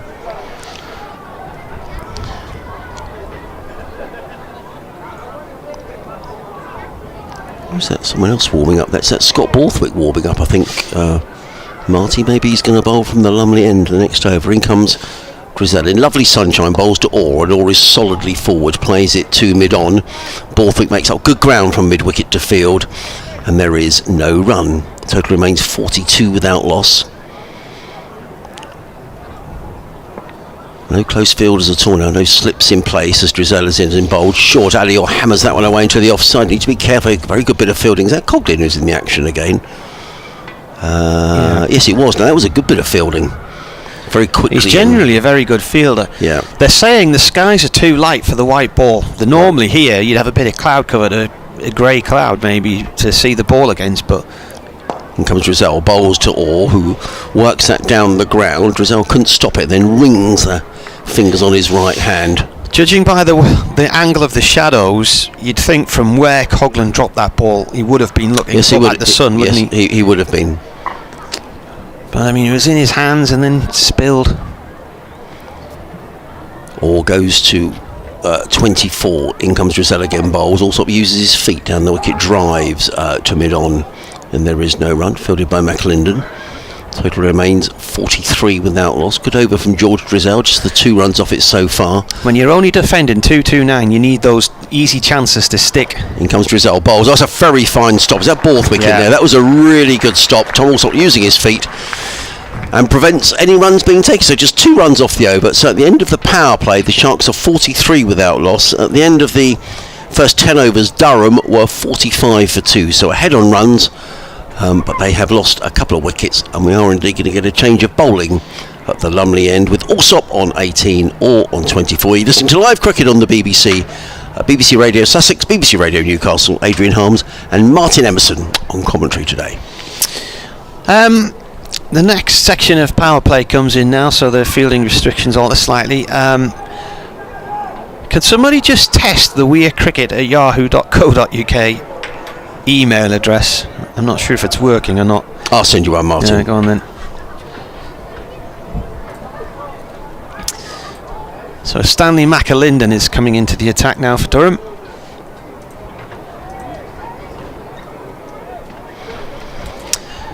Not sure if his mum and dad and the dog are here or not today. Well, there was a dog in the ground. I noticed a dog down here. There was a boxer in the ground earlier on. Yeah, they don't have a boxer. They've got a little terrier type thing. Okay. Here he comes, right arm over from the Lumley end. First ball is defended by who's on 24. Stanley McAlinden, 18, then from Carlisle through the Cumbrian age groups in terms of school cricket and whatnot, and then Durham's academy. Played for Carlisle Cricket Club, Durham seconds last year, and varying other teams in this neck of the woods. South North in Gosforth, where Durham play a one-day game. Who else has he played for? Sacriston, just up the road from here. He bowls. This is turned to mid-wicket, and looking at it now, what's so his List A debut is against Surrey. He scored 13, took none for 28, got 10 not out against Middlesex, 13 not out at Somerset, and 1 for 50 there, 1 for 59 against Gloucestershire. So he's had the 2 wickets in all. Just noticed, Martin, the game at Derby, I don't know how far Derby is from here, but the game has been abandoned without a ball being bowled. Derby is 150 miles to the south. Okay. It's obviously rained hard there. Yeah. McAlinden in. This ball squirts behind Maddinson at point and down towards third man to Gibson, 1 run. Oh yeah, your email has come through, so it is working. It's a lack of interest from the punters then, that's what I'm putting it down to. They've thrown in the towel on this tournament this year. What was I going to say? The game against Notts in Grantham on Sunday was the second attempt for Durham to play a match there against Nottinghamshire. They should have met in May 2019. They never had a ball bowled because it rained. They had the toss and then the rain came, and so they never had a ball. McAlinden bowls, nearly chopped on there by Allsop. He didn't know where it had gone. He's looking all over the place. He's chopped it down into the ground. It's bounced over the stumps and gone behind him on the leg side. No run.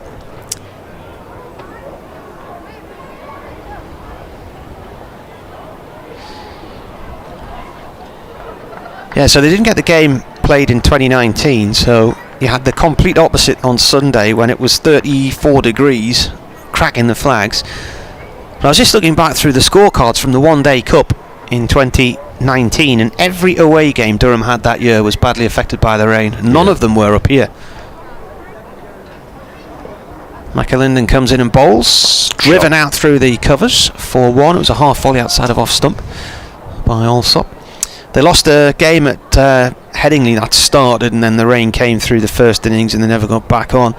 Game at Worcester, Durham were batting and then it rained and they were off for hours, and then Worcestershire were set a really silly target with all of their wickets in hand, DLS, and then there was the match at Edgbaston that year was badly weather affected as well, and yet not an over lost here from memory. McAlinden bowls, and he's trying to go Yorker length there, but it's strayed wide of off stump. He's not got the line right, and that's gone for 4, driven to the pavilion boundary by Orr.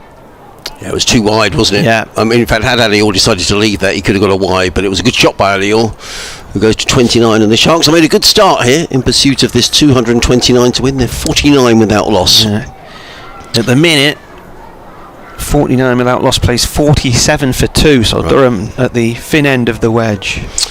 Funny you're talking about the weather, because it's raining at Lord's and they're taking an early tea and there's puddles on the outfield, whereas the Oval, they're playing. It's grey there and the floodlights are on, but they're playing. There's no, it's incredible. What's the distance? 4 miles? 5 miles? Down through Victoria and Pimlico, isn't it? I think as the crow flies. If you remember our colleague Mark Church, he ran it every day, didn't he? He did. He ran every day between Oval and Lord's and back in. Was that 7 miles? Was he doing in a time? I think it was something like that. I mean, I think he was running the equivalent of a marathon every day. I mean, it was an extraordinary achievement. So yeah, but 6-7 miles, something like that. So rained off. Well, not playing at Lord's, but they are playing at the Oval. It's George Drizzell who's going to carry on. He's bowled a couple of overs, no wicket for 10. He's coming in to bowl to the left-handed Tom Allsop. He's in and bowls, and Allsop using his feet, hammers the ball. Only just out of the clutches at the fielder at mid-on, who's right on the edge of the 30-yard circle. And it's gone away for 4 runs. He likes to use his feet, Tom Alsop, and the Sussex 50 is up. He goes to 23, and the Sharks to 53 without loss. Well, if he'd been back another yard or so, he'd have probably caught that, but he was restricted. You've got to say it's good batting by Tom Alsop. He's seen the man on the edge of the circle. He's hit it over his head for 4 runs. Tony Waters has sent a tweet with a photograph of a hand and a ruler, and it's measuring the span from an extended thumb to the extended little finger.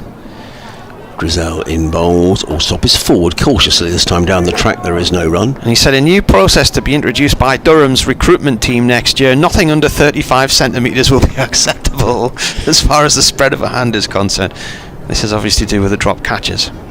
Drizel in bowls. Alsop again using his feet, and he punches that through mid-off down to Liam Travaskis, who trots in below us in his white sun hat.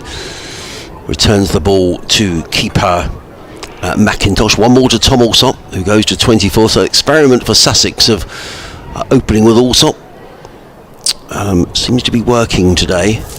A change in the batting order, a change in the field as well. I think Scott Borthwick just had a word there to Travaskis, so I wonder whether we might see him in the attack before too much longer. Took 5 wickets down at Hove in the Championship earlier this season. Drizel in bowls, and Orr is forward and plays it back to Drizel, and there is no run. And he all given a chance when he was on 22. Twiddles away with his bat at the far end of the ground and waits as Drizel is in bowls, and Orr is very carefully forward, plays it back down the track. There is no run. No rush here for Sussex. I mean, they won't want to get themselves in a position where they're behind the run rate. They need to score at 4.6 and over, and that's what they're scoring at the moment. Drizel in bowls, and Orr thumps that away. Took a step away to the leg side and thumps the ball away through point and picks up another single, does Ali Orr. He goes to 30, the Sharks to 55 without loss at the end of the over. Scott Borthwick has a chatter away to George Drizel, maybe about a change in the field, or who knows. But Sussex 55 without loss. Alsop 124, or is on 30. So Durham to go. Got an update to do. Durham got to 50 in the same over as well. In the 12th over, they were 52-4-2. Bernard's asking, how fast is the outfield today? That last boundary was over the rope in no time at all. Yeah, it's dry and hard out there. Somebody going around one of those little blower machines earlier, but I think they were blowing bits of possibly seagull feathers off the field. So I don't know if the fox has been having its tea here last night again. McAlinden in. Start of a new over from the Lumley end, played out through mid-wicket by Orr. 1 run. He moves on to 31.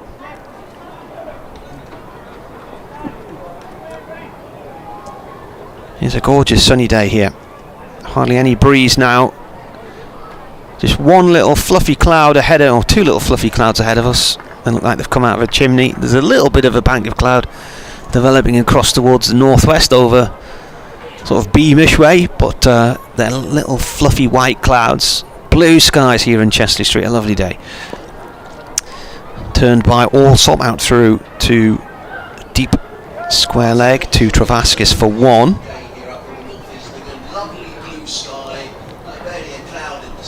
.57 for none then, as you can hear in the background Adrian doing his update for Radio Sussex. My next one for Radio Newcastle will be around about 5 minutes past 4.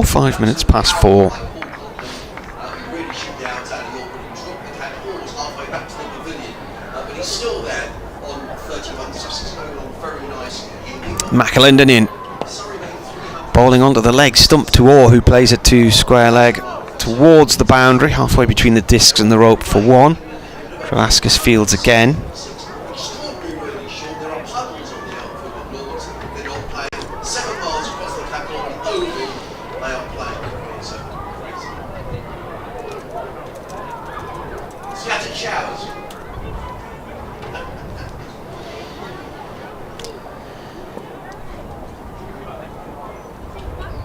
Fourth ball of the over, the 13th. It's a bouncer down the leg side. Are the arms coming out from the umpire? No, they're not. Russell Warren says no. It wasn't it wasn't an illegal delivery.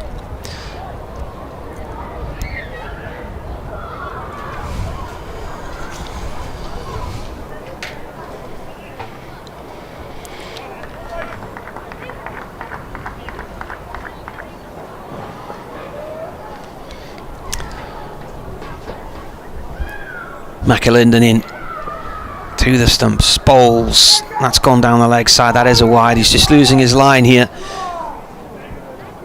Got a very high leap as he delivers the ball.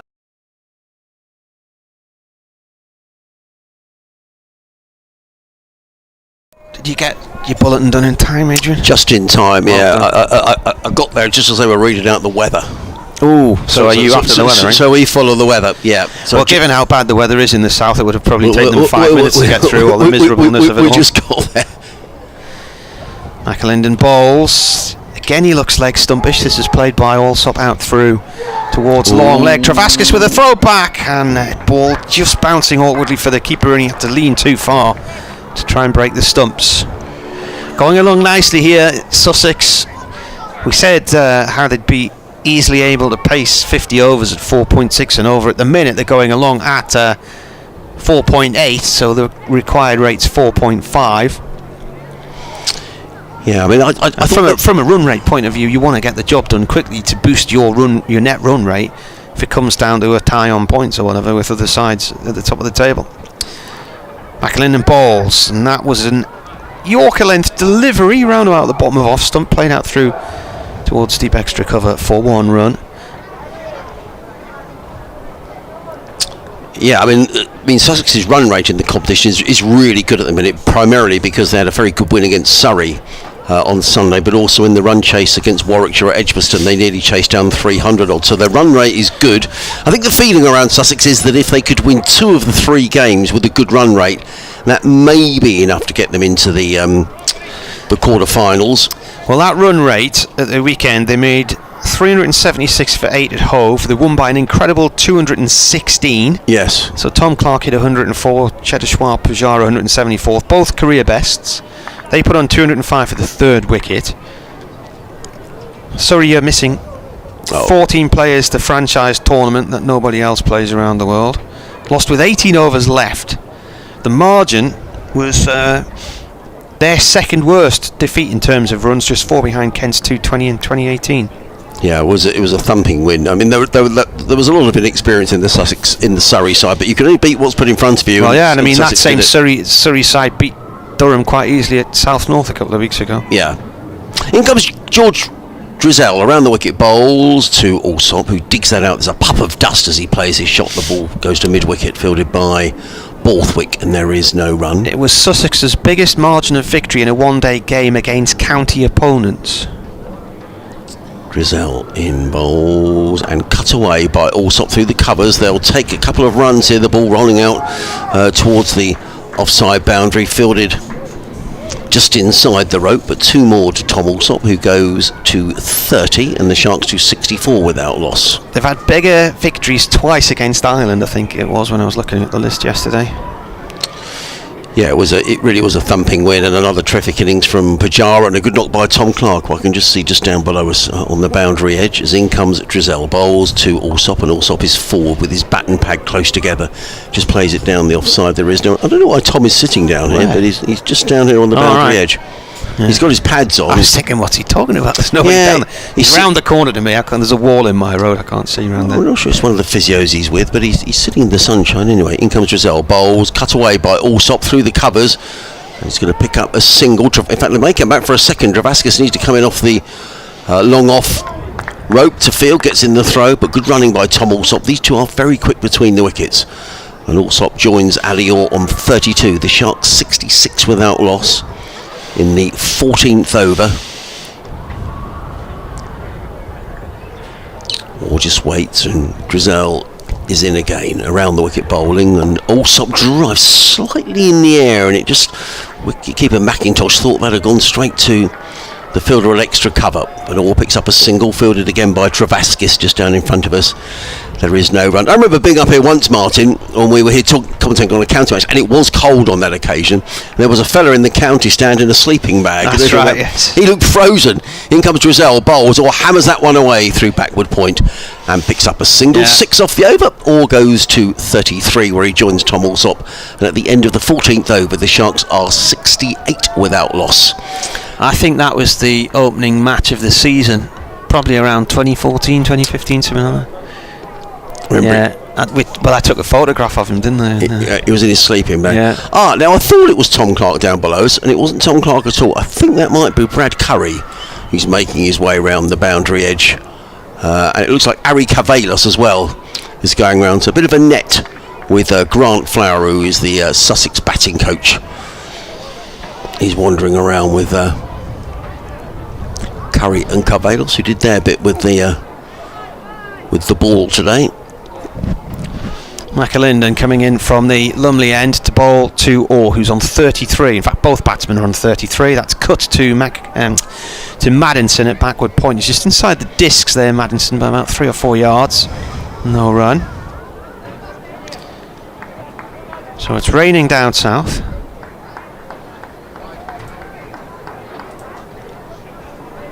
England were 116 for 6 when the rain saved them today. Not sure they'll get back on there. Yeah, I mean it does drain quickly, Lords, but there's a lot of water to stop raining first. Yeah. Scotland made 249 for 8 against the USA in Aberdeen. This is played by Orr towards deep backward square leg. Travaskis fields 1 run. So Derbyshire, Kent abandoned in Derby, and that's in the other group, isn't it? What are we? Group yes, B? it is. Yeah. We're Group B. They're Group. We're Group A. They're Group B. Yorkshire are getting well beaten at Chelmsford today, by the looks of it. Essex, it's raining in Chelmsford. They made 240. Yorkshire 76 for 6 in the 20th over. Maybe the river level's high. That's gone down the leg side. That's another wide. McAlinden needs to sort out.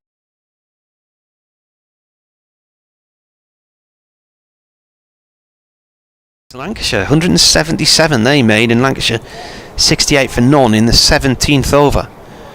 In Bristol, Gloucestershire 262 for 9 from their 50 overs. Leicestershire are 21 for 2 in the 8th. McAlinden in balls. That's slightly wide of off stump. Played the short extra cover to Dixon. No run. Northants are playing Worcestershire in Northampton. 248 for 4 from their 39 overs. So that's been reduced to because of rain. And at the Oval, full game in there, bizarrely. Surrey, 302 for 9. Somerset have still been given 50 overs to bat, are in the 8th, 53 for 3. Pulled short and out towards Travaskis at long leg. Both batsmen are now on 34, if the scorecard's clicked over already. That Yorkshire game, 71 for none. I think staying correct here, you have to get 20 overs before a game is declared. And there's just in this format. They've just bowled 19 overs. Right. So Yorkshire, get your money back. Yorkshire may escape. McAlinden balls. It's driven up to mid-off. Stopped by Rushworth. Diving to his left. Yeah, it's 6. It's 6 in a T20. Is it 20? I thought it was 15 in a one day. I thought I read it was 20 but I'll stand corrected on that. Well, but it's in the other group, so we're. There's nothing bad to look at this year. Don't think we've had any rain in this competition. It's been too hot, if anything. McAlinden bowls. Or plays this to short extra cover. End of the 15th over. 35 to go then. And here on the BBC, Sussex are 71 for none, going along very nicely, and have an advantage of 16 runs and 3 wickets over where Durham were at the same period. Yes, both of these left-handers playing very nicely, both of them on 34. The required run rate is 4.5 and over. This is currently scoring at 4.7, so there's no hurry in. Durham will certainly getting to the stage and level they desperately need to take wickets. It's been a good opening partnership. I'm just have a look back through and see if this is best opening partnership of the competition for Sussex. I suspect that it probably is. I can find that out quickly for you. I'm sure it is. Yeah, Warren Clark, Ward. Yeah, they haven't had a better opening. Ward and Orr put on 58 in the game against Gloucestershire at Hove. That would have been the best before today, I'm fairly certain. Yeah. Your highest partnerships this year. In comes Gibson bowls to Orr, who flicks that away back to the square on the leg side. They take one, they won't come back for a second. Alsop goes to 35, the total to 72 without loss. So the highest partnership for any wicket this year in the One Day Cup for Sussex was the other day, 205 for the third against Surrey. Then the second one is 104 for the sixth wicket against Gloucestershire. So 1, 2, 3, 4, 5, 6, 7, 8, 9th. The best opening stand until today was ranked 9th in terms of partnerships, 58 against Gloucestershire and Hove. So, yeah. In comes Gibson bowls and Orr thrashes that away. That could well go for 6 runs. Yeah. It has gone for 6. Too short for Gibson. It's a favourite shot of Ali Orr. Pulls that ball away high over mid-wicket for 6 runs. He goes to 40 and the Sharks to 78 without loss. That was a good shot by Ali Orr. Pulled the ball away and it sailed away for 6 runs. And Orr, who was given a life when he was on 22, is making the most of it. Good looking shot. He waits again as Gibson is on his way. Bowls and Orr drives handsomely down the ground. It's a lovely looking shot, but fielded by a sliding Borthwick at mid-off, who prevents the single. Claps his hands as the Durham skipper. Will he bowl himself, Martin? He should, yeah. I wonder when Borthwick will bring himself on, because Sussex needing another 151 to win. Plenty of overs in the bank. We're only in the 16th over, so 34 overs remaining after this, as in comes Gibson round the wicket, bowls to Orr, and Orr flicks that away through square leg, picks up 1. That's all there'll be. As the throw comes in, Orr goes to 41 and the Sharks to 79 without loss. My emails have dried up as well, Martin. I don't know whether our regular listeners down on the south coast, sussexcricket@bbc.co.uk, be lovely to hear from you. Can Sussex make it to the quarter-finals? Well, they're certainly going to need at least one more win. That's assuming they win this game, and that won't be easy. They've got to go to Taunton. Then Middlesex come to Hove next week. Gibson in, bowls to Alsop, who clips this nicely down towards fine leg. They've taken one, they'll come back for a second. There's a good bit of fielding down there by, I think that's Chris Rushworth all the way down there on the boundary. A sliding stop got his throw in, but Alsop is very quick between the wickets. He was running to the danger end. He goes to 37 and the Sharks do 81 without loss. Gibson in his 4th over. No wicket for 25. Yeah, 25 as I adjust the glasses.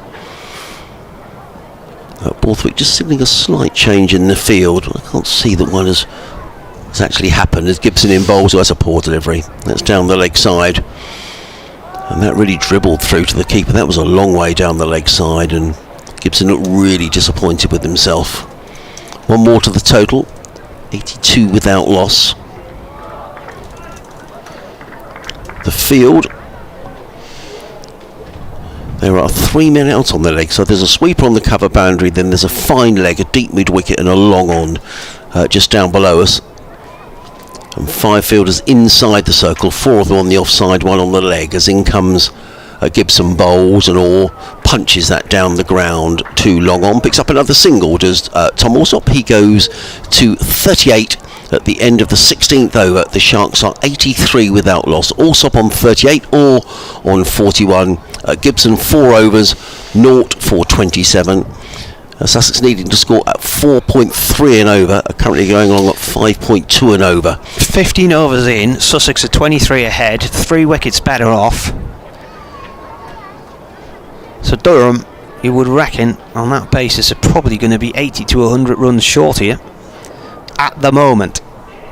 Things can change with wickets, but 23 in another 16 overs, that's 46 and double it. You're into 80 odd, 90 there, aren't you? Easy. Yeah. Just clean my glasses, Martin. And now can you see? Well, a little bit. Do you now realise where you are? Yeah, a little bit better. Yeah. I don't really look after my glasses. No, we are going to get the scratches look nicer now you've cleaned them. The chip bits around the edges. Yeah, and I've also got a bit of paint on them. I'm rubbish at decorating or anything, Martin, but I was helping my daughter the other day and making a bit of a mess of it, if the truth be known. And I got some paint on them. On the way up driving yesterday, I could see these little patches of paint that were annoying me on the bottom of the frames. We are going to get a change of bowling. I wonder whether Liam Travaskis might come on. And we have an email in. Martin's listening. Martin Mahoney in High Wycombe. And he says it hasn't rained in High Wycombe all day today yet. So it's hilly there though, isn't it? Start of an over then from Travaskis, left arm over. Well, it just goes to show how was Martin at Wembley in May. I don't know whether he's a Wycombe Wanderers fan. I don't know. Martin will tell us, I'm sure. Travaskis, an attempted little reverse paddle here from Allsop. He made a mess of it. Came off his foot and bounced back towards the bowler. Travaskis in again, comes in and bowls. Batsman come down the track and plays it up to long on for one. We shouldn't really talk football during a cricket match, but Dixon's all the way up there. Did Sunderland not have a great record at Wembley before that? Dreadful. Right. Okay. I missed the last defeat there, but I've seen all the others since 1973, including the Mercantile Credit Trophy, and they've lost a lot. It was about 8 or 9 games in a row, I think. Then they did win that English Football League trophy 2 or 3 years ago, and nobody was allowed in the ground. So this was the first time they'd won a match there since 1973 with fans there. Even Wigan beat them in the Mercantile Credit back in the day. Dot ball played back to Travaskis. He comes in again now and bowls from the Lumley end. Just having a little look here, Ali. He's surveying that leg side, but he's got 2 fielders. If he's going to take on Liam Travaskis, he's got 3 fielders clear up all around that leg side boundary. Little dab back down the track, and good diving stop from Travaskis. And while he's lying on his tummy, he throws the ball back towards the keeper's end. So good over. Batsman has to get back into his crease. So how many runs from it? Just the one. Just the one. Just the one run off the over. Yeah, I think Ali Orr was tempted. I think that last delivery changed his shot. I think he was looking to come down the wicket and thump that straight back down the ground, but changed his mind. Did Ali Orr? No need for Sussex no need for any heroics. 17 ahead and 3 wickets better off now. Yeah, they just need to score at 4.4 on over. They've got 10 wickets in the bank. 145 needed to win. Borthwick bringing Gibson back into the attack. I'm surprised because that last over, he built that ball. Well, he's going to keep him going, isn't he? 84 without loss. Sussex. Gibson's going to come over the wicket to the left-handed Tom Allsop. Thank you, Martin, for your email.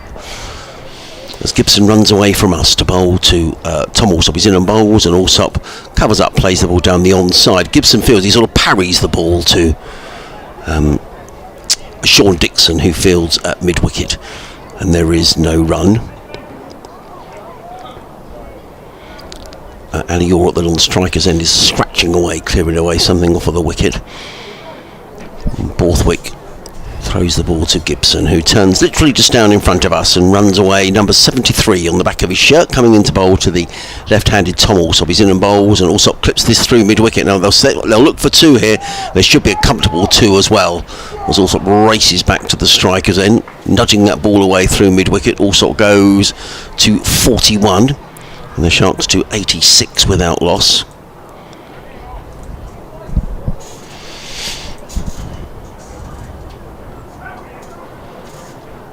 Fielders outside of the circle. There's a third man, a sweeper on the cover boundary, a fine leg and a deep square leg as Gibson is on his way. Bowls. Oh, that balloons over the head of no ball. Yeah, it is going to be. It is a no ball.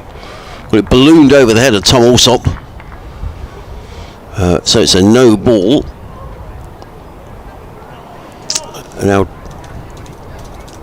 just looking at the umpire, he's just chatting away to Ali Orr. He looks disappointed. I was quite surprised that Gibson given another over. Actually, I can see Scott Borthwick now warming up at mid-off. So I wonder if we are going to get a bit of spin from this end.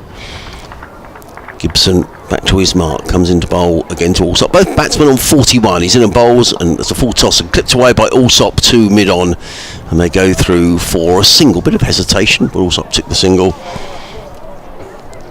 and it's one more to the total, which goes to 89 without loss.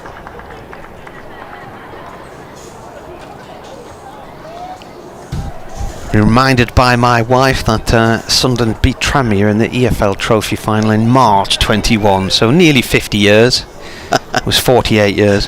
In comes Gibson, but that's a full toss. Might be a full toss. Hammered away by Orr. It's gone for 4 runs, but it could be a full toss. It could be over waist high. We'll just have to wait and see. They haven't signalled it. No, I was a little surprised that Scott Borthwick gave Gibson another over. Actually, he'd bowled a wide one down the leg side, but he doesn't look very happy with us. This is not a good over, is it? No, he's no balls. So he's 4, 5, 7, 9 already off the over. 2 balls left as well. Yeah. Gibson just slithering away from Durham. This really has not been a good season for them at all. Gibson in bowls, and Orr plays that firmly down the ground, fielded at mid-on. And there is no run. Well, it's never done till it's done, Martin, is it? But I think from a Sussex perspective, I think at this moment in time, if Sussex mess this up, then they really have hit the self-destruct button. 93 for Nod. They need another 136 to win from 32 overs. They should win this comfortably now. But we said that, and the reason I hesitate, Martin, there was a T20 game earlier on this season at Hove. As in comes Gibson bowls. Well, it looked like he was trying to launch that one over the pavilion. I think if he'd hit that would have landed on the cathedral at Durham. Yeah, I think it was what he was aiming for. In the end, the ball just dribbled in front of him, and there is no runs. End of the over, 93 without loss. Allsop on 42 or on 45, and Sussex going on 23 very nicely. ahead at the minute.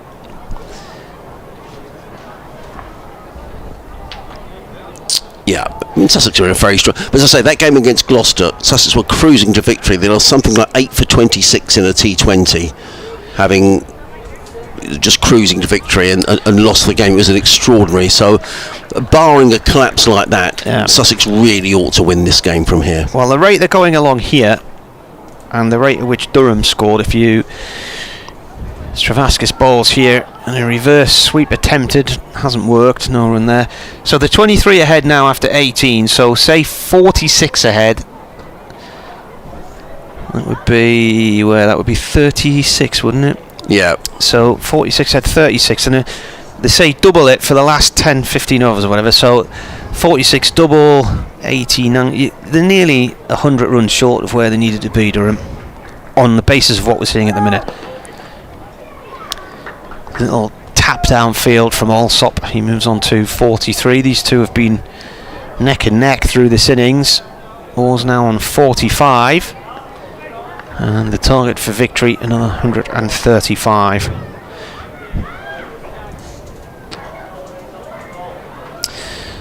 Bernard says after Durham reached 50, Sussex put a squeeze on. This is turned by Orr towards long leg for 1.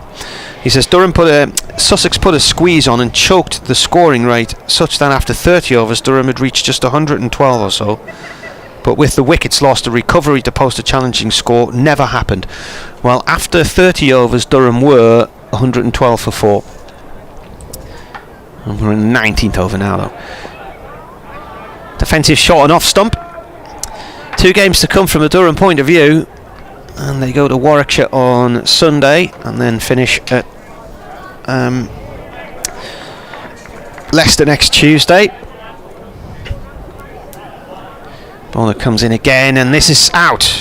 And a wicket falls, and that is Allsop trying a reverse sweep again after messing it up 2 or 3 deliveries ago, and he's just top edge straight into the keeper's glove. So a breakthrough at long last. The opening stand ends at 95.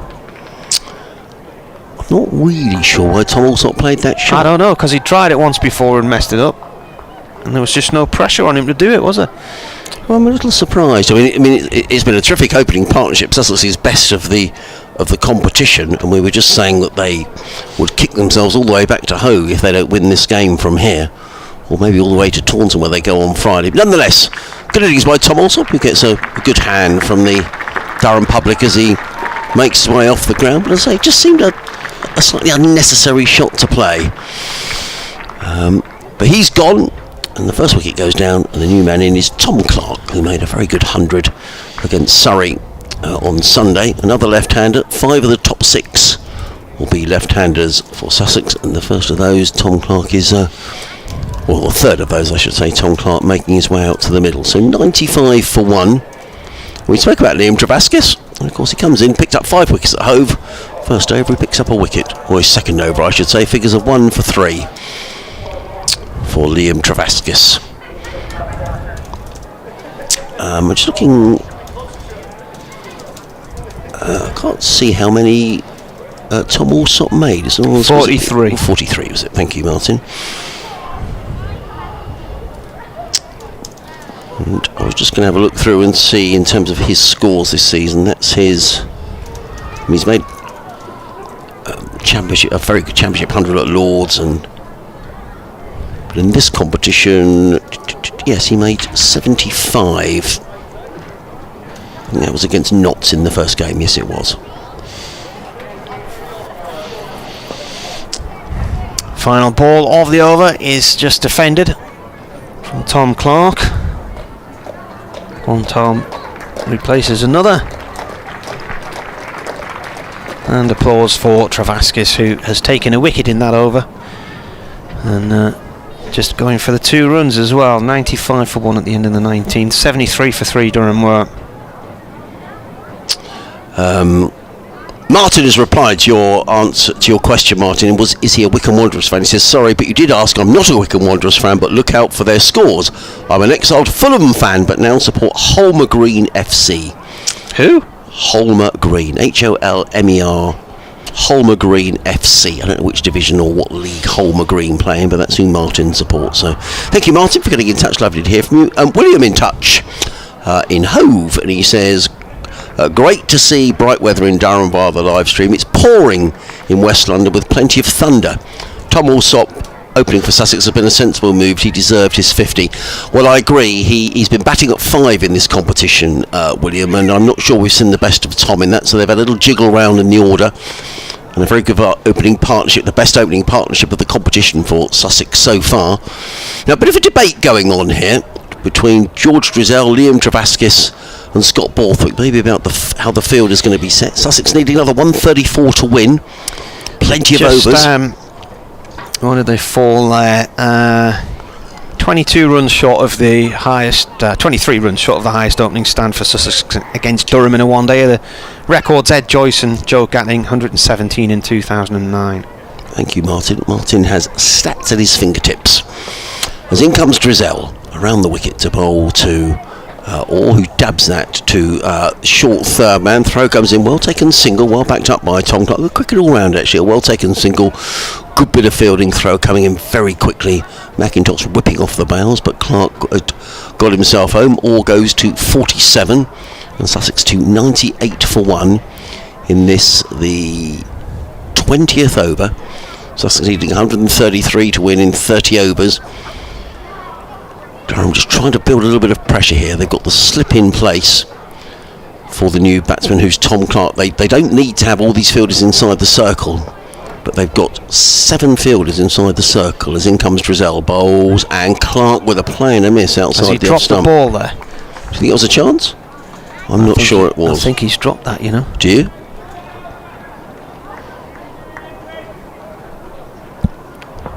Drizzell in again, bowls. Clark is going to be caught. Oh, no, he's not. I thought he was going to be caught, Tom Clark. The ball ballooned away off a thickish edge. The throw comes in to the far end. Well, that was...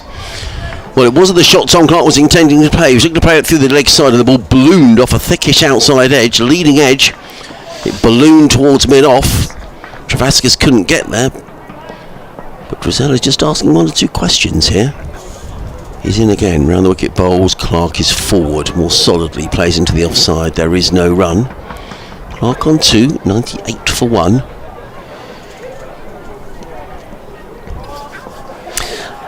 Well, we've got beautiful sunshine here. It's a gorgeous summer's day. Durham earlier making 228 for 8 in their 50 overs, but the run rate was just 4.6. That included a 69 from Graham Clark and 37 from George Dressel. But they've got off like a train, Sussex. They are currently 98 for 1. They've just lost their first wicket on 95. Alsop trying to reverse sweep Liam Travaskis was caught by the keeper on 43. At the other end, Orr is on 47, so they're going along nicely here. They need another 131 to win. They've got plenty of overs in which to do it, 30 overs in which to do it. At Lords, though, a different kettle of fish on day one of the first test. It's hoying it down there. They haven't had any play for quite a long time. Big puddles on the outfield, and England were 116 for 6 against South Africa when they went off.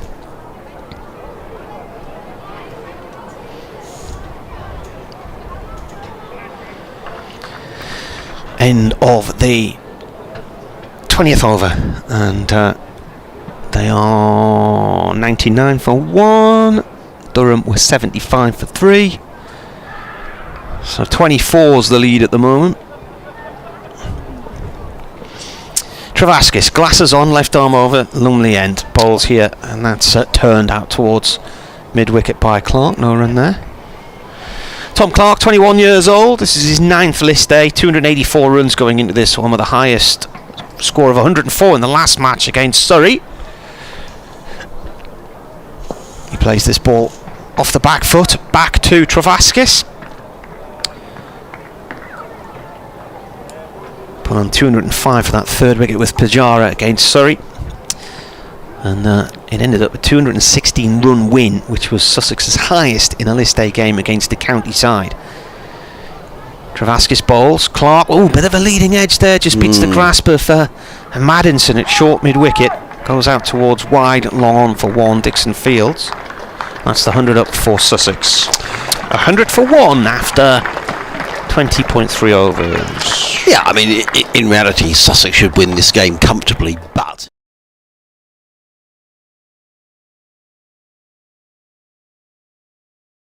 couple of wickets to go down, and things can change very quickly. Ball played upfield by Orr here for 1. 2 long on. You said you felt this was going to be a tight game because it was that kind of wicket, but well, yeah, it doesn't look like, looking at that run rate of 4.6, I was struggling to see it myself. Try and talk these things up, though, to try and keep them interesting. But at the moment, it's the procession that I worried it would be. Yeah, I just thought there was 1 or 2 balls that looked as if I thought Rushworth might be a handful, but it looks like I was wrong. Little flick around the corner here by Clark, and the ball hurled hard by Gibson. Fine leg inside the discs to the bowler. It bounces out of Travaskis' hands, and I think he was that happy, Liam Travaskis. He absolutely, the batsman was clearly going to get home, and Gibson hurled that in, didn't he? Well,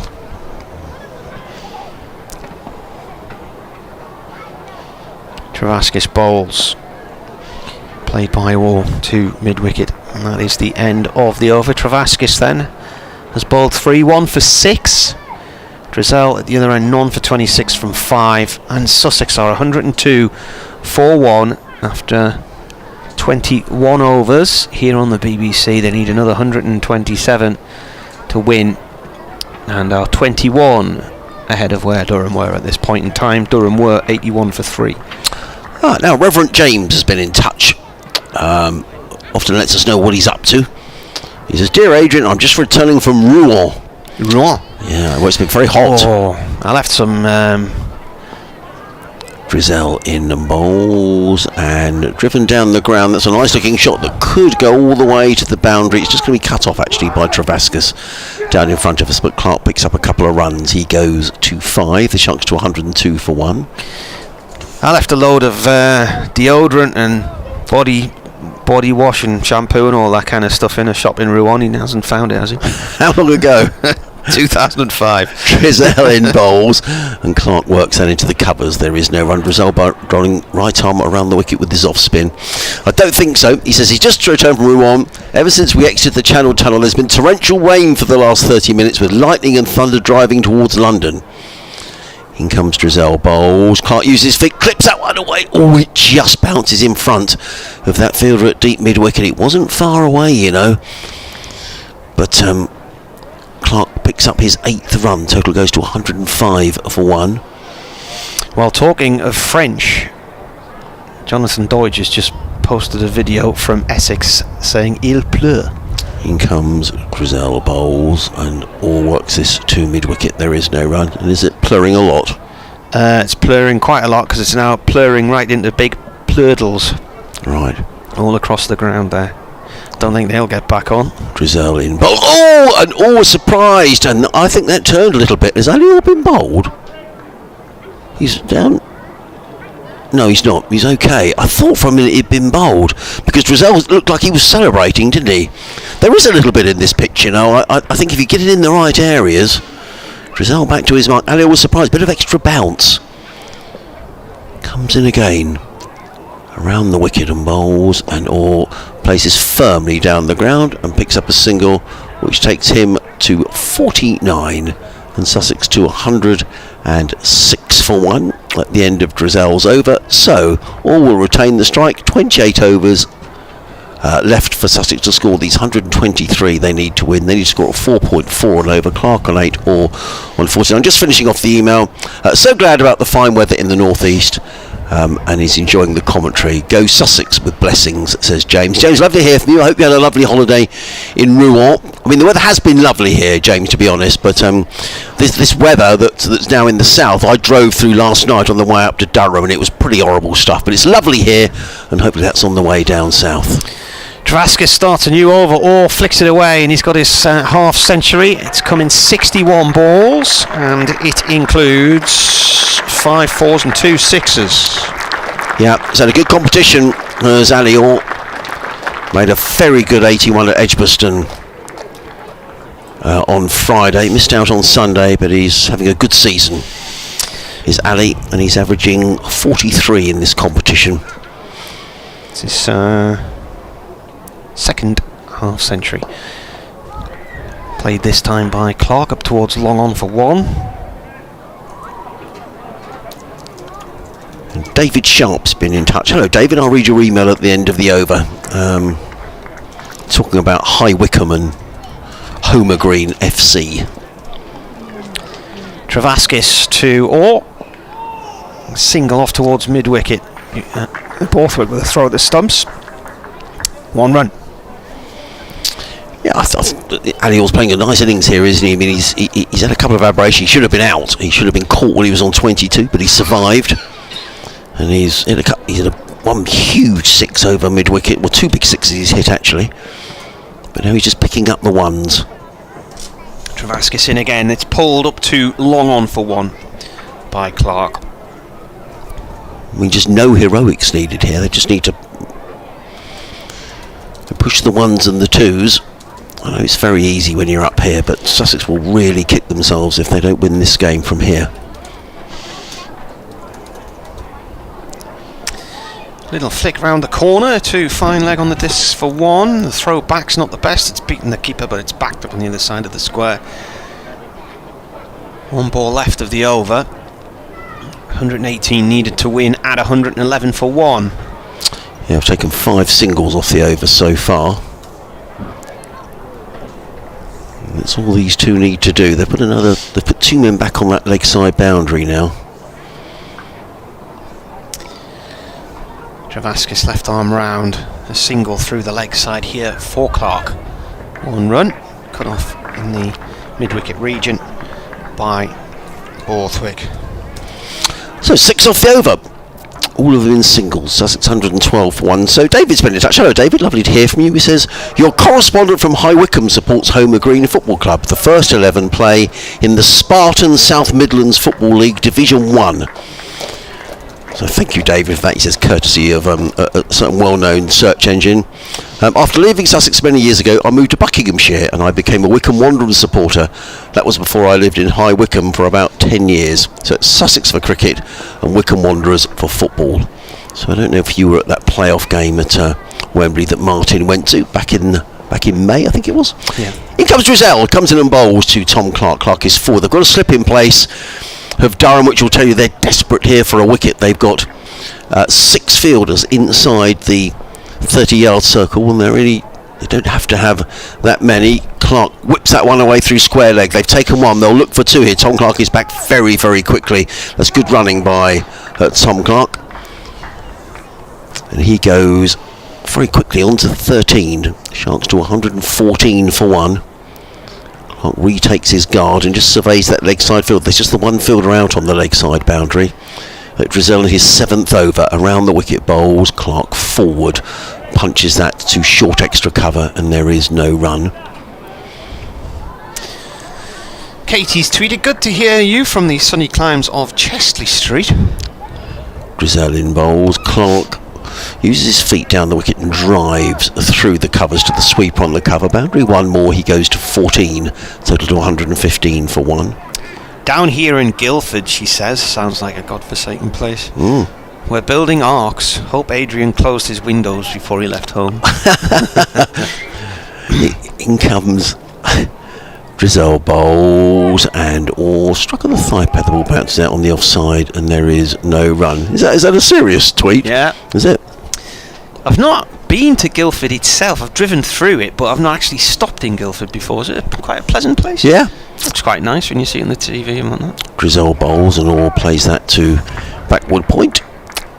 Picks up a single. Another good over as far as Sussex are concerned, picking up 4 runs. 116 for 1. Clark on 14. Or is on 53. Probably the most famous. Martin, it's got a cobbled high street. Yeah. So it's a very. I've seen that on the Tour Series cycling, because they sometimes stage the one-day races there, don't they? Yeah, very attractive high street. But like many high streets, though, around the country, sadly, a lot of the shops are disappearing. So yeah, let's hope they did shut the windows at home. So 116 for 1. Sussex needing 113 to win in 26 overs. They need to score at 4.4 and over. Now, are we going to get a change at the far end? No, it's still going to be Liam Travaskis. Scott Borthwick still yet to bowl himself. There's a deep discussion going on at that far end. Well, Sussex at the minute remain 26 runs and 2 wickets better off than Durham were at this point in time. Yeah. Is there a river in Guildford? Yep, the River Way. Oh, right. Which that's navigable, isn't it? It is. Yeah, it's navigable. Comes down from the Thames. Comes down from the Thames. It's navigable as far as a place called Farncombe. So if you hire a narrow boat, it's a very pleasant narrow boat trip down the river. Is it known as the Way Navigation? Is that what it is indeed? Yeah. 10 out of 10, Martin. That's absolutely what it's known as. Yep. And what was it? 2014 when they had the terrible floods. I mean.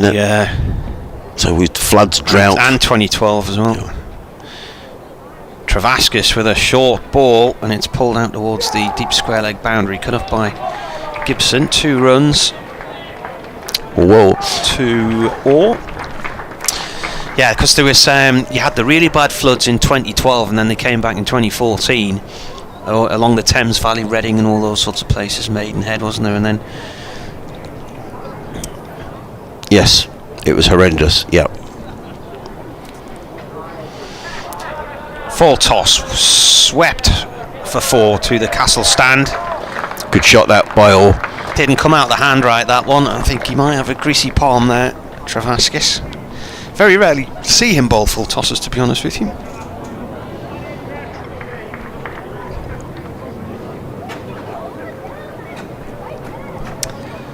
Email from Greg Jackson. As Travaskis comes into bowl, the 3rd ball of the over. It's played back towards him, and he dives on it off the bat of all. Greg says, hi gents, great commentary as always, long time listener, first time emailer.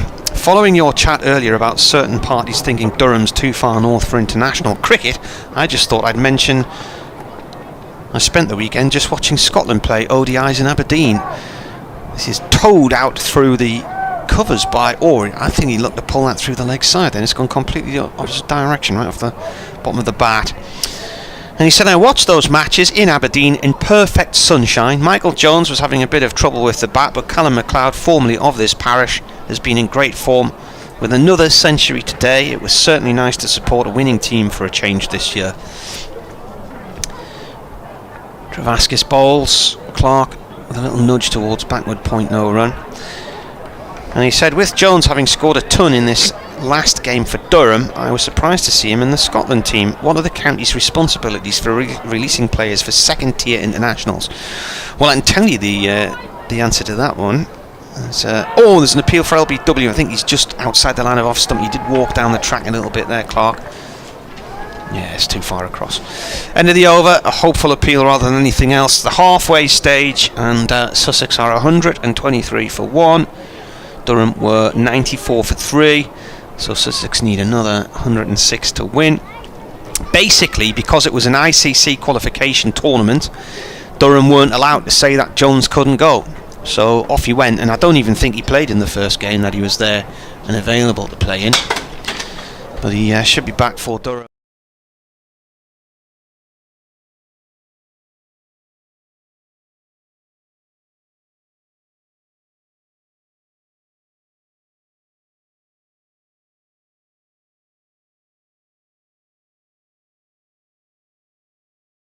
Yeah, Sussex needing 106 to win in 25 overs as we get to the halfway stage. Couple more emails come in.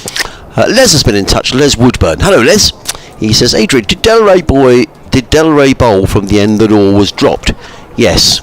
It was noticeable that from time to time when Allsop threw the ball back to Delray, he had to put a hand over his eyes to shade the sun. Once again, thanks for the commentary, which he's finding very enjoyable. Thank you for your kind email, Les. Good point. I mean, Martin did make the point when the catch went over. I'm mindful, it's always very easy for me to say that's a horrendous drop. I mean, it did look an awful drop. But that being said, maybe there is something in the fact that, it's a beautiful day up here. Maybe the ball did get slightly lost in the sun. What I would say is, it looked to me as if, Alior was, 5 or 6 paces away from the wicket. He'd given it up. He was furious with himself. He was wandering back towards the pavilion. He clearly thought he was out. So whether Coughlin he looked very casual as he went to take the catch. He did go a long way in the air, so it wasn't an absolute gimme. But it didn't look very good, that's for sure. If you had been looking down the track on a camera and you would have had Coughlin in the frame at the top end, or wouldn't have even been in the picture, would he? No, he wouldn't. Alior had given up. He was walking off, and he was just really cross with himself that he'd played that shot. Email from Martin, who says, apologies if mentioned before, but I understand that should we make the latter stage of the One Day Cup, we will be without Pujara. Do we know exactly when he leaves us? Many thanks. Regards, Martin. Well, perhaps this is a message for the lads back in Hove. I'm sure are listening to and watching the live stream. My understanding of Cheteshwar Pujara is that he's around until the end of August. So my understanding would be that he's here right through the competition, but would then be leaving and would be unavailable for a final were Sussex to get there. Now, I honestly don't know if it's a long way away, but if Sussex were to get there, would Pujara come back for a while? I don't know, but certainly at the moment my understanding is that he leaves and he misses the last 3 county championship matches of the season. And John Malone has been in touch. Hello John, in Bexhill-on-Sea.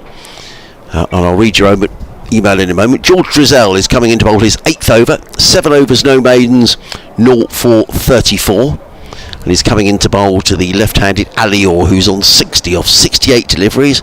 As in comes Drizzell, bowls, and is given out LBW, and a second wicket goes down, and Alior is on his way for 60. And how often does that happen in cricket? You get a drinks break, and immediately after a break, a wicket goes down. I just wonder whether that was he slightly lost his concentration. You never know. He was playing back, hit on the pad. Drizzell picks up the wicket. Alior's really cross with himself as he wanders off. He's on his way for 60. A second wicket goes down. Another fine innings by Orr. 81 at Edgbaston, 60 today here at Durham. Sussex should still comfortably win this game, but you never know. The wicket goes down, Orr on his way, and he'll be desperately disappointed. Lovely innings though. Should have been out on 22 when he was dropped by Paul Coughlin. 123 for 2, and the new man in is the master batsman for Sussex, Cheteshwar Pujara, who's been in magnificent form, but he can't do it all the time, Pujara. However, Sussex will be hoping. I mean, if Pujara stays, yes, I think Sussex win this game. But as I say, he can't do it all the time. He scored back-to-back hundreds in this competition, and he makes his way out to join Tom Clark. But a reward for Drizel, who I think's bowled pretty nicely in his 8th over, figures of 1 for 34. 28 runs added for the second wicket. 1-2-3-4-2 the score. Yes, I thought it was more than that, actually. They just seem to have been together for a longer period of time. Jadishwar Pujara has had 2 centuries this year, including a career best in the last match. Yeah. When he made 174 against Surrey on Sunday. He's also had 107 against Warwickshire. That was on the 12th of August. Other centuries here, 101 for Yorkshire against Worcestershire in 2018. Yeah, and in the Championship he's made 3 double hundreds, so he has been in terrific form. One of them against Durham. Yeah. So, Drizel's picked up a wicket, 1 for 34. He comes in over the wicket to bowl to Pujara, and Pujara is on his way as he cuts that through backward point and picks up a single. 124 for 2. So John says, raining in Bexhill-on-Sea, but it's just stopped along the coast where I currently am. The plants in my garden are saying thank you for the rain. An interesting afternoon of cricket on the stream ahead. You picked a good day to be in the north. Thanks, guys. Regards, John. We certainly did, John. Not a cloud in the sky, or barely. Drizel in bowls to Clark, who punches this one away through mid-wicket.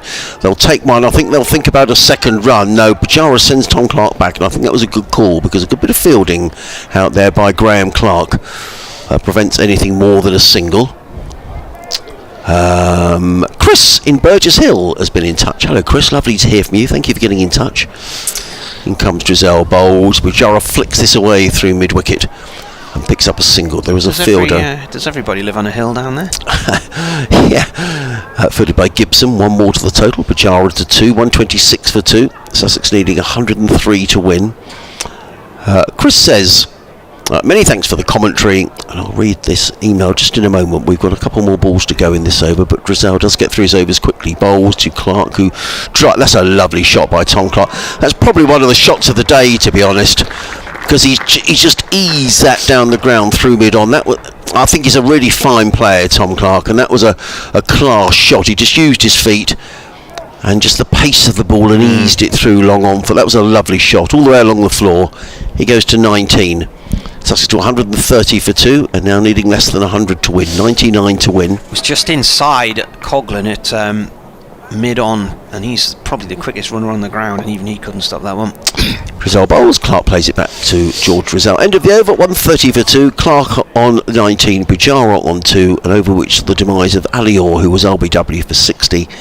Sussex needing another 99 to win in 24 overs. Chris says in commentary, who says men are no good at multitasking? I'm currently watching your live stream on my iPad, the Women's 100 on TV, whilst planning maths lessons for the new term in September. It's encouraging to see so many young players doing well this season. Thank you, Chris. Chris is obviously a teacher. That's a bit like he's got to work. He's working during his summer holidays, is Chris? Oh, they have to. He never stopped to teachers. Yeah. But thank you for getting in touch, Chris. Lovely to hear from you. Doesn't add up to me, that though. Paul Chubb says, hi Marty, history repeated. Dent dropped off rush, he went on to get a high score. Ditto, it appears, for Orr today. Well, he sent that moments before Orr was out for 60, but yeah, he was dropped on 22. Dent dropped on 35 last week, made 117 for Gloucestershire. If you want to email, wearecricket@yahoo.co.uk, at Marty Cricket on Twitter. Damien says they might as well play the kids for the rest of this competition. Well, they are. A lot of these lads in this side are academy players. It's now raining at the Oval. Well. Travaskis. Bowls. This is played by Pujara to square leg. McAlinden picks it up. The only reason I mention that because they've been rained off at Lord's for ages and they were playing at the Oval, but the rain seems to have reached... Yeah, it looks horrendous there now as well. Pujara is, I was going to say off the mark, but he's already got 2, so that's 3 as he plays out the point. Heavy rain, net weather, great at London. There's some pretty nasty splodges of rain there. Some of them up to about 48 mils. across Kent as well. It's grim down south.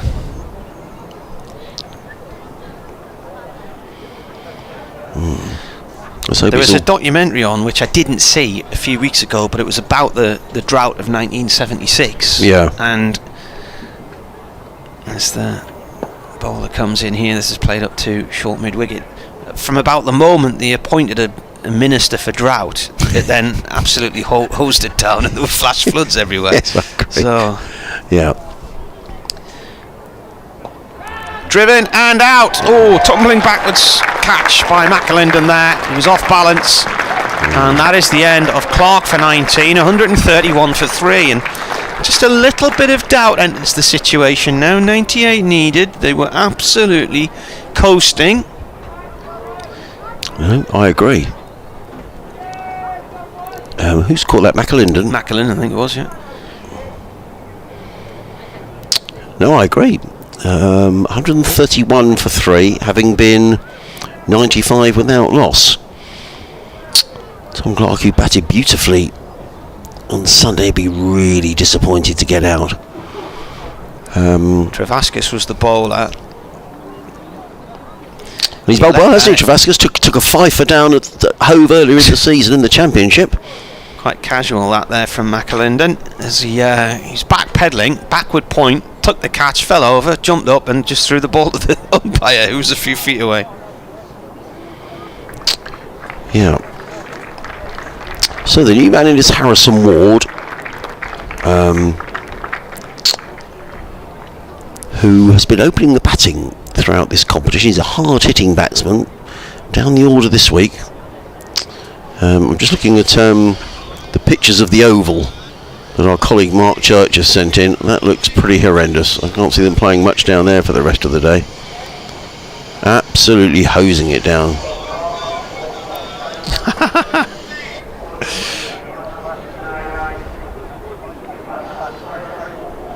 So, a glimmer of hope for Durham.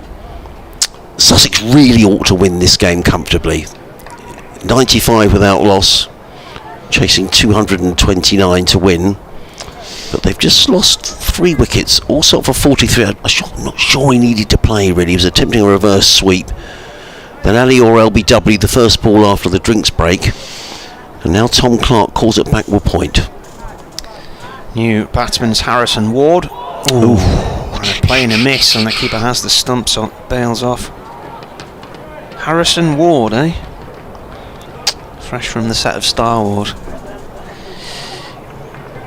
He was up here a few months ago making some feature film, Harrison Ford, and out on his bike regularly. People taking photographs of him up in Northumberland and on the quayside in Newcastle. North Shields Fish Quay. Defended. Might have been last summer actually, and you know what? There's all these pictures of him, and that's a decent over from a Durham point of view. They've got a wicket in it, and they've only gone for the 1 run as well. Travaskis doing his bit. So 98 needed to win now, and after 27 overs, they are 30 ahead of where Durham were. So there's all these photographs. Harrison Ford out on his bike, people taking their pictures with him and all this, and I'm trying to see what type of bike it was. It's a lovely carbon fibre bike. I think somebody messaged us to say it was about £12,000 worth of bike. I don't think Mrs. Emerson would let you buy a 12 grand bike. I wouldn't. Even on the cycle to work scheme. Anyway, it's going to be McAlinden, who's back into the attack to bowl to the right, Andy Pujara. Pujara is important here for Sussex. Sussex mustn't take their eye off the ball. McAlinden is in, bowls to Pujara. That's down the leg side, and that's going to be signalled a wide. Good diving take by McIntosh, and there is no run. The only way, I mean, clearly this isn't going to go the full 50 overs, or I wouldn't have thought so.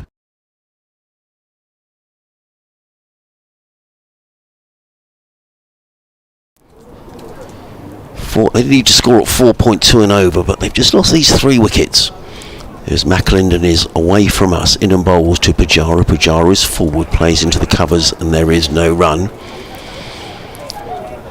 The danger here for Sussex is that if Pujara were to get out, then you're into relative inexperience. Delray Rawlins next, then you've got Daniel Ibrahim, James Coles, who are both 18. And then you're into the bowlers, and the pressure will be mounting, so it's really important here that Pujara stays for Sussex, guides them towards the finishing line, which is still a little way away.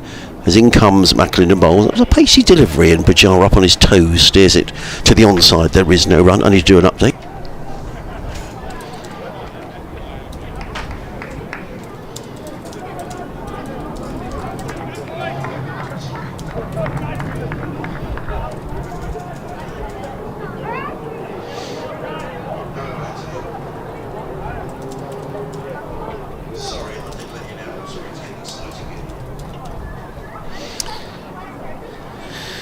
McAlinden bowling, played by Pujara out towards mid-wicket, just beyond the discs on the Castle side of the ground for 1.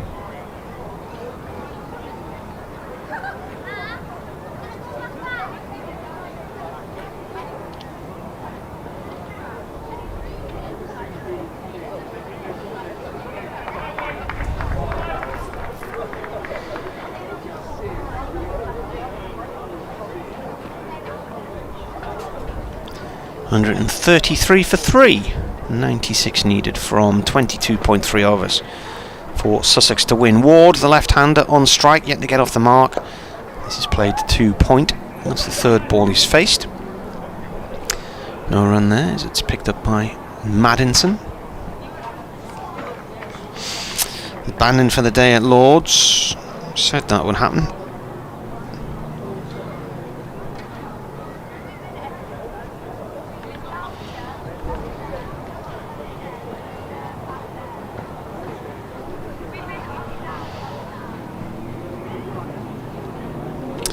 Through to the keeper.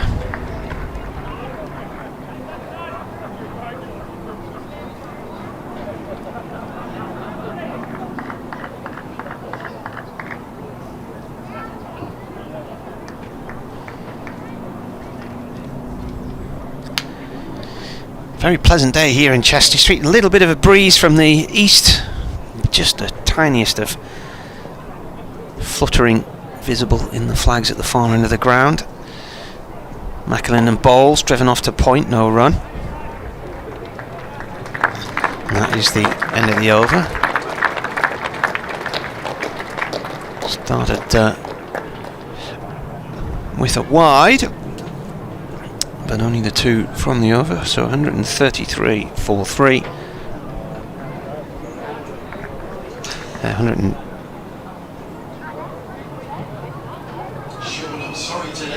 96 needed to win. 2 from the over. And where are they? 29 ahead now. They were 30 ahead previous over to where Durham had been, and the highest advantage they've had, 26th over. Sussex were 34 ahead of where Durham had been, and 2 wickets better off. So they are now 133 for 3 after 28. Durham were 104 for 4. Travaskis round the wicket from the Lumley end, bowling to Pujara. Dot ball as it goes up to mid-on to Rushworth.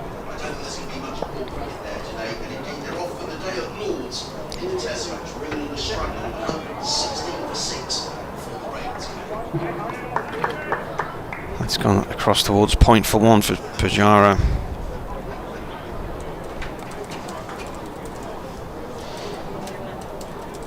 Yes, I will. Is that okay? Thanks, mate. Cheers.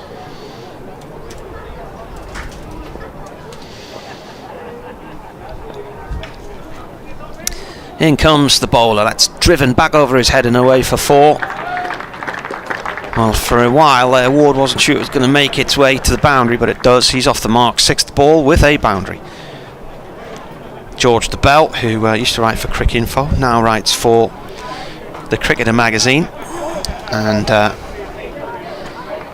they have this Ask George caption which they put up at the end of the day's play. People have put questions to him online, but in it they've sort of digitised a photograph of him. It made it look like a painting, but he looks like Jeremy Clarkson to me.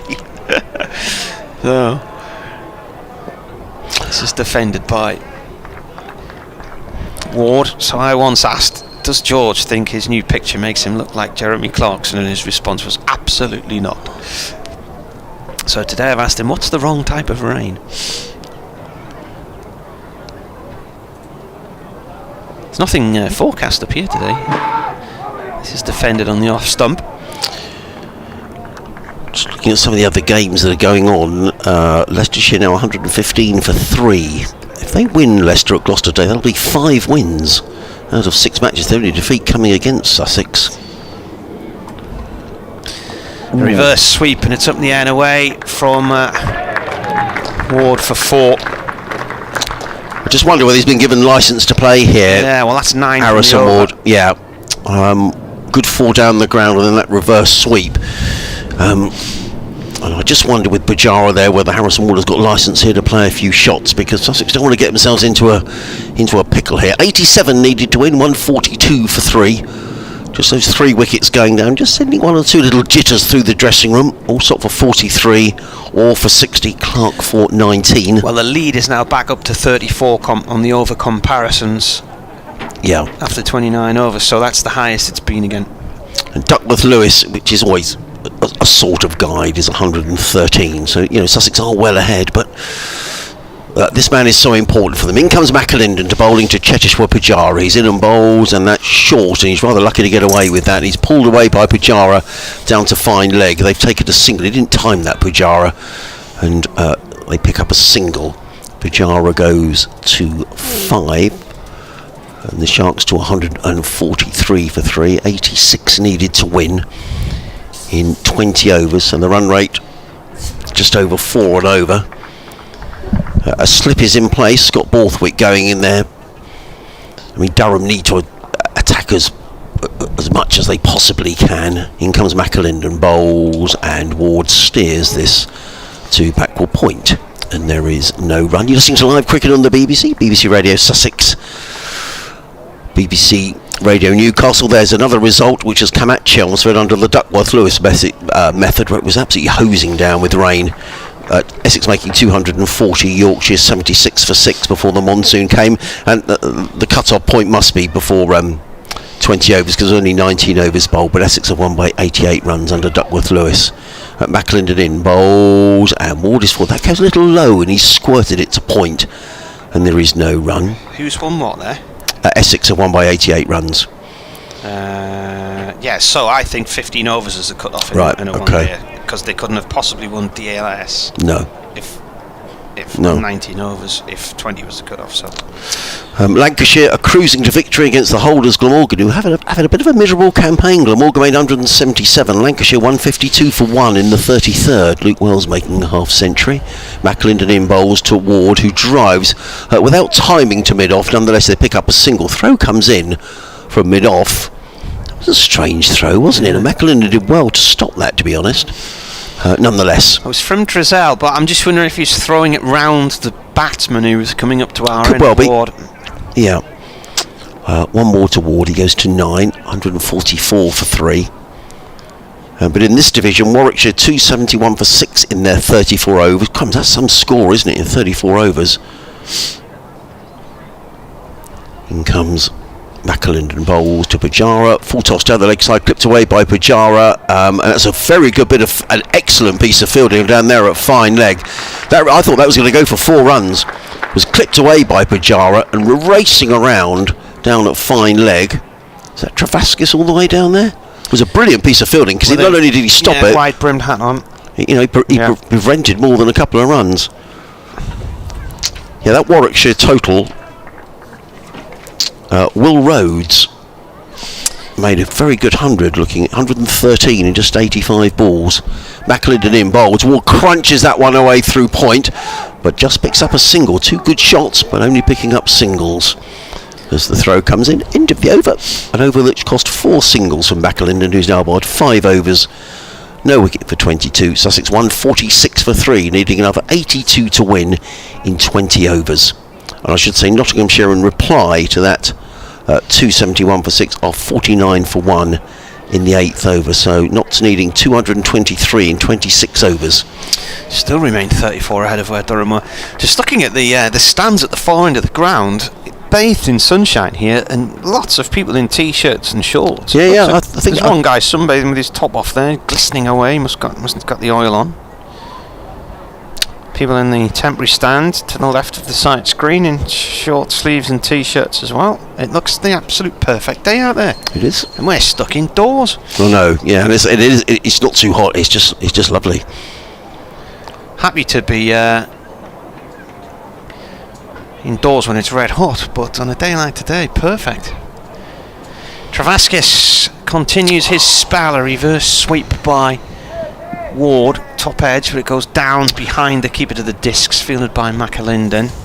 I know that cricketers practice the reverse sweep and the ramps all the time, but to me, it just seems a shot that's wrought with danger. Fraught with danger, I should say. Wrought. Yeah, fraught. Just dangerous, isn't it? From the verb to something ought. Yeah. Gets away with it. I'm open this window and just see if we get a cold breeze coming in or a warmer breeze coming in. This is played out towards the covers for 2 runs fielded by Ward. Good fielding there, way out in the deep. Just trying to see who that is. Gibson, I think it might be. With the arm guard on. Yeah. Fielding with his back to the near end of the blue Castle stand. Round comes the bowler. This is turned upfield for 1 by Pujara, and that's the 150 for Sussex. 150 for 3 after 30.3 overs. Yeah. 79 needed to win. Durham got 250 for 6 in 38.4, so that's 7.5 overs quicker and 3 wickets better off. Ball played to short mid-wicket this time from Travaskis' bowling by Ward. He's on 11, Pujara on 10.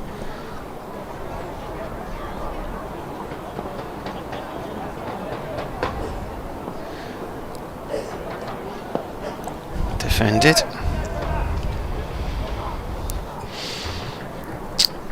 I say, you feel he's got licence here, Ward, don't you? But he doesn't need a score. He hasn't had the greatest of competitions, so he'll be keen to.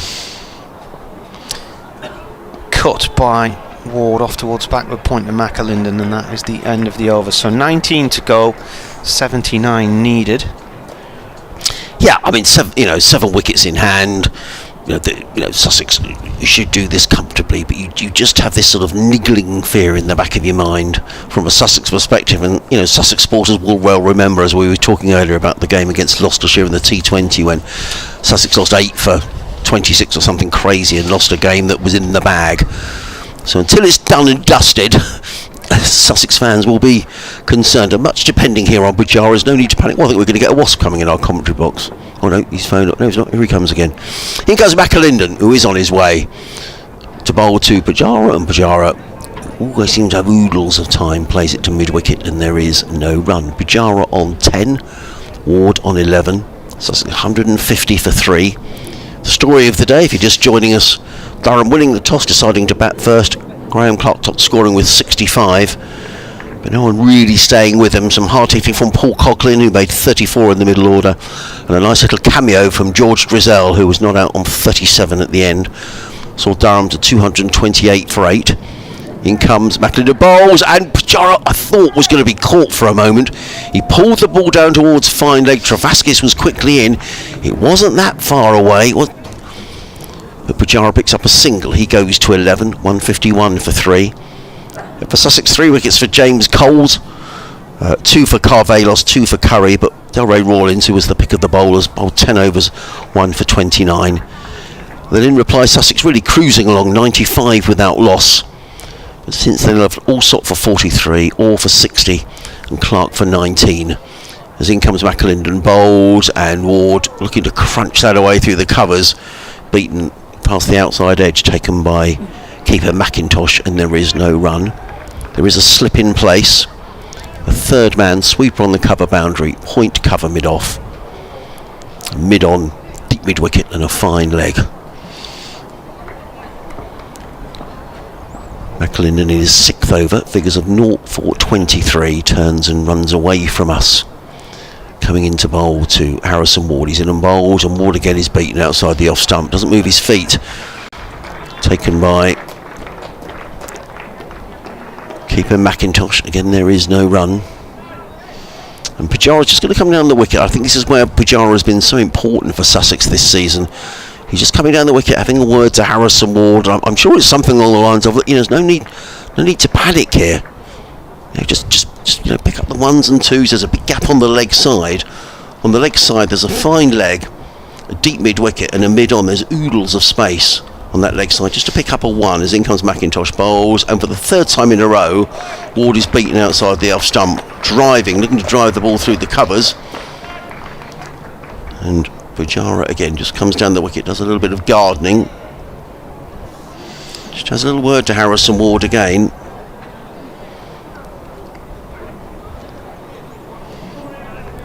The total remains on 151 for 3. McIntosh turns and is running away from us. Bowls to Ward, and Ward, I thought for a moment he'd played on Harrison Ward. Well, that's a very fine over by McAlinden, just costing the 1 run, and good figures, 6 overs, 0 for 23, and he caused Harrison Ward all sorts of problems in that over. Ward just pleased to survive. He scored 11 off 21, having looked like he was coming to play a bit of a starring role, but he's having hit a couple of boundaries. He just looked a bit scratchy since then. Pujara on 11. Sussex needing another 78 to win in 18 overs. They need to score at 4.3 an over, so it's well within their compass. And is it going to get a change of bowling? It's still going to be Travaskis who's going to bowl. He's bowled very tidily, hasn't he, Liam Travaskis? 8 overs, 2 for 33, and just suggesting a couple of field changes to skipper Scott Borthwick.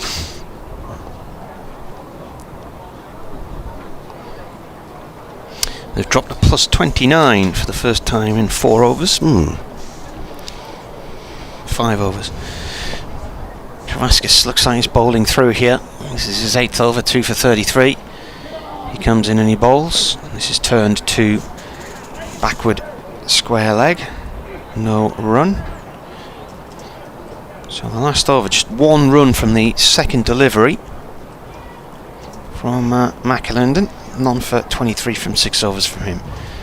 Travaskis loops this one in towards leg stump, and Pujara looking to push at it. I think he's played it under his front foot there, inside edge. It's a dot ball. Comes in and bowls again. Forward comes Pujara, pushes the ball up to mid off. It's no run.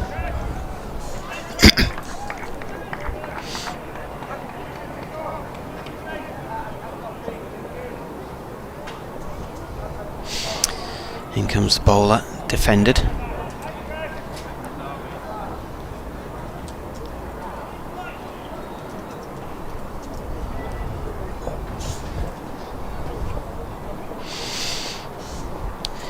In bowls, played off into the covers. No run. Jay says, as somebody who has been both wrought and fraught this week, please tell your co-commentator that I think that is a cracking description. Very, thank you.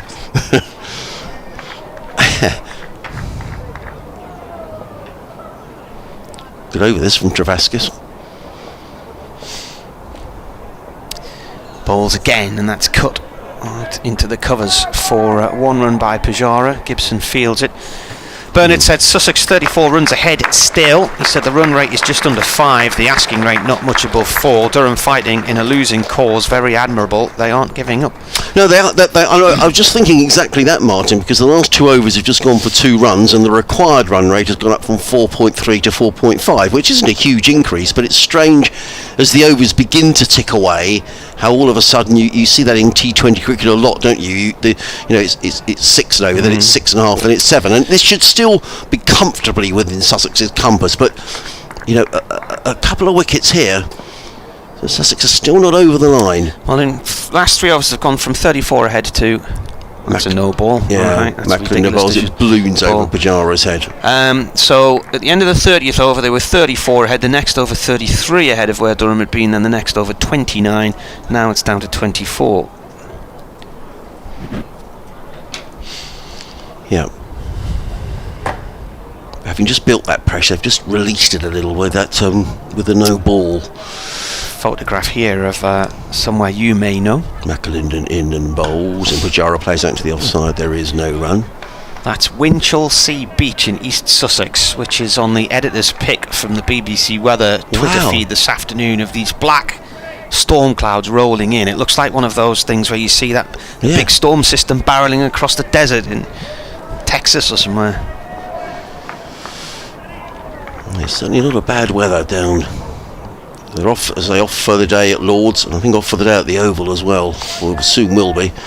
As in comes McAlinden bowls to Pujara, who eases that down to third man. He's a reassuring sight for Sussex supporters as Checheshwar Pujara in a situation like this. A cool head. 74 needed to win. Pujara goes to 13. Scott Borthwick is going through this very busy warm-up routine at first slip. We haven't seen anything of him yet. But the skipper perhaps getting ready to bowl. I'd have thought Liam Travaskis may bowl out his overs. He's bowled 9 on the spin. As in comes McAlinden bowls, and Ward defends down the track, fielded by McAlinden off his own bowling, and there is no run. And it's reaching that stage where the runs required, almost every ball that's bowled now, because we're getting towards the end of the game, the runs required sort of seem to change the whole time. So it's gone down to 4.3 in this over, now it's back up to 4.5. A couple of boundaries will sort that out. Absolutely, and you'd settle for that. I mean, Sussex in a very, very strong position here. In comes McAlinden bowls, and he's caught behind, is he? I thought I heard something there. Well, Ward didn't move. He's not giving out. Well, certainly Durham thought they got them. It was a poor. Did you not hear a click there? I did. Well, it was a poor shot from Harrison Ward. I mean, it was a ball slanting across the left-hander. He was looking to play that through backward point. It didn't look a good shot. It goes through into the gloves of Thomas McIntosh. Durham definitely thought they got their man. It wasn't given, but it wasn't a great shot from Harrison Ward. And he just looked a bit. When he came in, I thought he played a couple of really good shots, but since then he's just looked a bit rattled. McAlinden in again, bowl to Ward, and he's going to get 4 runs on this occasion. I'm not sure he actually intended it to go there. Nonetheless, it's 4 runs, and McAlinden kicks away at the turf. He was looking to crunch that one away through extra cover. It's flown away over backward point.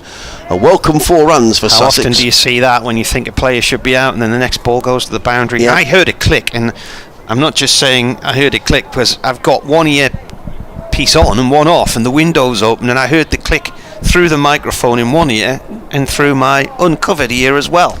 So whatever caused the click, I don't know, but it was audible. McAlinden into Harrison Ward. He's in and bowls, and Ward pulls onto the leg side. He gets a single down to fine legless Harrison Ward. He goes to 16, the total to 160 for 3 at the end of the over. So we've got 16 overs remaining. Sussex needing 69 to win. They need to score at 4.3 and over. Ward on 16, Pujara is on 13. And is Liam Travaskis going to bowl straight through, or are we going to get a bit of the skipper? It is going to be Travaskis. I'd be surprised if he came out of the attack, to be honest. He's bowled 9 overs and bowled very nicely, taken 2 for 34. Back up to a 30 lead in the over comparison right now. 69 needed, and this will be Travaskis' last over. He's taken 2 for 34 from 9. He's kept it really tight with his left arm spin from the Lumley end. And a reverse sweep, and the ball loops up over the keeper's head and drops behind him for 1. It's going to be a leg bye, actually.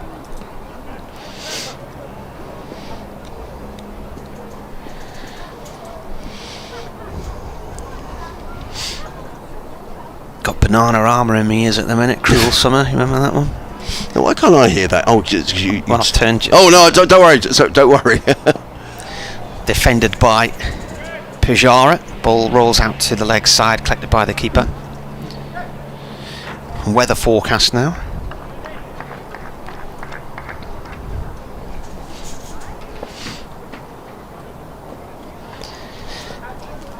Travaskis in. Pujara forward. Plenty of sunshine into the evening. Nice drive back for you until you get to the soggy bits in the middle. Let's hope so, yeah. Hopefully we get a good way south before it gets dark. Dry night ahead. That gets a little low, didn't it, to Pujara? I think it'd just be clean to see Travaskis out here because he's bowled very nicely. A little bit of cloud building tomorrow, or more cloud. Possible showery outbreaks of rain tomorrow, but there's no cricket on tomorrow, so. Pujara forward to this one, defends it on the leg stump, goes short on the leg side, no run. Oh, warmer air coming back in tomorrow, that'll be alright. 20's plenty though, anything over that's a bit silly. So here we go then for Travaskis, his last ball. He's bowled well today, and Pujara sees him away, plays it up to mid-off. He finishes his 10 overs with 2 for 34. That's good work from him. Excellent. So 161 for 3 the score, just the one off it, and he's been very frugal with his recent overs, hasn't he? One off his previous one. 4 off the over before that. So 68 to win. 26 the difference at the moment now between the two sides. So, I'm not saying it's a final throw of the dice because we're still a little way from that, but Chris Rushworth back in to the Durham attack. 15 overs to go. Sussex needing to score at 4.5 and over.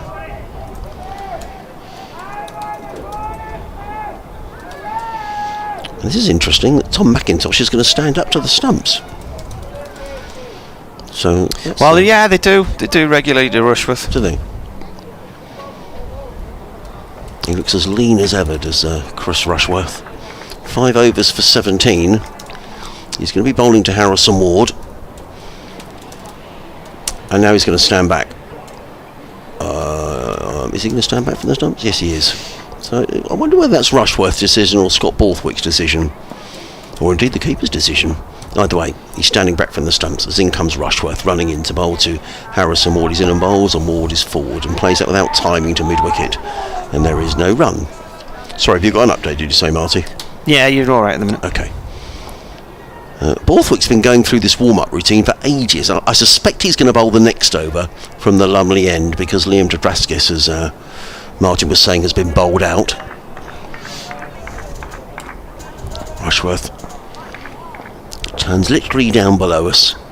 Tall, muscular figure runs away from us. Bowling to Harrison Ward, and Ward drives straight to mid-off, and he's caught, and I'm afraid that's a really poor shot.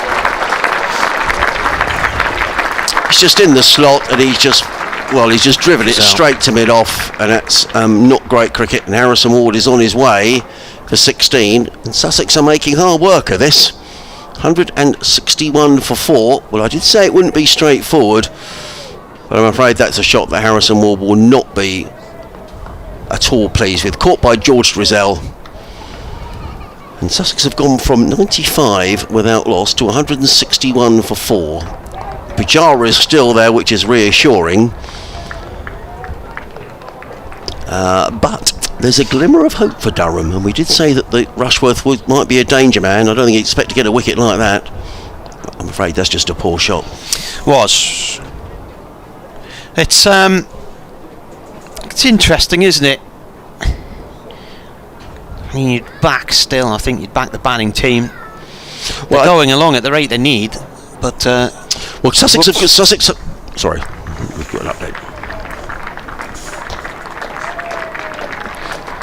Well, Durham made 228 for 8 at 4.6 runs and over earlier in their 50 overs. 69 from Graham Clark, 34 from Paul Coghlan, and career best 29 late on from Stanley McAlinden and 37 from George Drizzell. But it didn't seem like they had enough, particularly when Sussex got off to a cracking start. They were 95 without loss in side 19 overs. Then they've slowed since they lost their opener, Tom Alsop, for 43. Since then, Ali Orr's gone for 60, and we've just seen Harry Harrison Ward and Tom Clark departing for 16 and 19. So now Sussex are 161 for 4. They need 68 to win, and they have around about 15 overs in which to do it in. Interestingly, Cheteshwar Pujara, their international star, is out there, and he is on 13. Yeah. So, as I say, Sussex have got previous this season. The new man is Delray Rawlings as Rushworth runs away from us. Comes in, bowls to Rawlings, who dabs that down to fine leg and picks up a single. He's had a good competition, Delray Rawlings. Just feel it's important. There's two 18-year-olds, the next two in Ibrahim and Coles, both of whom can bat. There's no question about that. But Sussex are just making slightly heavy weather of this. That game against Gloucestershire I was referring to in the T20. Gloucestershire made 145 for 6. And Sussex were 108 for 2 after 13 overs and lost 8 for 23. I'll be hoping that doesn't happen again today. Rushworth in, keeper up to the stumps, bowls to Pujara, and Pujara leans back and eases that through the offside. Picks up a single, does Cheteshwar Pujara. In fact, there was a misfield. But still only cost the single. Pujara to 14. He's placed 30 deliveries. I think that's largely immaterial at the moment. The important thing for Sussex is that Pujara stays there. 163 for 4. Bernard says, I remember that Gloucestershire game. It was an astonishing turnaround when it seemed impossible not to win. Absolutely. It was a game that was live on Sky. In comes Rushworth bowls and Rawlings forward, plays to mid-off, footed by Drizzell, and there is no run. Yeah, it was an extraordinary evening. Gloucestershire looked absolutely dead and buried and somehow conspired to win the game. Rushworth is coming around the wicket now to Delray Rawlings. Keeper McIntosh standing up to the stumps. And Rawlings waits, and Rushworth is on his way. Bowls Rawlings forward to a good length delivery, plays into the offside, and there is no run. It is the end of the over. Good over from Chris Rushworth. Took a wicket, conceded just the 2 runs. The Sharks won 63 for 4, so 66 needed to win by Sussex. They've got 14 overs to get them. The required run rate 4.7 an over, which is probably as high as it's been for most of the innings. Shouldn't be an issue. I keep saying that for Sussex, but there's just this nagging feeling that Pujara is so important here. And I think Durham just sense, you just get the way that Scott Borthwick's taking a lot of time here to set his fields. I mean, one big over and you feel that Sussex are almost over the line, but Harrison Ward sort of got himself in and then got himself out, and having looked so comfortable on 95 without loss, it's just a little more uncomfortable than perhaps it seemed a little earlier on. It's not going to be Borthwick, I keep thinking Borthwick's going to bowl. It's going to be Drizzell who's back into the attack. How many overs gone? 36. 163 for 4. They've slowed right down in recent overs. 66 to win. Yeah. And then Leeds now only 18 in the comparative terms. Turned away by Pujara. Brings Delray Rawlings on strike. 1 run out through deep mid-wicket. As you say, just needs somebody just hit a few boundaries here and the game is beyond doubt again. Durham have just dragged themselves back into this in the last 5 or 6 overs. They've just slowed that Sussex run rate down, and they now need 4.7 and they're going along at 4.5, and I think that's the first time in this innings where the required rate has been above the actual rate, but it's still, the rate itself is still quite low. Oh, Rawlings plays and misses at this delivery from Drizzell outside the off stump.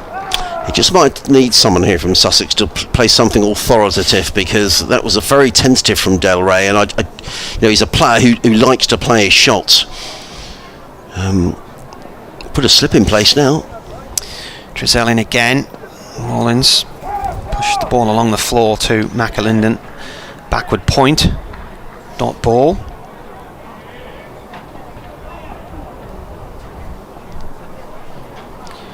Comes in and bowls again. Rawlins sets off for a single. That's never on because he's played the ball straight to Coughlin at short extra cover.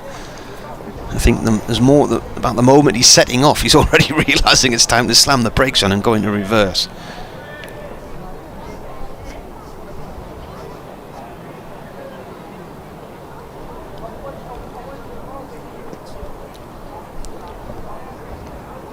Two balls left of this 37th over here on the BBC. Drizel round the wicket, bowls, flicked off towards square leg by Rawlins for one. Rushworth comes into field from backward square leg.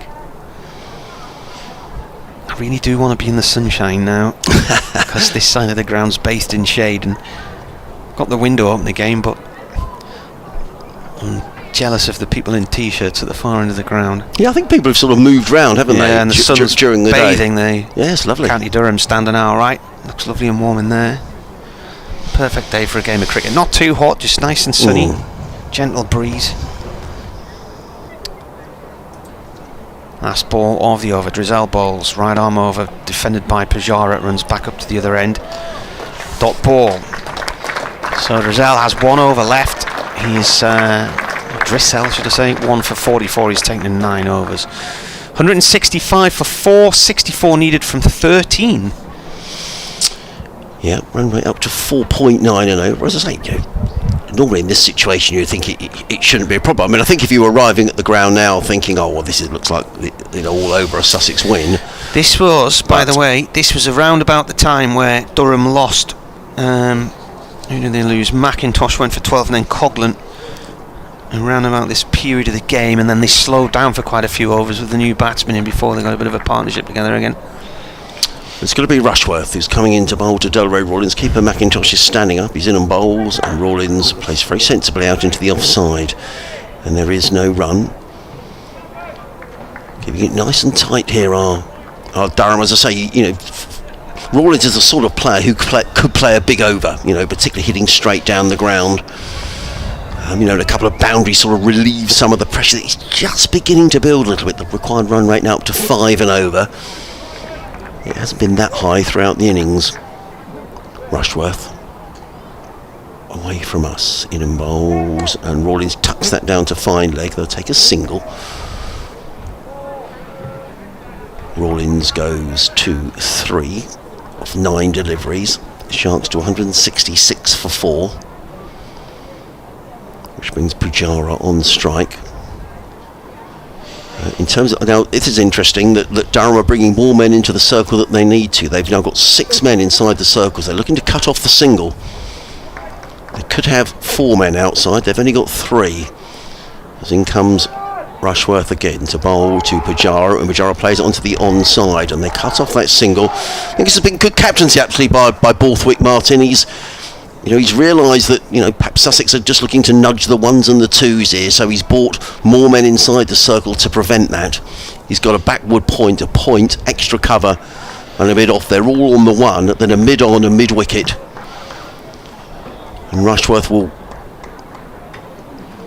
be bowling to that field as he runs away from us. Bowls to Pujara, and Pujara steers that again to mid-on. Again, there is no run.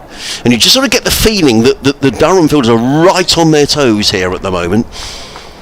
Run rate just sneaks up by 0.1. 5.1. Required 63 needed for Sussex to win. 12 overs after this to get them, so not trying to create a situation that's... It's just that it's got a little more tense than it has been all day, to be honest. In comes Rushworth. In bowls to Pujara, and Pujara up on his toes, steers that to short extra cover, fielded by Coughlin. And there is no run, just the 1 run off the over so far. I guess it's just the fact that for so long in this game, Sussex have looked so comfortable. And just for the first time in the game, Durham are putting some pressure on the visitors. 1 more ball to go in this, the 38th over. Chris Rushworth wheels around in front of us. Comes into bowl to Chetishwar Pujara, who's on 15. He's in and bowls, and Pujara plays that to backward point, and there is no run. And he looks heavenward, does Pujara, as if to say, I should have made that count. Just the 1 run off the over. The required run rate has gone up to 5.3 and over. Sussex 166 for 4. 12 overs to go. Slowed right down here. They're now 22 runs ahead. Yeah, so what was Sussex? What have Sussex scored in the last 10 overs, Martin, after 28 overs? They were 133 for 3, so they've scored 33 for 1. In the last 10 overs, yeah. I just feel it really... I mean, all the time Bajara is there from a Sussex point of view. I think Sussex he'll see them over the line, but it's really important because others coming in now may think, oh, crumbs, we surely can't lose this game. Drizzell bowling, and that's played past point out towards the cover boundary for 1 run to Graham Clark. So they needed... What did they need at the end of that 63 to win? Yes. With 12 overs to go.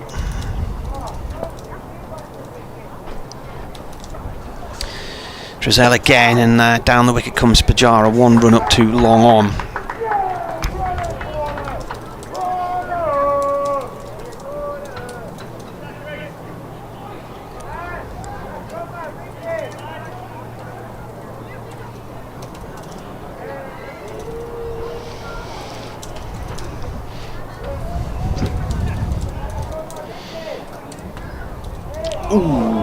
Beast Rawlings outside the off stump. He was groping at that one, Martin.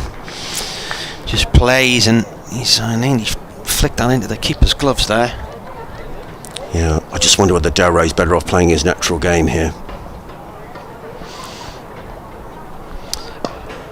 Plays on off the back foot up to long off for 1. The trouble is, I suppose, when you are such an attractive cricketer as Delray Rawlings, and you can hit the ball a long way and score runs very, very quickly. If he does that and plays a shot and gets caught, people say it's irresponsible. So it's a difficult situation for him here. But still, the run rate is only 5.3. This is 2 balls left from George Drizzell. Here's the first of them from the Lumley end, and that's in the air. Oh, just beyond Maddinson in the covers. That was a false shot there from Bajara. It looped away in the air, and I thought for a second Maddinson was going to be able to get across and stop that one, but he just couldn't get over to it. A moment though. I thought he was going to be caught. I thought it was in the air for quite a while. George Drizzell 1 for 47. He's bowled well. And that ball's played back to him. He just can't stop it. It's 1 run. So 1 for 48 from his 10 overs. And it's the slows who've helped slow Sussex down really since Travaskis came into the attack. But he's bowled through now. Drizzell's bowled through. Yeah. And 58 to win. So they got 5 from the over. Yeah, all singles. It really ought to be comfortable for Sussex, but it's just that the Durham have done well, to be fair. They're only 14 ahead now. I mean, they looked out of it, didn't they? Looked completely out the game. That excellent opening partnership of 95 between Allsop and Orr, but Sussex have lost wickets and the run rate has slowed.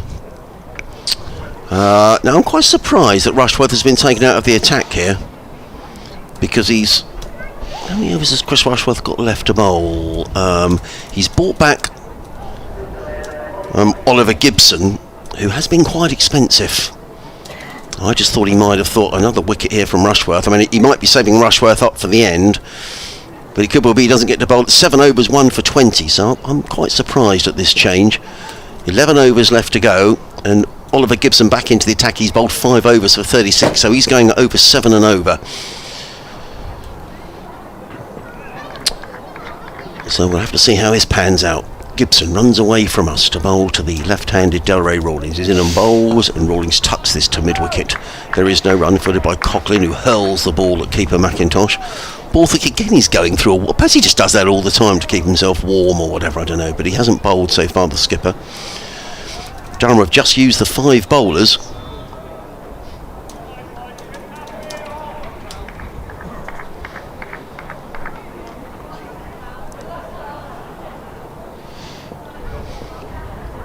Gibson runs away from us.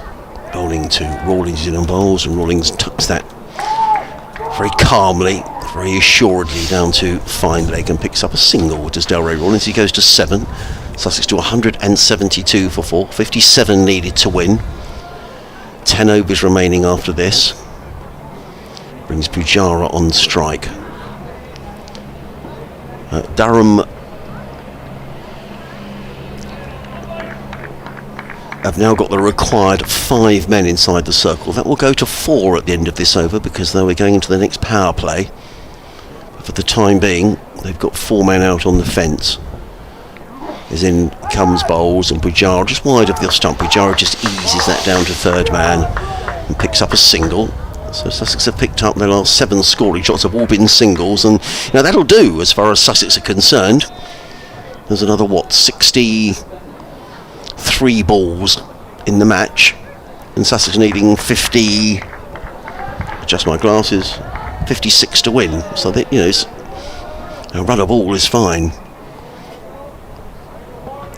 Gibson over the wicket bowls to Rawlings, and Rawlings is 4, plays it to mid-off. He'll have to get a move on here. Throw comes in from Coughlin, hits the stumps. What a bit of fielding that is by Paul Coughlin. Well, he took him on. It was good fielding. Yeah, Rawlings is very quick between the wickets. He took him on. It was a very, very good bit of fielding indeed. Yeah, it was Rushworth. He I'm sorry. With a low throw and hit the near stump, but as somebody said in commentary the other day, they always hit when it doesn't matter. Well, that's true. Was it? He took it on just for a moment. I thought he was struggling. He took him on. Sussex pick up another single. So 3 singles off the over. 174 for 4. And Gibson runs away from us to bowl to the right-handed Cheteshwar Pujara. He's in a bowl short, pulled away by Pujara, and this could be a boundary. That was a brilliant piece of fielding. My word, that's a good piece of fielding. Dressel, I think. Yeah, it was Dressel. That was magnificent. He sprinted around the boundary. Not only did he prevent the 4, but he got his throw away quickly as well. But 2 to Pujara, so 5 off of the over so far. We thought it might be a risk, Gibson bowling for Durham, but he's got 1 more ball to go in this over. Pujara goes to 20, 176 for 4. In the bowls, Pujara, it's a lovely shot, through extra cover, it's racing away. Clark's very quick across the ground, and he prevents a boundary and gets in the throw, but it's 2 more to Pujara, so 7 off the over. A much better over from Sussex. A couple of shots from Pujara, he goes to 22. Sussex 178 for 4. They need 51 to win in 10 overs. I have to say, the level of fielding, ground fielding in this match has been absolutely excellent. Really, I thought Sussex were very good in the field, and I think Durham, bar the catch dropped by Paul Coughlin, which off Ali Orr, has been very, very good indeed. Now, are we going to see the skipper? Yeah. Yes, we are. So we're going to see some leg spin from Scott Borthwick. So the comparative lead from Sussex's point of view is 15. It's gone up by 1 run at the end of that over, but they were at the end of overs 29 and 30, 34 runs ahead of where Durham had been, and 26. Then it went back up to 30 at the end of the 34th over, down to 14. That's the lowest it's been since the 20th over, when I started counting the difference. But they got themselves 34 ahead, and so they have that money in the bank, but Durham are reeling them back. It's just 15 runs the difference now. 2 wickets in it. If Durham could get another wicket here, particularly if they could get Pujara, we could be in for quite a climax. It's not Borthwick. He's changed his mind. He's given the ball to Stanley McAlinden instead.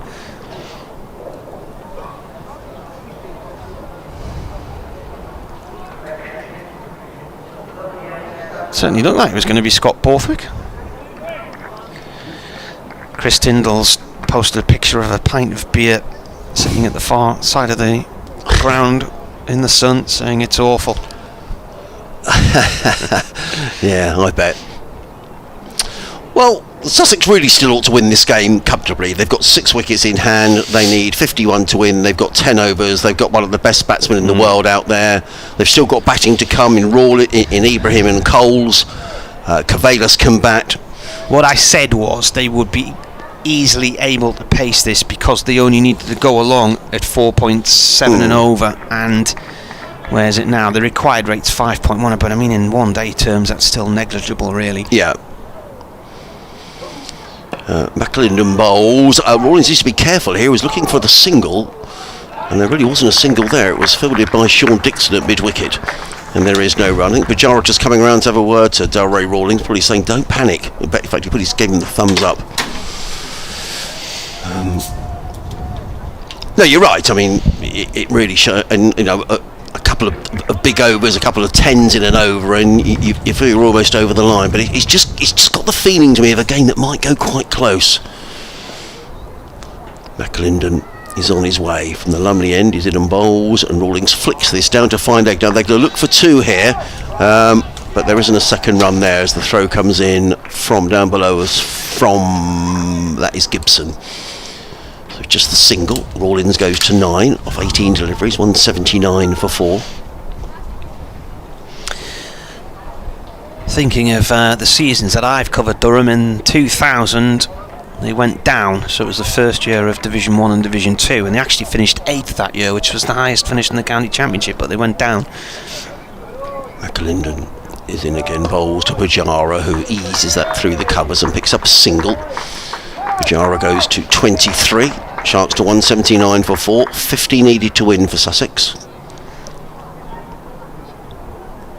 So they managed 2 county championship wins that year. It was a bit mixed in terms of cups and stuff. I think they went out the one-day cup fairly early, but there was a knockout competition then, wasn't it? The Pension Hedges or the Gillette or whatever it was. McAlinden, tall man, running in towards us, bowls to Rawlins, and Rawlins looks to thrash that down the ground, and that's just what Sussex needed. Slightly over-pitched, and Rawlins thumped that down the ground, and the ball rattles away across the outfield for 4 runs, and that couple more blows like that are just what Sussex need, just to I'm sure the two guys out in the middle are probably calmer than I am, but as I say, Sussex have got previous this season, and Rawlins dispatching that for 4 runs. That's the first boundary for a while, actually, but convincingly struck down the ground by Rawlins. So 6 off the over. Rawlins goes to 13, Sussex 184 for 4. McAlinden in, bowls. Rawlins tucks this to mid-wicket. The cry of no you probably heard in our effects microphone, fielded in there by Dixon, and there is no run. Yeah, what I was going to go on to say is, trying to think of all the seasons I've covered Durham since 2000. There was, I think 2004 they finished bottom of Division 2, and then actually came back to finish runners-up the next year. Got promoted until they were relegated by the ECB in 2016. They'd been the longest serving continuous team in Division 1 and went on to win 2 one-day cups, 3 county championships. McAlinden in and bowls. Rawlins took a step away. He's caught him. He's caught behind.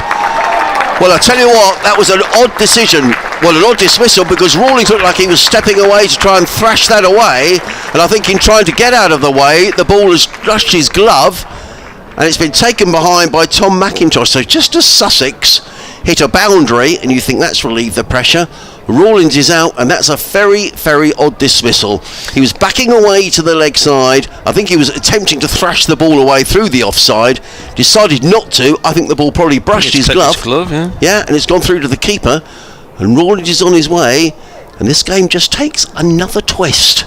Well, that was a strange dismissal, but credit to Stanley McAlinden, 18 years old there. He saw Rawlins move off towards square leg to give himself some room on that offside, and he followed him with a short ball and did him for speed there.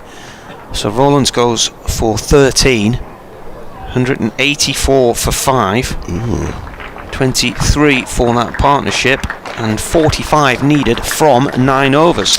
And what I would say is now that there are 2 young players coming in, so James Coles and Daniel Ibrahim. Now both, good young cricketers, both can bat. I spoke about Daniel Ibrahim earlier on in the game, that he's the youngest ever player in the championship to score a half century. But it makes it even more imperative now that Pujara stays, because next man is James Coles, who's another 18-year-old. He can bat. Then you're into the bowlers. Carvelos, who has shown he can bat, actually made runs last week at Edgbaston. Henry Crocombe and Brad Curry, but it's just the pressure begins to mount, and I just wonder, at the back of your mind you're thinking, crumbs, we should win this game comfortably, but Sussex have lost 5 for 89. They're still 19 ahead of where Durham were, and they are still 2 wickets better off than what Durham were. So this is the key wicket. Pujara stays, Sussex win. I think that's the case. But he might need to play a few more attacking shots. Gibson to Pujara. It's played towards backward point, no run there. Well, he's keeping his powder dry with Chris Rushworth, isn't he? Rushworth's got 3 left to bowl. Gibson has been expensive, 6 overs for 43. I'm just wondering who else is going to bowl overs here. McAlinden's got 2 left to bowl. Rushworth's got 3 left to bowl.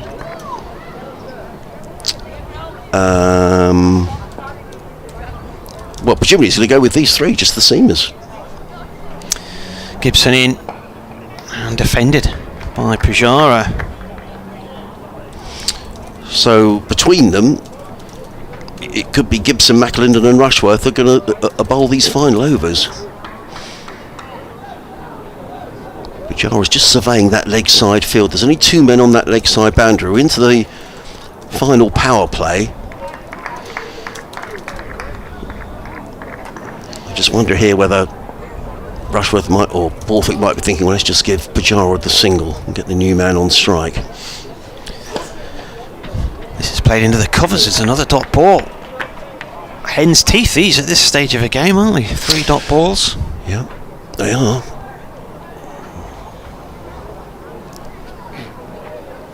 Pujara showed to Edgbaston in particular. There was a stage in that match when I thought Sussex did eventually lose by 4 runs, but Pujara did show that he's got the capability to open up if he needs to. But he won't want to do that just yet, I don't think. Gibson in, short ball dragged into the ground on the leg side by Pujara for 1. Good fielding by Travaskis, wasn't he? He's round very, very quickly.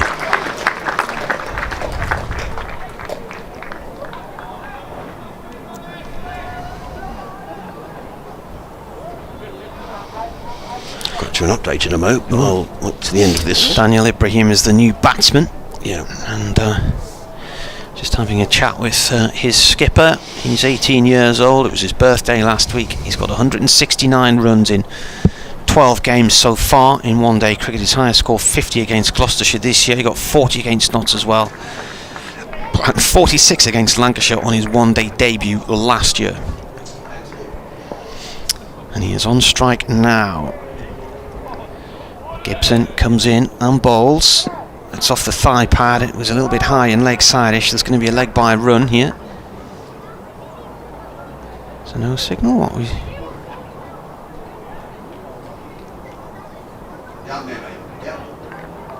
We haven't had a signal. It must have been an inside edge under the thigh pad. The run goes on the board rather than a leg by. Borthwick's come out of slip and he's gone to mid-off. Rushworth's at mid-on. Dixon's at mid-wicket. Keeper's standing quite a way back for Gibson here. Got a backward point. Coughlin's in the covers. There's a man on the cover boundary. 3rd man's on the boundary. This has gone off towards Clark on the cover boundary for 1. Got a long leg and a deep mid-wicket as well. That's the end of a decent over from Oliver Gibson there. 3 dot balls and 3 singles, but 42 needed to win for Sussex, who are 187 for 5, but still remain 21 ahead of where Durham were. So they got off to that really good start. Looks like they're going to just pace this nicely. And you think get there with maybe an over or so to go, possibly a couple of more wickets down. Can Durham stop them?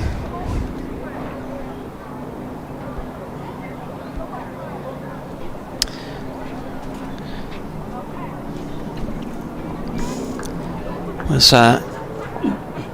looked like a difficult track to bat on when Durham were batting, and then Sussex came out with intent, had 95 on the board in 19 overs, all stop on 43, all making 60, having been dropped on 22, a top edge off Rushworth, put down by Coughlin. It was a simple chance, but he's clearly lost it in either against the clear sky, the blue light sky, or the sun. Durham have put a lot of catches down in this tournament. They dropped 5 in the opening game against Surrey. And Clark went for 19, Ward for 16, Rawlins for 13. So that opening partnership was the standout partnership, 95, and it's been 28, 8, 30 and 23. And this current partnership is worth 3.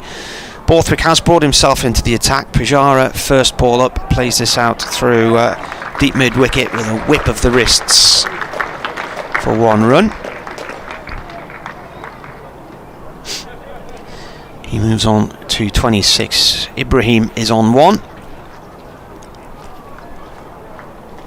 So we thought we were going to see Borthwick a couple of overs ago, but he gave McAlinden an over and he got Rawlins out. So now McAlinden steps aside and Borthwick comes in. So this is actually his first over of the day. Leg spin from the Lumley end. That's a top edge up in the air. There's 2 men out in the deep. They're going to collide with each other, and they have more or less collided with each other, and the chance has gone down. As McAlinden, when chasing after it, he was running towards the ball from the north end of the ground, and Clark was running towards the ball from the pavilion side, so they were converging. McAlinden dived in, got the ball in his hands, and then it spilled. I think he probably saw at the last second there, Clark. Both committed to it, but nobody was clear with the call, so Ibrahim dropped on 1.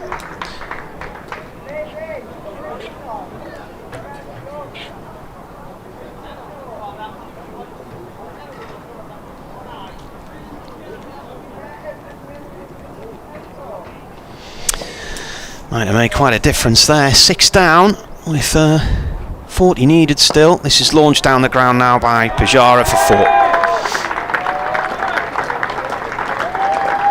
He's just come straight down the track to Borthwick, and he's decided that he's not going to hang around anymore now. 34 to win now, and this is looking rather doable from a Sussex point of view again. That drop catch there though could have just been significant. They've added 7 runs since it. Borthwick in again. Pujara back foot pulls the ball up to Travaskis at long on. What I was going to say earlier, I was trying to compare the seasons. I've covered Durham. 2004 they finished bottom of Division 2, wasn't really a good season. 2000 they got relegated, but they actually finished 8th.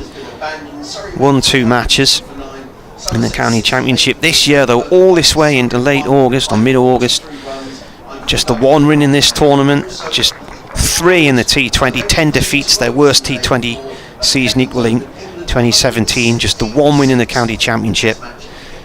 It's really been a poor season all in all, and if they lose this one they will remain pointless after that 2-point deduction with just 2 games to go in the group stages. Going to go away to Warwickshire on Sunday and then Leicester on Tuesday. So 43 overs gone, and the scoreboard looks a bit better now from a Sussex point of view. They need 33 to win, and they're still 21 ahead of where Durham were. So Chris Rushworth into the attack now from the Finkel end, replaces Gibson. The first ball steered wide off Gibson and away for 4 by Pujara. Chedeshwar Pujara, the Indian Test star, 96 tests I think he's played, in 6,700 runs. He's brought up the 200 there for Sussex as well. 200 for 5 in 43.1 overs. Looks like it's going to be another defeat for Durham in a game in which the opposition have paced themselves nicely like Notts did the other day. Rushworth comes in and bowls, and that's up in the air. It's off the splice of the bat from Pujara, but he's got enough effort behind it to steer it wide of mid-on the discs and down towards cow corner for 2. 27 now needed to win. Pujara in this day games is playing in his 109th one-day match and came into this one with 4,812 runs, 13 centuries and 30 half centuries, having just got his highest score of 174 against Surrey on Sunday. He's played for the Kolkata Knight Riders in the IPL, the Royal Challengers Bangalore, the Kings 11 Punjab, Derbyshire in 2014, Yorkshire from 2015 to 18, Notts 2017, Sussex 22, Leicestershire 22 as well. This is dropped short on the leg side, no run.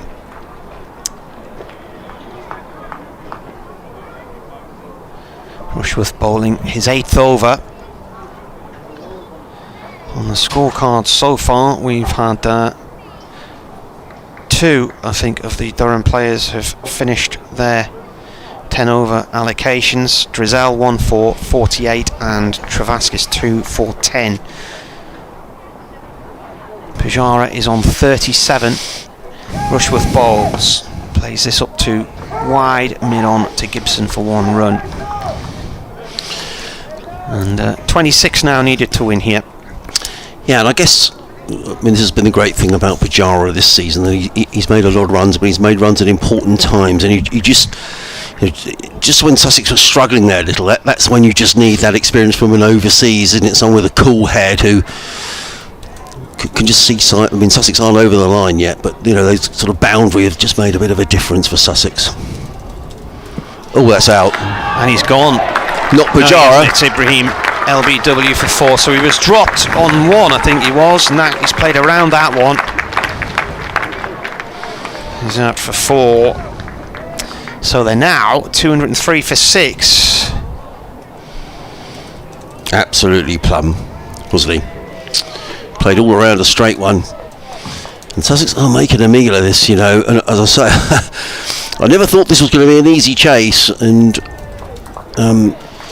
I think that the nerves are in that dressing room now. The next man in is James Coles, who's another 18-year-old, and then you're in amongst the bowlers now.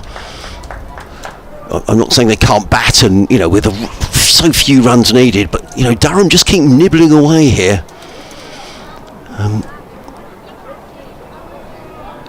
Pujara's made 38 in 54 balls, and it's a good job he's been there. So here comes the new man. Now, is this James Coles coming in?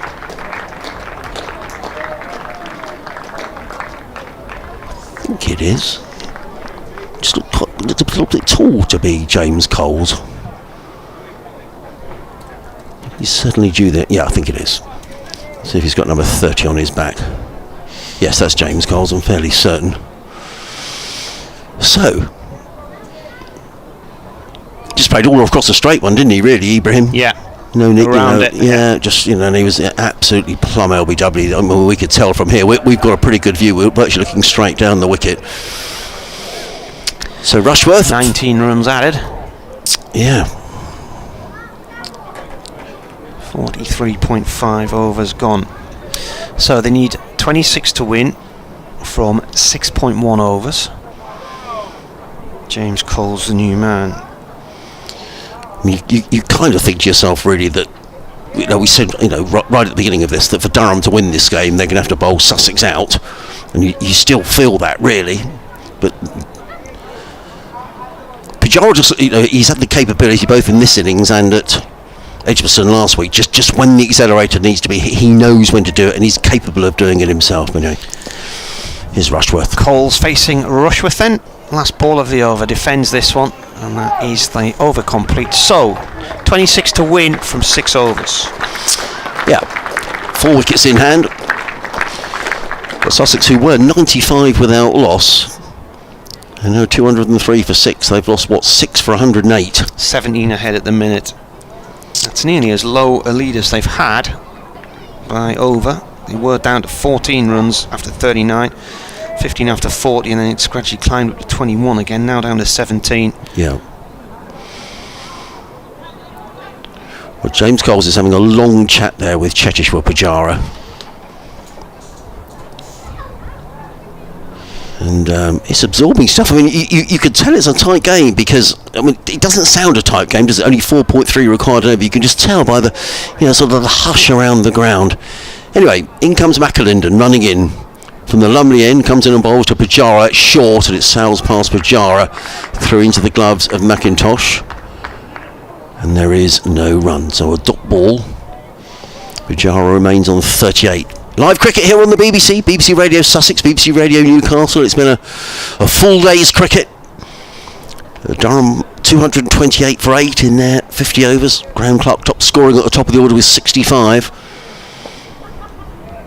McAlinden runs in towards us. Bowls to Pujara. Pujara eases that down to third man. There's just going to be a single here, which will bring Coles on strike. I think Durham will be quite happy about that, to bowl to the new batsman, the 18-year-old James Coles.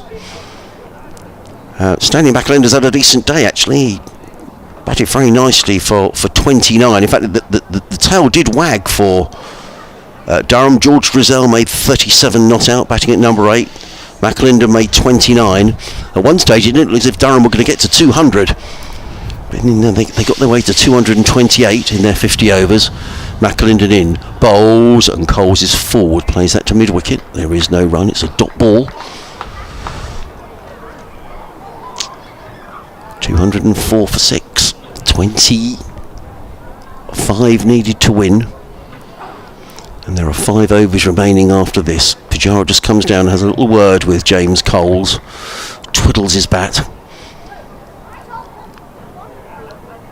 There are 5 men inside the 30-yard circle. They don't need to have that many if they don't want to, do Durham. In comes McAlinden. Bowls. Coles drives on the bounce to backward point. Crowd catch, really. I think people thought he'd been caught, but he drilled that into the ground, fielded at backward point. And there is... Who's that then there at backward point, Martin? Maddinson. Right. Maddinson. For the little ponytail under the cap. Right. Otherwise, the big numbers on his back there help as well. Coles waits. He's yet to score. He's faced 3 deliveries. He's side on to us at the moment, but you can see his ponytail quite clearly. Yeah. McAlinden in, bowls to Coles. Coles pulls onto the leg side, bounces. Oh, with a throw. My word, that was a good bit of cricket. It was short. It was pulled by Coles to mid-wicket, fielded there by Coughlin, who held the ball at the stumps. And Pujara, yeah, I mean, if it hit the stumps, Pujara was scrabbling to get back in his ground. I think if that had hit the stumps, it's one of the best pieces of fielding I think you've ever seen. Well, it would have been brilliant. Absolutely brilliant. He absolutely hammered that at him there. And Coughlin was on it in a flash, and in the same motion as taking the ball, he had it away towards the stumps at the bowler's end. McAlinden again. In and bowls to Coles, and Coles plays that bait to backward point again, fielded by Maddison. It's just the one run off of the over. What an over. 204 for 6. Sussex need 25 to win in 5 overs, so the maths is easy. Sussex still got 4 wickets in hand. You'd have thought, really, I've been saying this for the last hour, this ought to be straightforward, but Sussex, you just never quite know, and until Sussex are over the line, it's a good job Pujara is out there, because he's the cool head. 39 of 56 deliveries, because Sussex have made a really bit of a meal of this. Having been 95 without loss, they look to be cruising to victory, but steadily they've lost wickets. Allsop for 43, Clark 19, Orr 60, Ward 16, Rawlins 13, Ibrahim 4. They've all got starts, but no one's gone on to play the really big innings to see Sussex over the line. And if this man were to get out, Durham really would fancy their chances.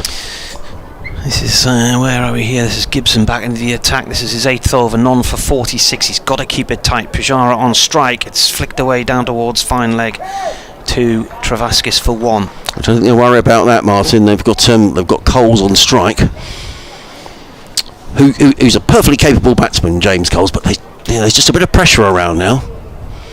It'd be interesting to see what Phil Scott Borthwick sets here, whether he decides that he's going to cut off the single. Dylan says this is too little, too late, unfortunately, and then he's added a minute later. It's good to see a bit of fight from the lads, though. Well, they might still win this, Durham. He's elected to keep... Well, he's got 5 in the circle. In comes Gibson, shortish ball, played 2.0 run there. When they were 95 ahead, when they were 95 for none, and I was doing the maths, and I said, as things stand, Durham looked like they were going to be about 100 short. But once they broke that first wicket partnership, which was a bit of a sloppy catch, wasn't it, really? That yes, also reverse sweep, which was just clipped from Travaskis to the keeper. Things started to slow down from that point of view, and you can see it over by over how gradually Durham have got themselves back into this one. Gibson in, and Coles plays it down to third man for 1, so 23 needed from 4.3. Nice and calm there, James Coles. I'm sure he's not feeling calm inside.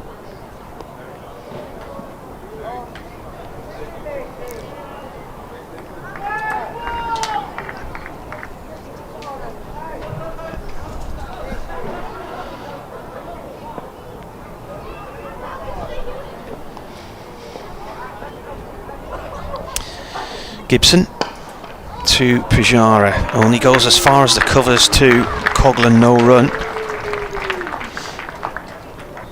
These dot balls are worth their weight in gold. Yeah.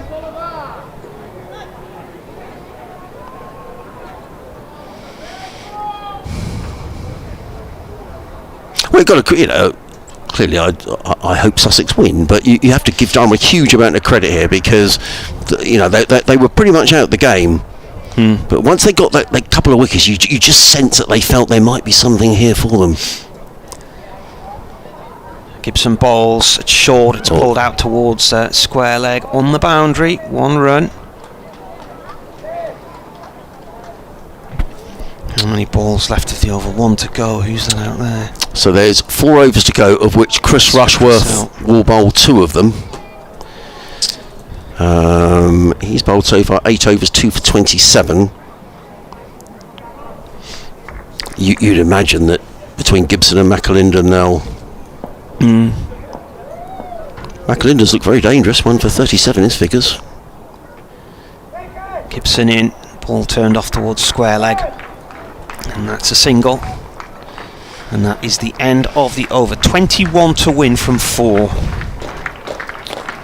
Now, I've just saw the signal from Scott Borthwick, and he signalled, I think, to McAlinden, who's going to bowl the next over from this end, the finger end. So I'd imagine that Chris Rushworth is going to bowl his 2 overs from the top end. Down to 12 runs.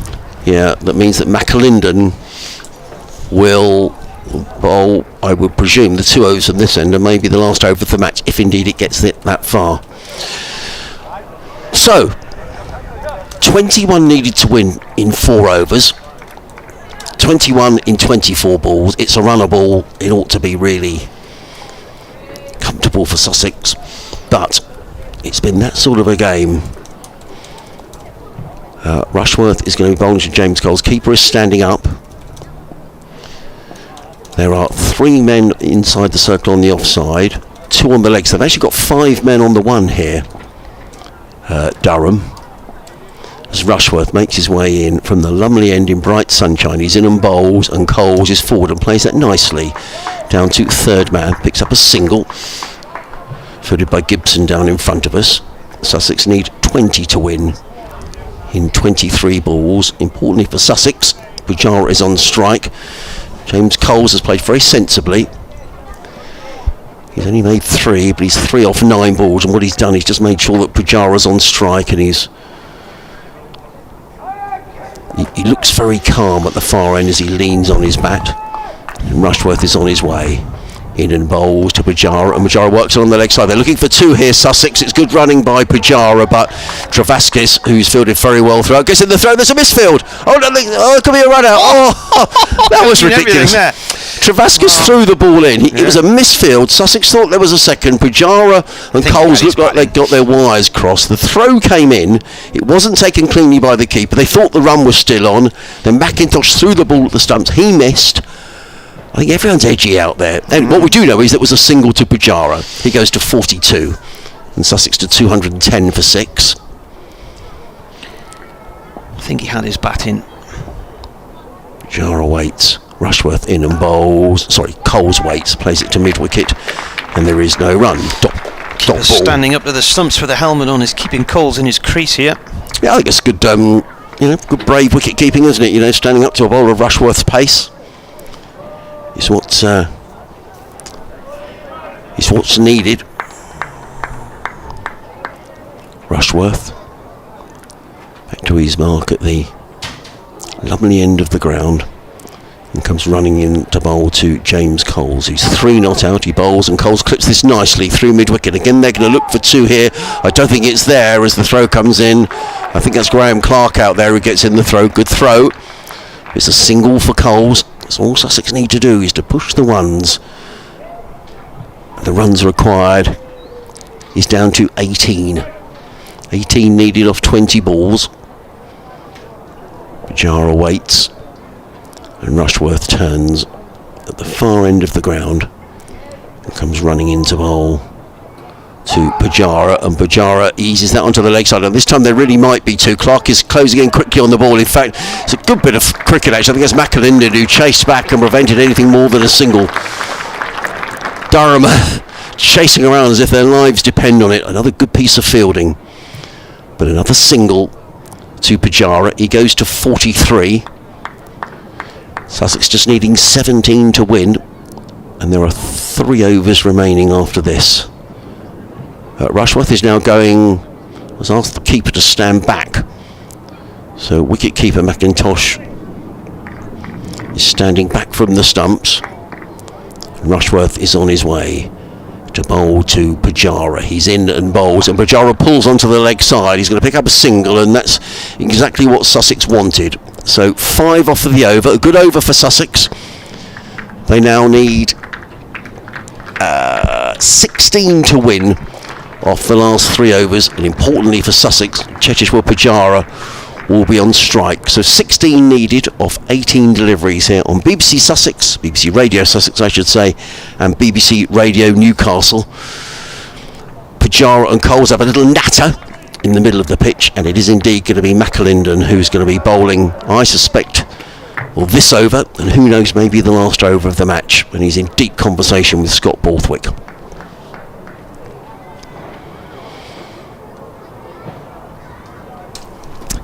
The over advantage now is just 11. Yeah, Sussex have, I think they've been pretty heavy weather of this, but they've got Pujara on strike.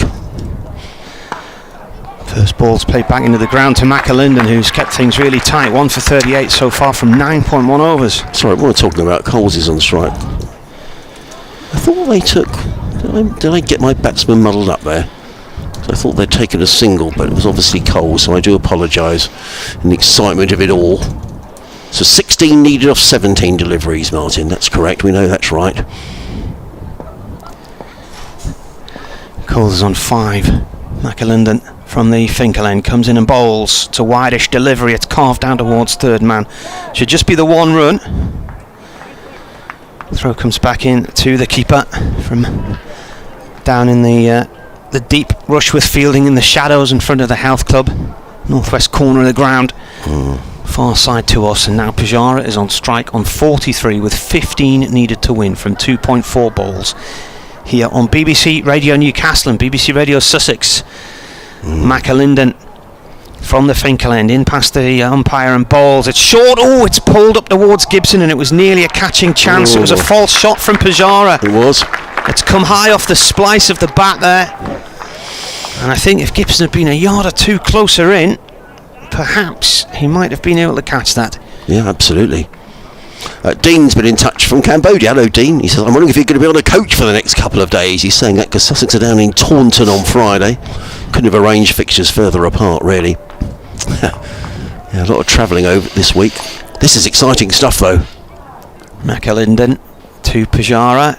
Comes in and bowls, and that's guided down to third man. Rushworth trying to cut it off, gets across, slides in, 2 runs. Good work down there, and a good throw. Back to the keeper's end. Good work from Chris Rushworth. He had to get across about 20 yards or so to cut that one off. Yeah.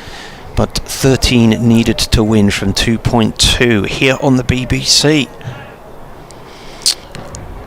Good shot that from Pujara, wasn't it? He noticed that Rushworth was fairly wide at third man, and he ran it fairly fine to come back for the second run. How old is McAlinden? Did you say he's just 18? 18, yeah. He's bowled very well.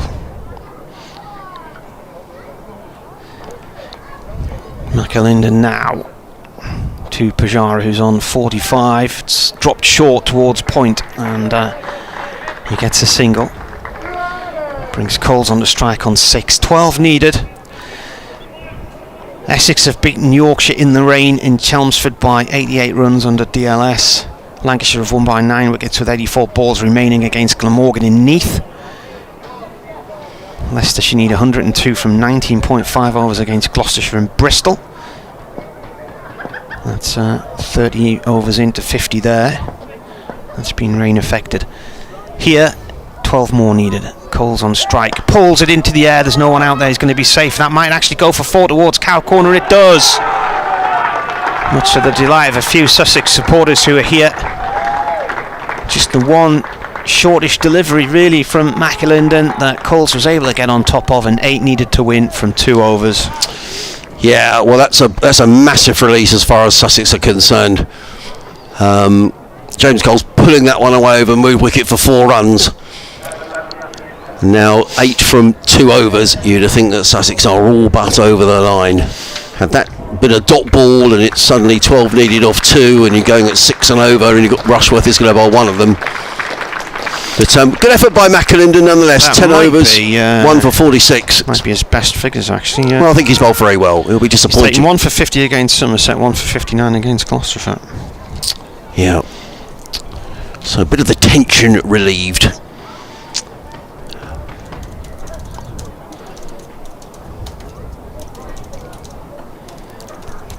But it's going to be Rushworth who's going to bowl from the Lumley end, coming into bowl to Chetishwar Pujara. He's in and bowls, and Pujara clips that into the onside. They're going to pick up 1, they're going to look for 2 here, but there won't be 2. Fielded by Travaskis, who comes in and prevents anything more than a single. Pujara to 47.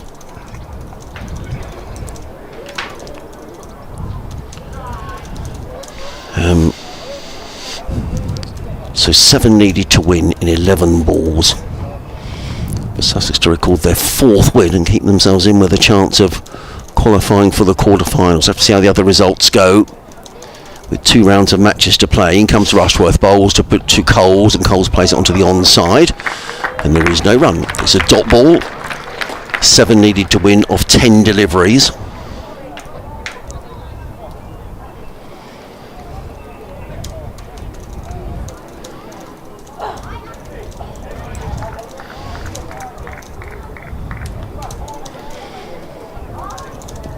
Pujara, leaning on his bat at the far end, can only watch as James Coles waits. Chris Rushworth runs towards us and bowls, and Coles drives, and Rushworth fields of his own bowling, and there is no run. Another dot ball. 7 needed off of 9 deliveries. Certainly not a man you can take liberties with. Who's going to bowl this last over, Martin? Oh, if it gets that. I mean, I thought McAlinden had 2 to bowl, so I've got my maths horribly wrong. Got 2 to bowl. It'll have to be him, I think. Yeah, and I doubt it was going to be Borthwick. Borthwick's only bowled the 1 over and went for 9 runs. Yeah. In comes Rushworth. Bowls to Coles, and Coles clips this through mid-wicket. They've taken 1, they'll think about 2, but there isn't 2 there, as Clark is very quickly in and fields. Oh! The ball took an awkward bounce, and keeping McIntosh should be able to stop it going for overthrows. Coles goes to 11. Sussex to 223 for 6, needing 6 to win in 8 deliveries. Well, it's still very much Sussex favourites. But it's just been that sort of a game. You wonder if there is another twist in the tail somewhere. Borthwick's having a natter away to Chris Rushworth. I think when Sussex were 95 without loss, we didn't think this game was going to go this deep. No. What did we say, about 5:30 or something? Here we are. I think we did, yeah. I mean, we were thinking it. Well, the game last week, 5:10, and Gloucestershire 8 down, and I'd written my match report, thought this would be over before 5:30, and there we were at 6:30, and they nearly won. Yeah. So there's a change. There are 4 men inside the circle, because I think that's something we're going to do. The fine leg is now going towards the deep backward square, but everyone's in on the single here. They've got 7 men inside the circle. As in comes Rushworth. Bowls to Pujara, who plays that to mid-wicket. Coles was halfway down the wicket. The ball went to mid-wicket, and there is no run. So this is bold captaincy by Borthwick. Yeah. Because Sussex needs 6 to win. There are 7 balls left, and he's got men up inside the circle. So he's trying to prevent the single, and he's trying to keep James Coles on strike for the final over. I wonder whether Pujara might just launch himself at 1 here. He might just take the chance and think, well, a boundary virtually gets Sussex over the line. Terrific game. Normally at this stage you'd see fielders scattered around the boundary. There are only 2 men on the boundary, 7 fielders inside the circle in the penultimate over of the match. In comes Rushworth, bowls, Pujara swings it onto the leg side. It's gone out to deep wicket. They've taken one, and that's all they've taken. Keeps the strike though, doesn't he? He does keep the strike, just 2 off the over, so important for Sussex that Pujara is on strike. Sussex are 224 for 6. They need 5 to win. Pujara is on strike, and the last over is going to be bowled by Oliver Gibson. Look at that. From over 34, they were 30 runs ahead. Prior to that, over 30, 34 runs, and then they've come all the way down to just 6 runs ahead of where Durham were. And at the halfway stage, Martin, Sussex were 123 for 1. Anyway, terrific spell of bowling by Chris Rushworth. 2 for 35 in his 10 overs, as reliable as ever. And so Durham are going to take a little while to set this field. Pujara looks as cool as a cucumber. Well, I don't know whether he's feeling that inside, but Sussex are mightily relieved that Pujara is out there at the moment, because what should have been a fairly straightforward run chase has suddenly turned into a fairly jittery one. I still think Sussex ought to get home. Okay, Martin. Gibson in then to start the last over. That ball is pulled by Pujara down towards long leg for 1. So Rushworth finishing with 2 for 35 from 10 overs. Borthwick just bowled the 1 over for 9. Travaskis 2 for 34 from 10. Tressell 1 for 48 from 10. McAlinden 1 for 46 from 10. 4 needed from 5 balls.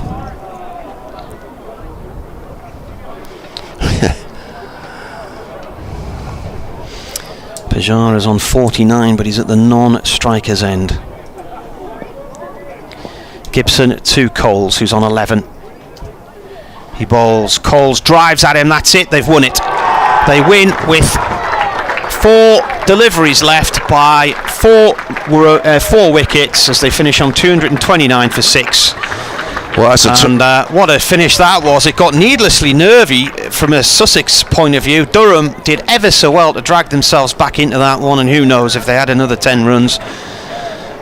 Might have been a different kettle of fish. As it is, Sussex keep themselves alive in this tournament. They have 8 points now from 6 matches, 4 wins and 2 defeats. Durham are pointless still. 6 matches. The 1 win they had against Somerset, the points were taken off them for disciplinary issues in other competitions. So that's now 6 played, 5 lost, and their sorry season continues. It could well turn out to be one of the worst they have had in their 30 years of county championship cricket. But what we've seen here this afternoon, that aside, has been a cracking game of cricket. I don't think anybody really suspected when Durham made 228 for 8 that here we would be in the final over, and Sussex stretched right to the very end there. Pujara, though, the key man, 49 not out, and these two, crucially, the other issue I think you need to think about as well, when they really needed it, 26 from that final partnership.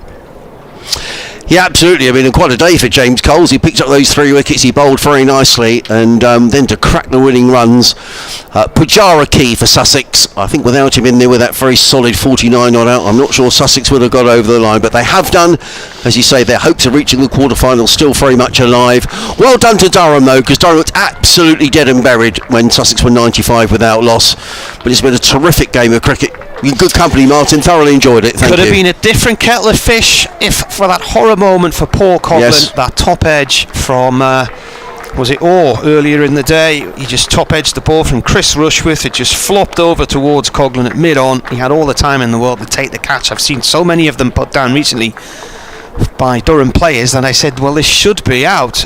And Orr was walking off. He had 22, I think it was, to his name at the time.